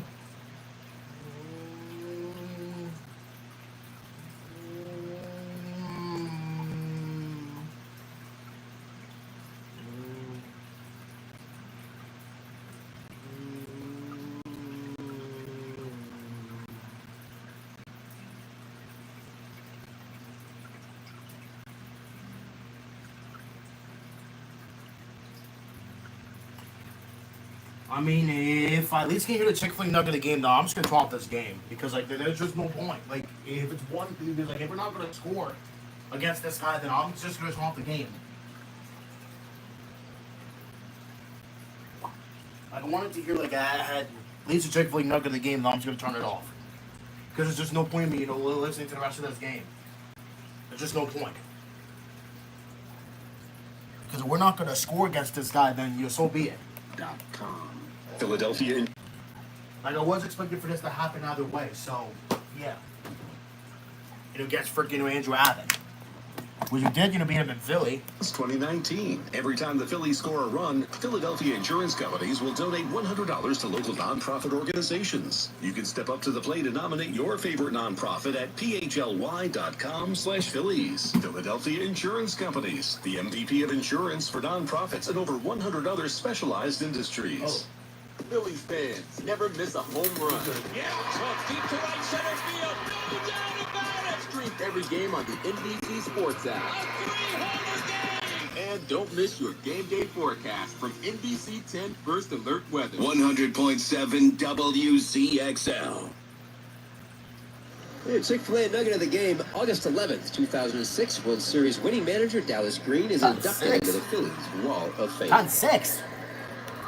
Yeah, that's it. I'm just gonna turn it off.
Celebrate.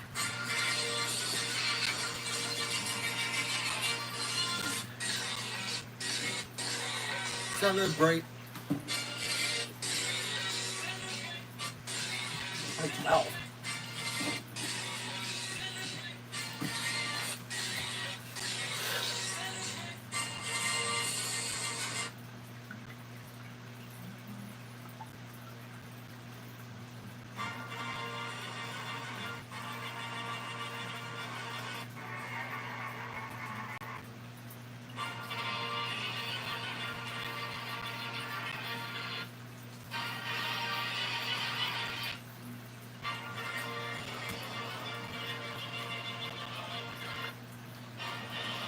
Everyone's fine.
Yeah, I just trumped the game because, if we're not going to score, then so be it. I mean, it's against this guy. I mean, it just doesn't matter. Like, even if we lose, I just don't care.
Okay, blank.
2014. Damn. Oh my god, it's been 11 years? Jeez.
Thank God. Wow, the top of the 8th, really?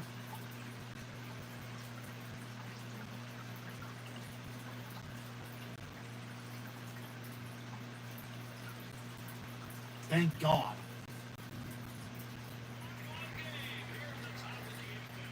Thank God.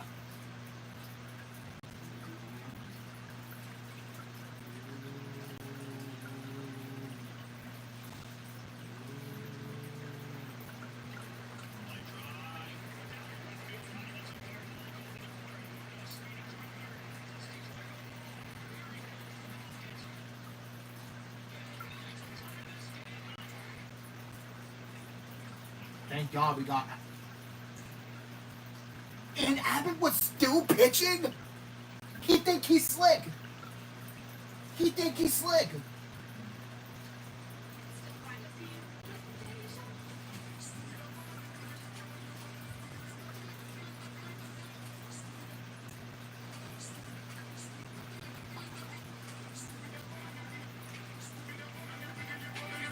Wobbly wiggly wobbly wiggly wobbly wiggly woo. Wobbly wiggly wobbly wiggly wobbly wiggly woo.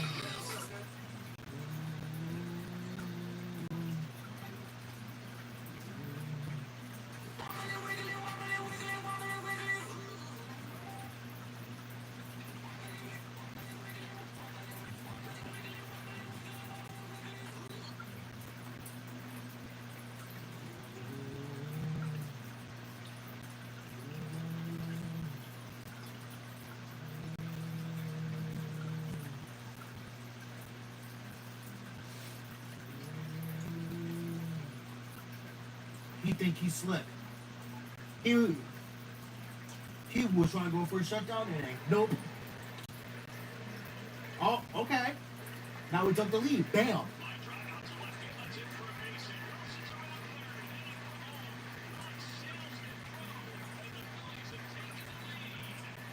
And look. Hey, look, and Abbott was pitching. And he's still pitching. He think he's slick. He was trying to go for a shutout. Think again. And it's the 8th inning, too. Well, I chalked the game just to miss that. It doesn't matter. It don't matter. It don't matter. Wait, is Abbott out the game now? Fans now have. Oh, looks like maybe, Abbott's out the game now. Good. He was trying to go for a shutdown in the first game. You thought wrong. Wibbly wobbly, wibbly wobbly.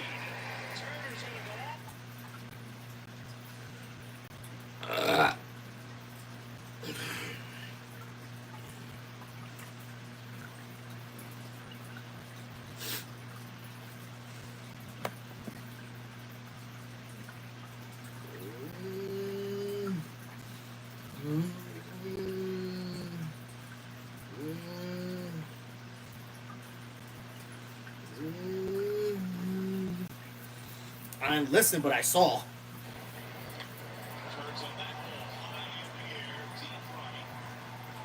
A word? Wait. Oh, wait. And Schwarber hit a home run. Oh, I missed everything. Well, then.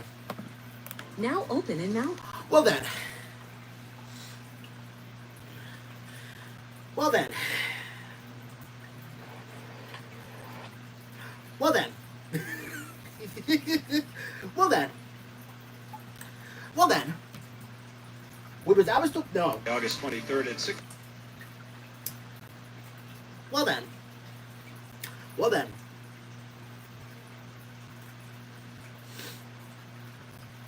David Robertson? Word? Hey, look, David Robertson! Yay! He's back! David Robertson. Turner and a big 3-run home run by Kyle Schwarber. PGW fueling the future. David Robertson is back in the big leagues, and his first pitch is up high for ball 1. Phillies leading 4-1. We owe you a station identification. Try to get that to you as quickly as we can. The pitch misses outside.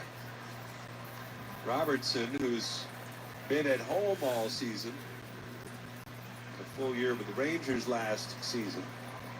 2-0 the count. Spencer Steer leading off the Reds. Next pitch, that's up high. And it's 3-0. It's 4-1 now. Phillies lead it.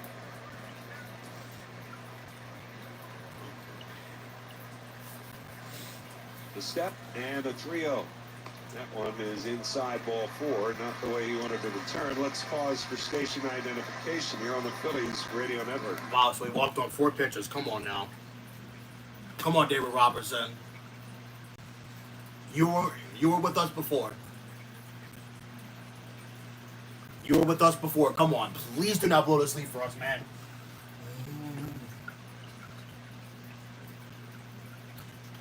Please do. Are the dogs walking outside? Please do not blow this lead for us, man. You listen. You came back from us for a good reason. We don't, so he's actually wearing the exact same number as he wore in 2022. David Robertson. October in left field for Weston Wilson. Oh, and 2 the count on De La Cruz. Oh, okay. The stretch, here's the pitch, and it's down low. Okay. Wait on. How old is David Robertson again? Like, wait, hold on. How old is David Robertson again? Wait a minute. Is he 40? Bro, he's 40? Bro, he should retire, bro. Wow, so he came back to us 3 years later, too. Not surprised. He seemed to really wear down in the second half. I think, from what a lot of the Ranger folks say, he might have been a little overused in the first half last year. He was having such a good first half.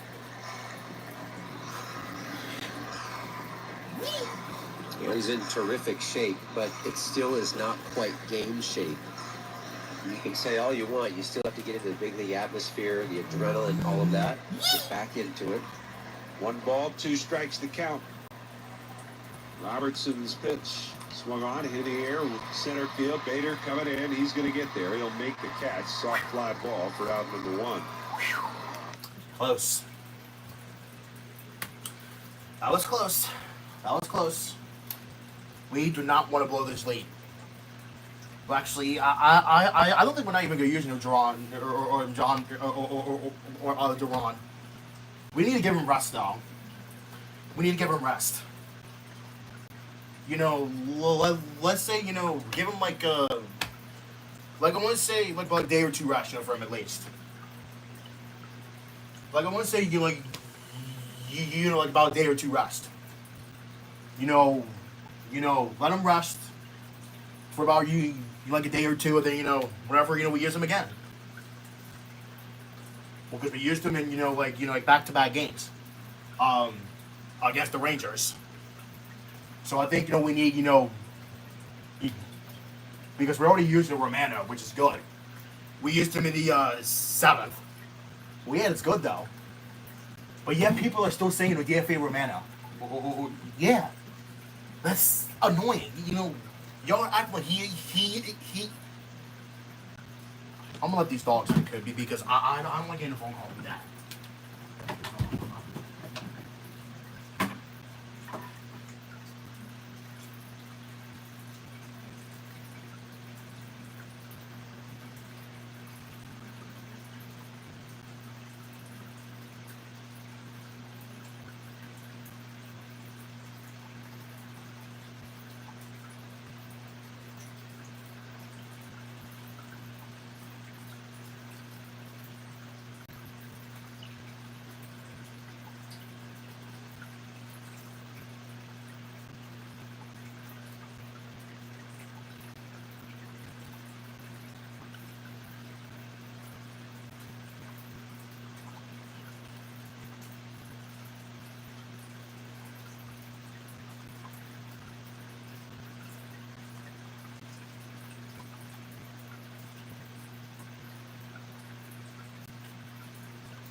Wait, is the inning over? Our family. Meg and I are. Oh, yes, it is. Okay. Good. Well, home of the David Robinson not give up any runs. Well, I hope not. Watch, the rest didn't even blow a lead, though, because it was 1-0. Well, yeah, because, their pitching was good, up until the 8th. Well, yeah. Needs to, in command-wise. Wiggly.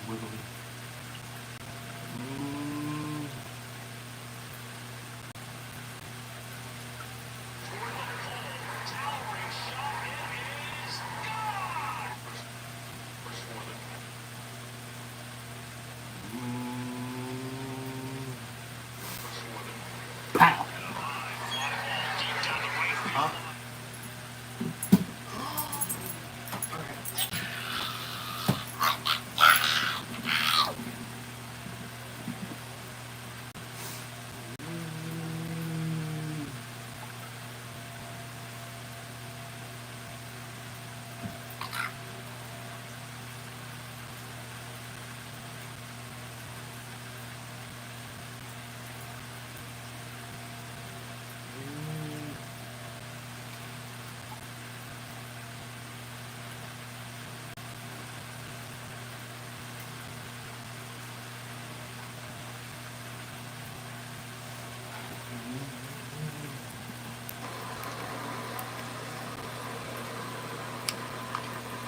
First pitch to Castellanos is fouled down at the plate. Orion Kirkering is getting loose. Okay. And also Joe Ross is throwing out there. Yep. Really? He may just be getting a little work in.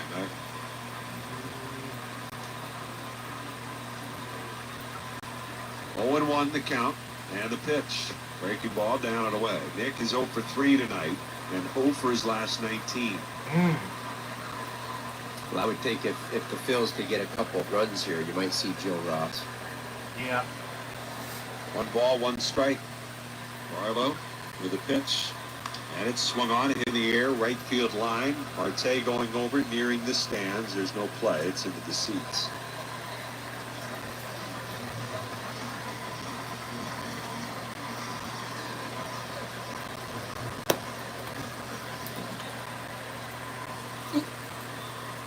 All right.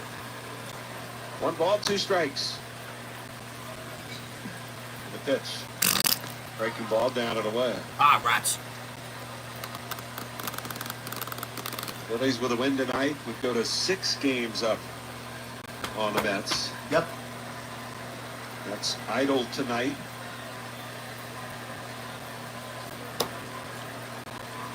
Two and 2 to count. And the pitch. Swung on, fouled back. It would give the Phillies 8 wins in 10 games. Really? Since the trade deadline. Really? Wait, so that means it would be 8-2. Okay.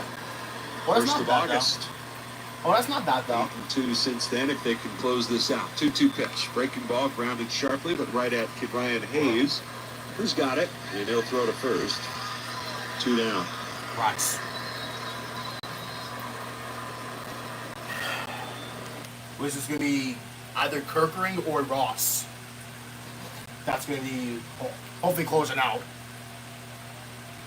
Well, it's not being Duran because we already used him, for like past a couple of games. Which is fine because listen, hey, Kirkering's good. Just me. Because he has like a 1 point, whatever freaking ERA he has, like 1.6 something. Well, yeah, because he's good. Same with Duran. Yeah, but since we're not using them now, let's say, Kirkering. It was 0-1. Breaking ball, swing and a miss. Yes. It'll be bottom 3rd of the order for the Reds in the bottom of the 9th. Okay. 0-2, here's the pitch. Outside. All right. Well, he's not going to factor in a decision, but great job by Taijuan Walker. Really, probably should have been 6 scoreless at least. And, maybe even more if he doesn't have to throw so many pitches in the first. All right. 1-2 pitch. Breaking ball down low. Wait, so I presume he's not going to get a decision here. Walker. Well, that's fine though. Listen, he was solid. Swung on, line to right center field. That's going to be a base hit. Yay. And Marte over to the gap will cut it. Bader's going to test the arm again, and the throw to second. He is safe at second base, and I don't know. De La Cruz with that long arm taking the throw on a hop, dove for the back leg of Bader. And we'll see whether or not he got him. I think Reds do not challenge. He didn't quite get it. Oh, they don't? I would have probably challenged if on the Reds.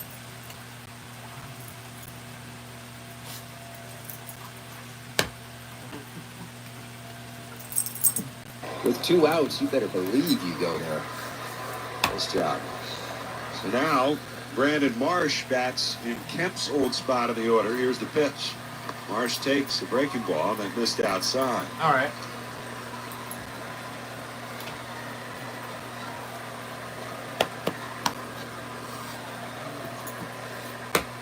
Kemp was 0 for 3 in this spot tonight. Barlow ready to pitch. Breaking ball, hammered foul. A little bit out for him. Barlow throws a lot of pitches. A sweeper, slider, those are the top 2 pitches. So everything kind of moving, likes to throw that into lefties. 4-seamer runs about 93. 4-1, Phillies lead it. Oh, 4 to the 9th. The 1-1 pitch. Marsh fouls it back.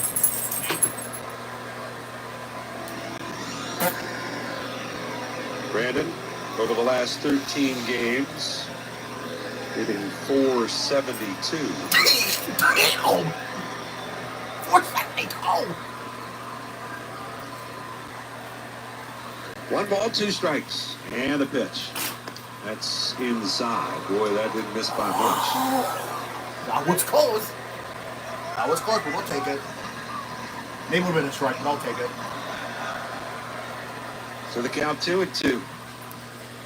Nico, look at me. Arlo ready, and a pitch. Breaking ball in the dirt. Arlo's been a little bit of a good luck charm for them coming out of the pen, though. He's 6-0. Why did going though? 6-0 with a what ERA they asked. So. 3 balls, 2 strikes, a base open. With a runner at second. The payoff pitch. Swung on, ground ball hit towards short. Up with it is De La Cruz, throw to first in time. The side's retired. No runs, a hit, and a man left. We are going to the bottom of the 9th. Phillies looking to close out their 4th straight win as they lead the Reds 4-1. So it's either going to be Kerkering or Ross that's going to try to close it out.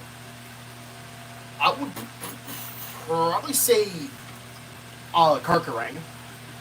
Well, yeah, because he actually pitched the 9th beforehand. He has. Hey, what are you doing? He has. He has he actually has a couple of times before. On the Kerkering.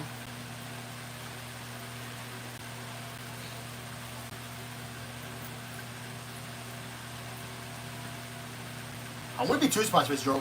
Actually, because we haven't seen Joe Ross pitch in a long while. Now I actually miss Carlos Estevez. Now I'm just thinking about it.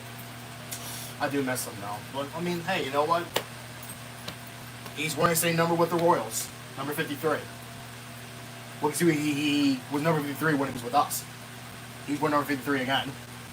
Up with the Royals. I wonder how the Royals are doing. When are we gonna face them?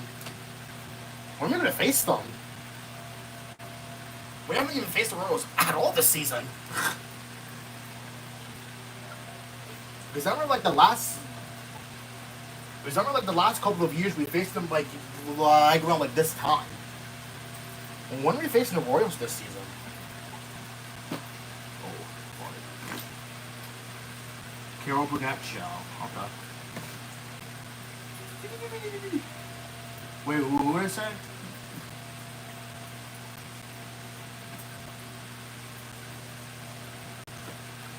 When are we facing them? September? Jeez, damn. Jeez, that late like in the season? That makes no sense. Not but look at the last 2 weeks of the season? No, that's crazy, bro.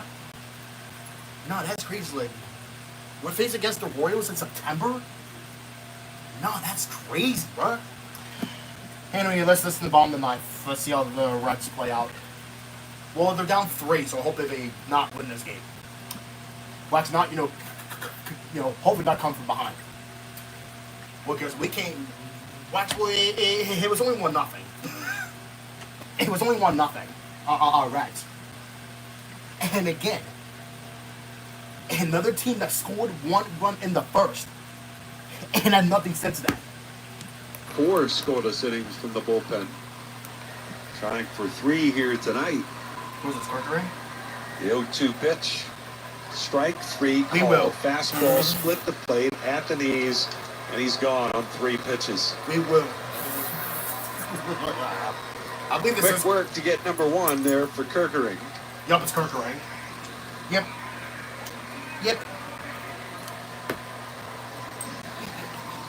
Yep, it's Kerkering. Phillies bullpen has been among the league's best since the acquisition of Johan Duran, as the pitch is down and away for ball 1. And, obviously, Duran has thrown 4 times. Fair enough. But he's been very good, but he's not the only one. Everybody else has been elevated somewhat. 1 ball and no strikes to McLean, and the pitch is a fastball in for a strike. Jake Fraley moved to the on-deck circle. Ready to bat. For who? For Brian Hayes. Okay. And the pitch hit in the air, center field, Bader. Not deep. He's got it measured, waiting on it. He'll make the catch. 2 down. And so that will bring out Jake Fraley, who's 0 for 8 this year as a pinch hitter. Ugh. Oh, God. Then why would you pinch hit, bro, like if he's 0 for 8? Let me give it a try, I guess? Well, be another really good win for the Phillies. Offense quiet, dominating performance from Andrew Abbott. Phillies stay in the fight. The pitching keeps it at 1. The Phillies rally in the 8th. They've got a 4-1 lead as a pitch, a breaking ball. In for a strike. 0-1 to count. Yay. Very reminiscent of each of the last 2 days. Yep. 0-1. Swung on, fouled back. Oh, quickly 0-2. And just like that, it's 0-2. Kerkering a strike away from his 3rd save. Why do we need a save? I mean, oh yeah, because 3 runs. Yeah. I guess. All right. And Time called. Kerkering wants a different baseball. The loss would be handed to Abbott. Huh? Really? As the Phillies were able to rally off him finally. Really? Oh yeah. Yeah, but who would win the go-to for the Phillies? Definitely not Walker, though. Because we were losing. The 0-2 pitch. And it's down and in, almost hit him. Well, yeah, because we were losing. So, I think it would probably go to Romano, I think. Because I think Walker is... Thanks. Kerkering has the sign, kicks and deals, and the pitch swung on, a little looper to 3rd. Sosa backing up. He's got it. The ball game's over. The Phillies have got their 4th straight win to start this road trip as they beat the Reds 4-1. They come from behind late. It's a 4-run 8th inning for the Phils, and Orion Kerkering finishes it off for the bullpen as the Phillies beat the Reds tonight in the series opener, 4-1 the final. Well, this team right now, the way that they're playing, and the pitching staff, we've talked about the pitching staff a lot throughout the season, how good they are, but Taijuan Walker tonight, to me, was just really a star in the way that he handled the adversity out of the get-go. He gave up a leadoff double in the game, didn't get some of the great defense that we had seen over the last couple of days, but then just kept battling through the 6 innings, 6 hits. The bullpen coming in here needed a little bit of a break. I mean, and that's kind of what the starting staff talks about. For him to get through the 6 innings, he only gave up one walk, which has been terrific. He's filling up that zone. Was so great to see. And then the Phils. And I like what you said, Scott. You said they stayed in the fight. And we're not talking about just as a team, but each at-bat, the guys kept just kind of rushing through, getting through it, battle. Nigga, what are you doing? And then the explosion happens. It's awesome. Phillies waited until the 8th with 2 outs. They get 4 straight hits in that 8th inning to put 4 runs on the board. Kyle Schwarber capped it with his 42nd home run of the season, right down the right field line, a high towering drive, a real classic Schwarber home run, and he's got 13 of them now here at Great American Ballpark. The Phillies get a save without Joan Duran available tonight. He was not available, but instead it was the trio of Romano, Robertson, and Kirkering doing the honors tonight. And Orion Kirkering, who got the save, is joining us from downstairs in the Phillies dugout. Orion, congrats on the win. Yeah, great win overall. Awesome. I'll get out here, get another homer like usual, and we're good to go for the rest of the time. Yeah, did you have a good look at that one coming into the bullpen there? Oh, yeah, we had all the guys already knowing like I was going to hit one. I don't want to hear all that. I don't want to hear all that. All I can say is the Phillies win again. Yeah, because I thought we lost this game. Wait, because I turned it off and then I saw that the Phillies rallied for freaking 4 runs in the 8th. I was like, what? Because I was like, what? Like, how did that even happen, bro? You know, guess what? We're not 6 games ahead of the Mets. We're not 6 games ahead of them. Oh, yeah, they're catching up now, though. Yeah, because if we keep winning, then the thing. Because we keep winning and they keep losing, it's going to be hard for them to catch up. But they're playing the game, so I don't want to get too cocky now. I'm just saying that. I'm just saying though. Yeah. I win again. And rats on us. Nico! Nico? What are you doing? Yay! Oh, that went. Oh. Yeah, it went.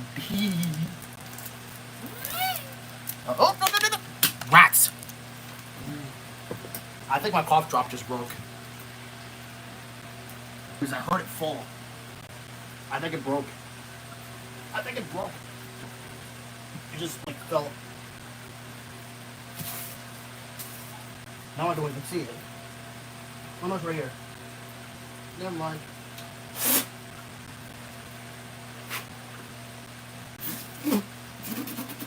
Nico, dude. Hey, what are you doing?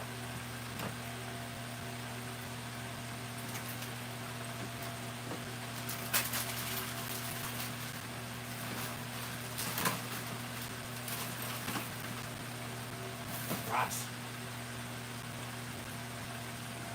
Whew, so glad we won that game.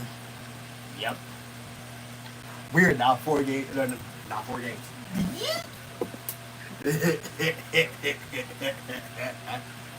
Hey, Mets fans, how y'all feeling? You ought to deal with seeing us play. Now we're 6 games ahead of y'all. After, well, yeah, because of course after being down by 5.5 games. Now we're up by 6 games. We done flipped the script on y'all again. All right. Woo!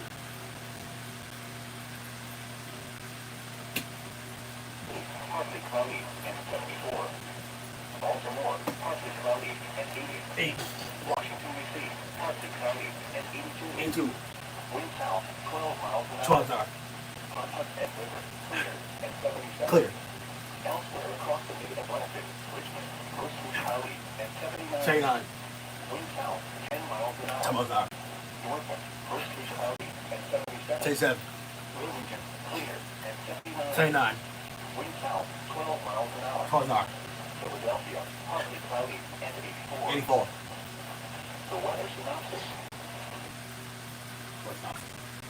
What synopsis? What synopsis? What synopsis? Oh, again. Phillies are now 6 games ahead of the Mets. They're now 6 games ahead. Well, yeah, because we're on fire right now. We got hot at the very right time. But actually, well, not really though, because we ain't cheating. That's because of the trade deadline. We are now 8-2. I know we're 4-0 on this road trip. Wow, this is crazy though.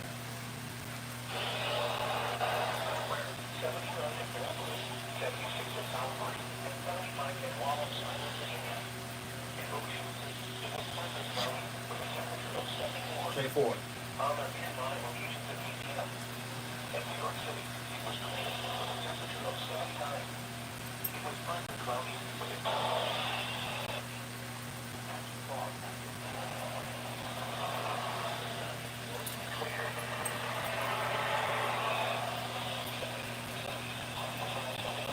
Again? Rats. Okay.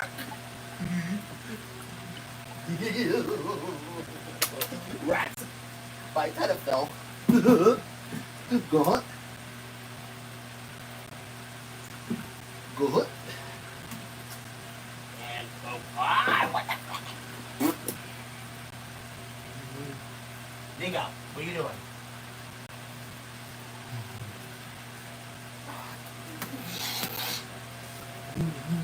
Yes.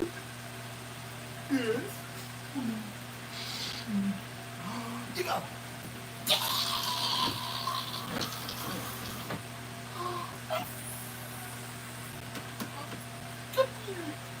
Guess what, Nico? We saw a dog. Her name's Jersey.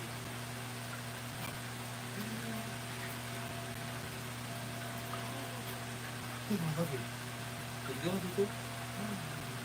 Yeah. Really? Come here, Nico. Come here. Come here. Come here. Come here.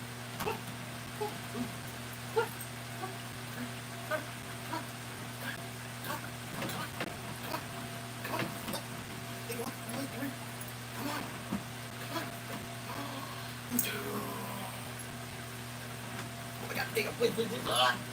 Stop it. No. Too aggressive. Hey. Too aggressive. Move.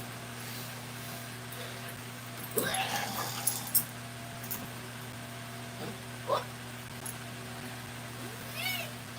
You don't know what you want.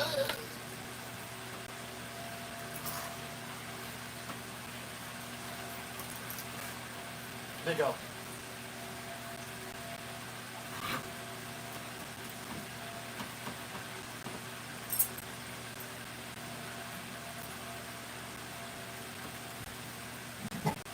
There you go.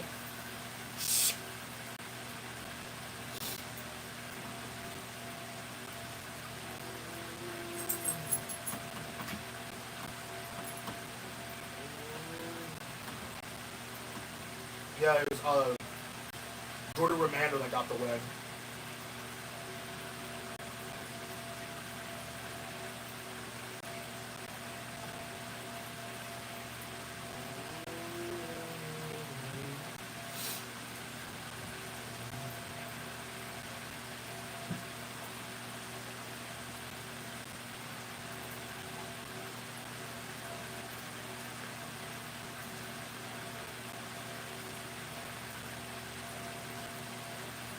Go.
talk about the Phillies won.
So our game ended first, right? Yep.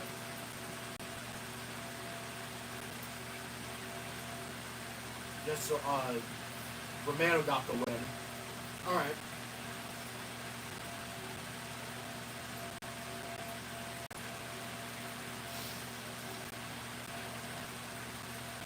It was Romano that got the win.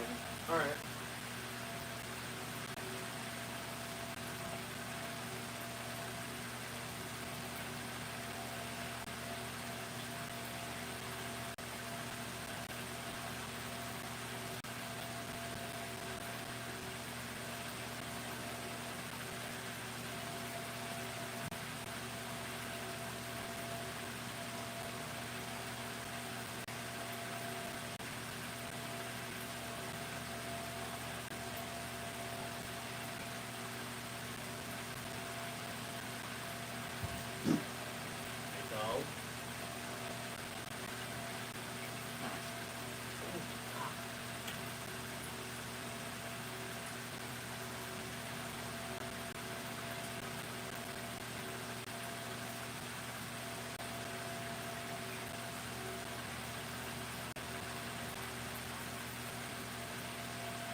Okay.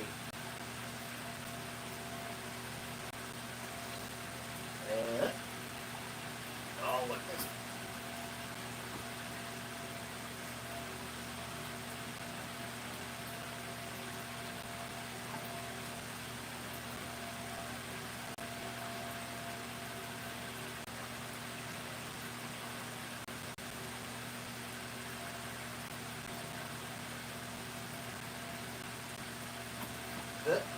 I win. Rats.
Huh? What was that? What was that? What was that, Bart? Uh-oh. Rats.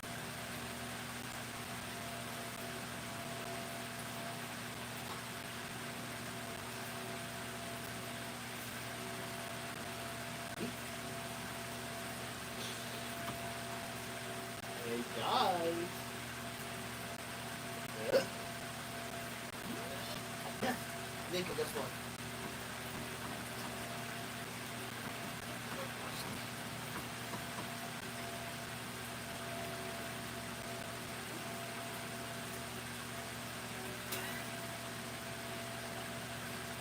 Ghost.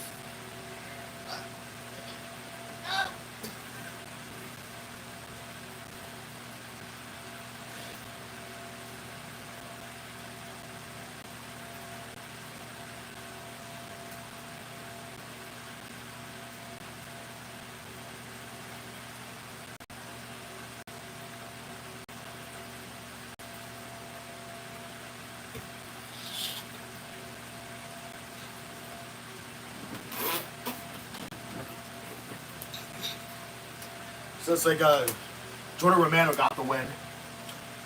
What? I haven't got the loss. Well, yeah, because he went through 8 innings, kind of. Well, yeah, they said not. But he was trying to pick a perfect game. You thought wrong. We would never go away.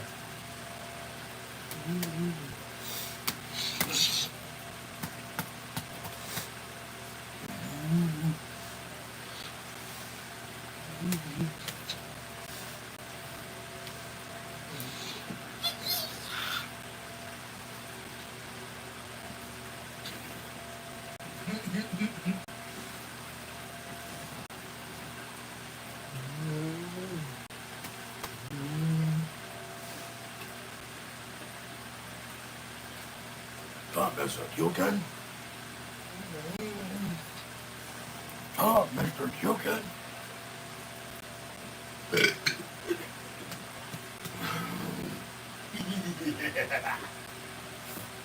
God? Yeah.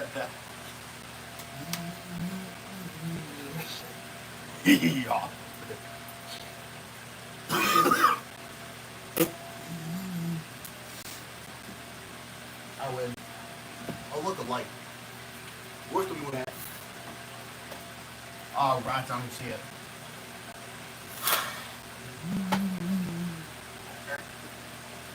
I'll get 6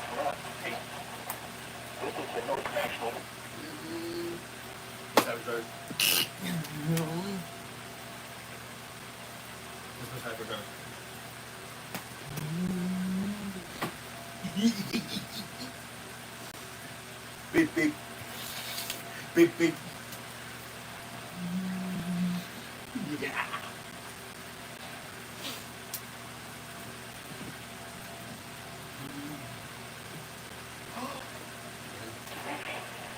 Wave detail. 2 feet at 9 seconds. 2 feet 9 seconds. Tuesday, south winds 5 to 10 knots. Seas 2 to 3 feet. Wave detail. 2 feet at 9 seconds. Tuesday night, south winds 5 to 10 knots. Seas 2 to 3 feet. Wave detail. 3 feet at 9 seconds to south winds at 3 seconds. Wednesday, southwest wind 5 to 10 knots. Becoming south 10 to 15 knots in the afternoon. Seas 2 to 3 feet. Wave detail. South 2 feet at 3 seconds and east 2 feet at 9 seconds. A chance of showers. 6 hours. Wednesday night. Southwest 10 to 15 knots. Southwest 5 to 10 knots after midnight. Seas 2 to 3 feet. Wave detail. South 2 feet at 4 seconds and east 2 feet at 8 seconds. A chance of showers. Thursday. Southwest wind 5 knots. Seas around 2 feet. Thursday night. South winds 5 knots. Becoming west after midnight. Seas around 2 feet. Friday. Northeast wind 5 to 10 knots. Seas around 2 feet. Friday night. East wind 5 to 10 knots. Seas around 2 feet. Marine forecast. South Thanksgiving. AM. RBC Maryland and Little Rock. Tonight. South winds 5 to 10 knots. Waves 1 foot. Patchy fog after midnight with visibility 1 to 3 nautical miles Tuesday. South winds 5 to 10 knots. Waves 1 foot or less. Damn. Patchy fog. Visibility 1 to 3 nautical miles Tuesday night. South winds 5 to 10 knots. Ow. Waves 1 foot. Wednesday. South winds 5 knots. 5 knots. Waves less than 1 foot. A chance of showers and thunderstorms. Wednesday night. Southwest wind 5 knots. What is that? Waves less than 1 foot. A chance of showers and thunderstorms. Thursday, northwest wind 5 knots. What is that? Waves flat. A chance of showers and thunderstorms. Thursday night, north wind surrounding 5 knots. Waves flat. Friday, east wind 5 knots. Waves less than 1 foot. Saturday, south winds 5 to 10 knots. Waves 1 foot or less. Winds and waves higher and visibility lower than near thunderstorms. Marine forecast. Peak base at some point in Maryland. Tonight, south winds 5 to 10 knots. Waves 1 foot. Patchy fog after midnight with visibility 1 to 3 nautical miles Tuesday. South winds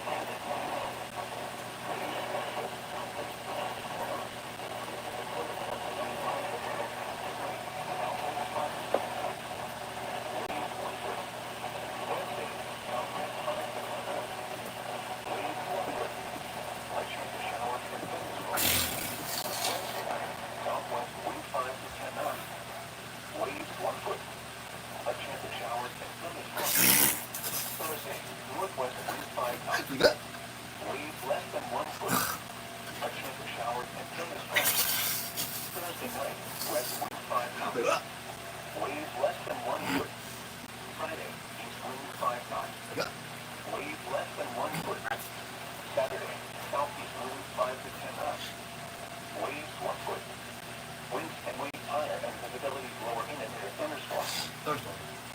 Marine forecast. Danger south and inland waters of Ledford Island. Tonight, south winds 5 to 10 knots. Waves 1 foot. Patchy fog after midnight with visibility 1 to 3 nautical miles Tuesday. South winds 5 to 10 knots. Waves 1 foot or less. Patchy fog. Visibility 1 to 3 nautical miles Tuesday night. South winds 5 to 10 knots. Waves 1 foot. Wednesday, southwest wind 5 to 10 knots. Waves 1 foot. A chance of showers and thunderstorms. Wednesday night, southwest wind 5 to 10 knots. Waves 1 foot. A chance of showers and thunderstorms. Thursday, west wind 5 knots. Waves less than 1 foot. Thursday night, west wind 5 knots. Waves flat. Waves less than 1 foot. Saturday, southeast wind 5 to 10 knots. Waves 1 foot There's one. The current time is 9:04 p.m. Eastern Daylight Time. Air quality forecast. Tuesday. The forecast Tuesday for the eastern shore is current level green. Green. Good. And means little or no health. Primary pollutants will be ozone. The Salisbury, Maryland climate summary for this evening at 5 p.m. August 11th, 2021. Today's high temperature was 83 degrees and the low 59 degrees. August 11th. No precipitation fell today, which leaves No, I heard that already. What's week?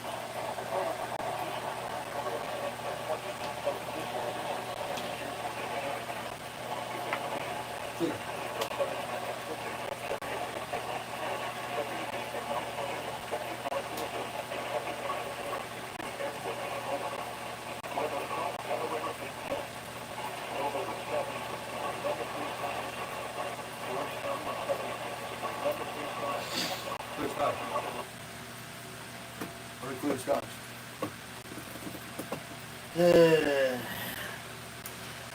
There goes Case 28 again. Under clear sky. Under clear sky. Well, because I can hear it though. And it's Monday. I don't understand why they're freaking overlapping with each other. Well, normally I say bleeding out, but they're actually overlapping each other. Well, I said it like a few times, you know, in 2021. Then that happens. Oh my God.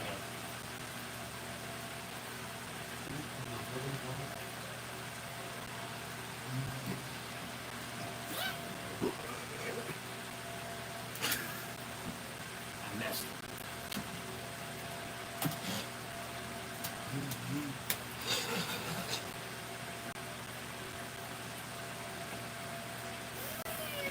Wait.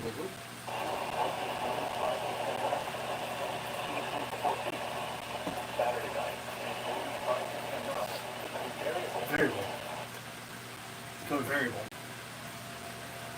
Become a variable. Ow, my foot.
Canadian Blue Jays. Very funny. He called him. This guy named Tiny Tio. He called them Canadian Blue Jays. Well, after all, I mean, he's not wrong. I mean, after all, I mean, well, I mean, after all, Toronto is in Canada, isn't it not? Is it Toronto in Canada? I mean, yeah. I mean, he ain't wrong in either by, I guess. Yeah, well, mainly him though, because he was what I said, Canadian Blue Jays.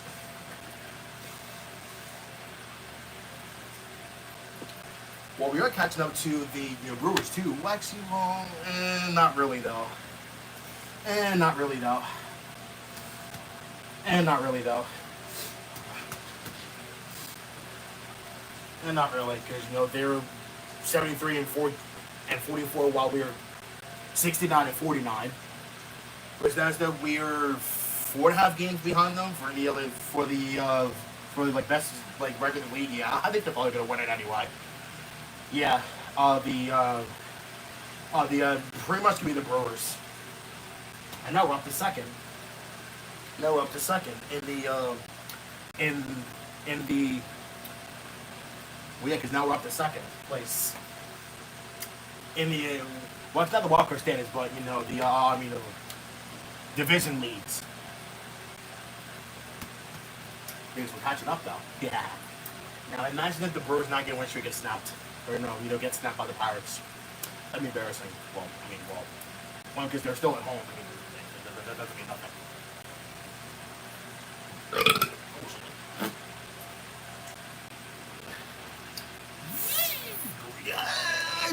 I would have I missed. How did I? Bruh. Real moment. Real moment. Real moment.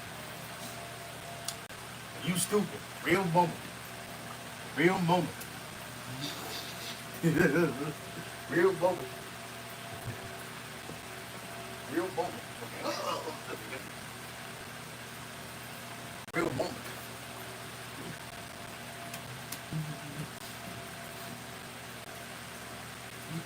You stupid. Real moment.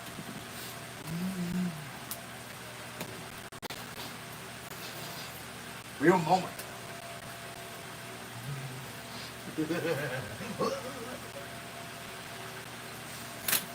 Yay.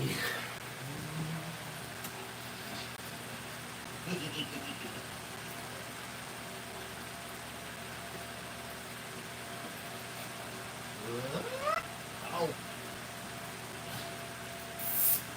Yeah.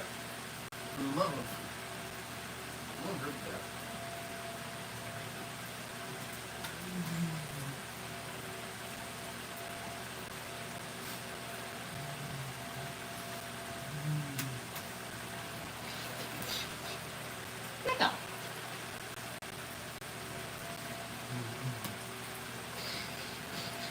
Yeah.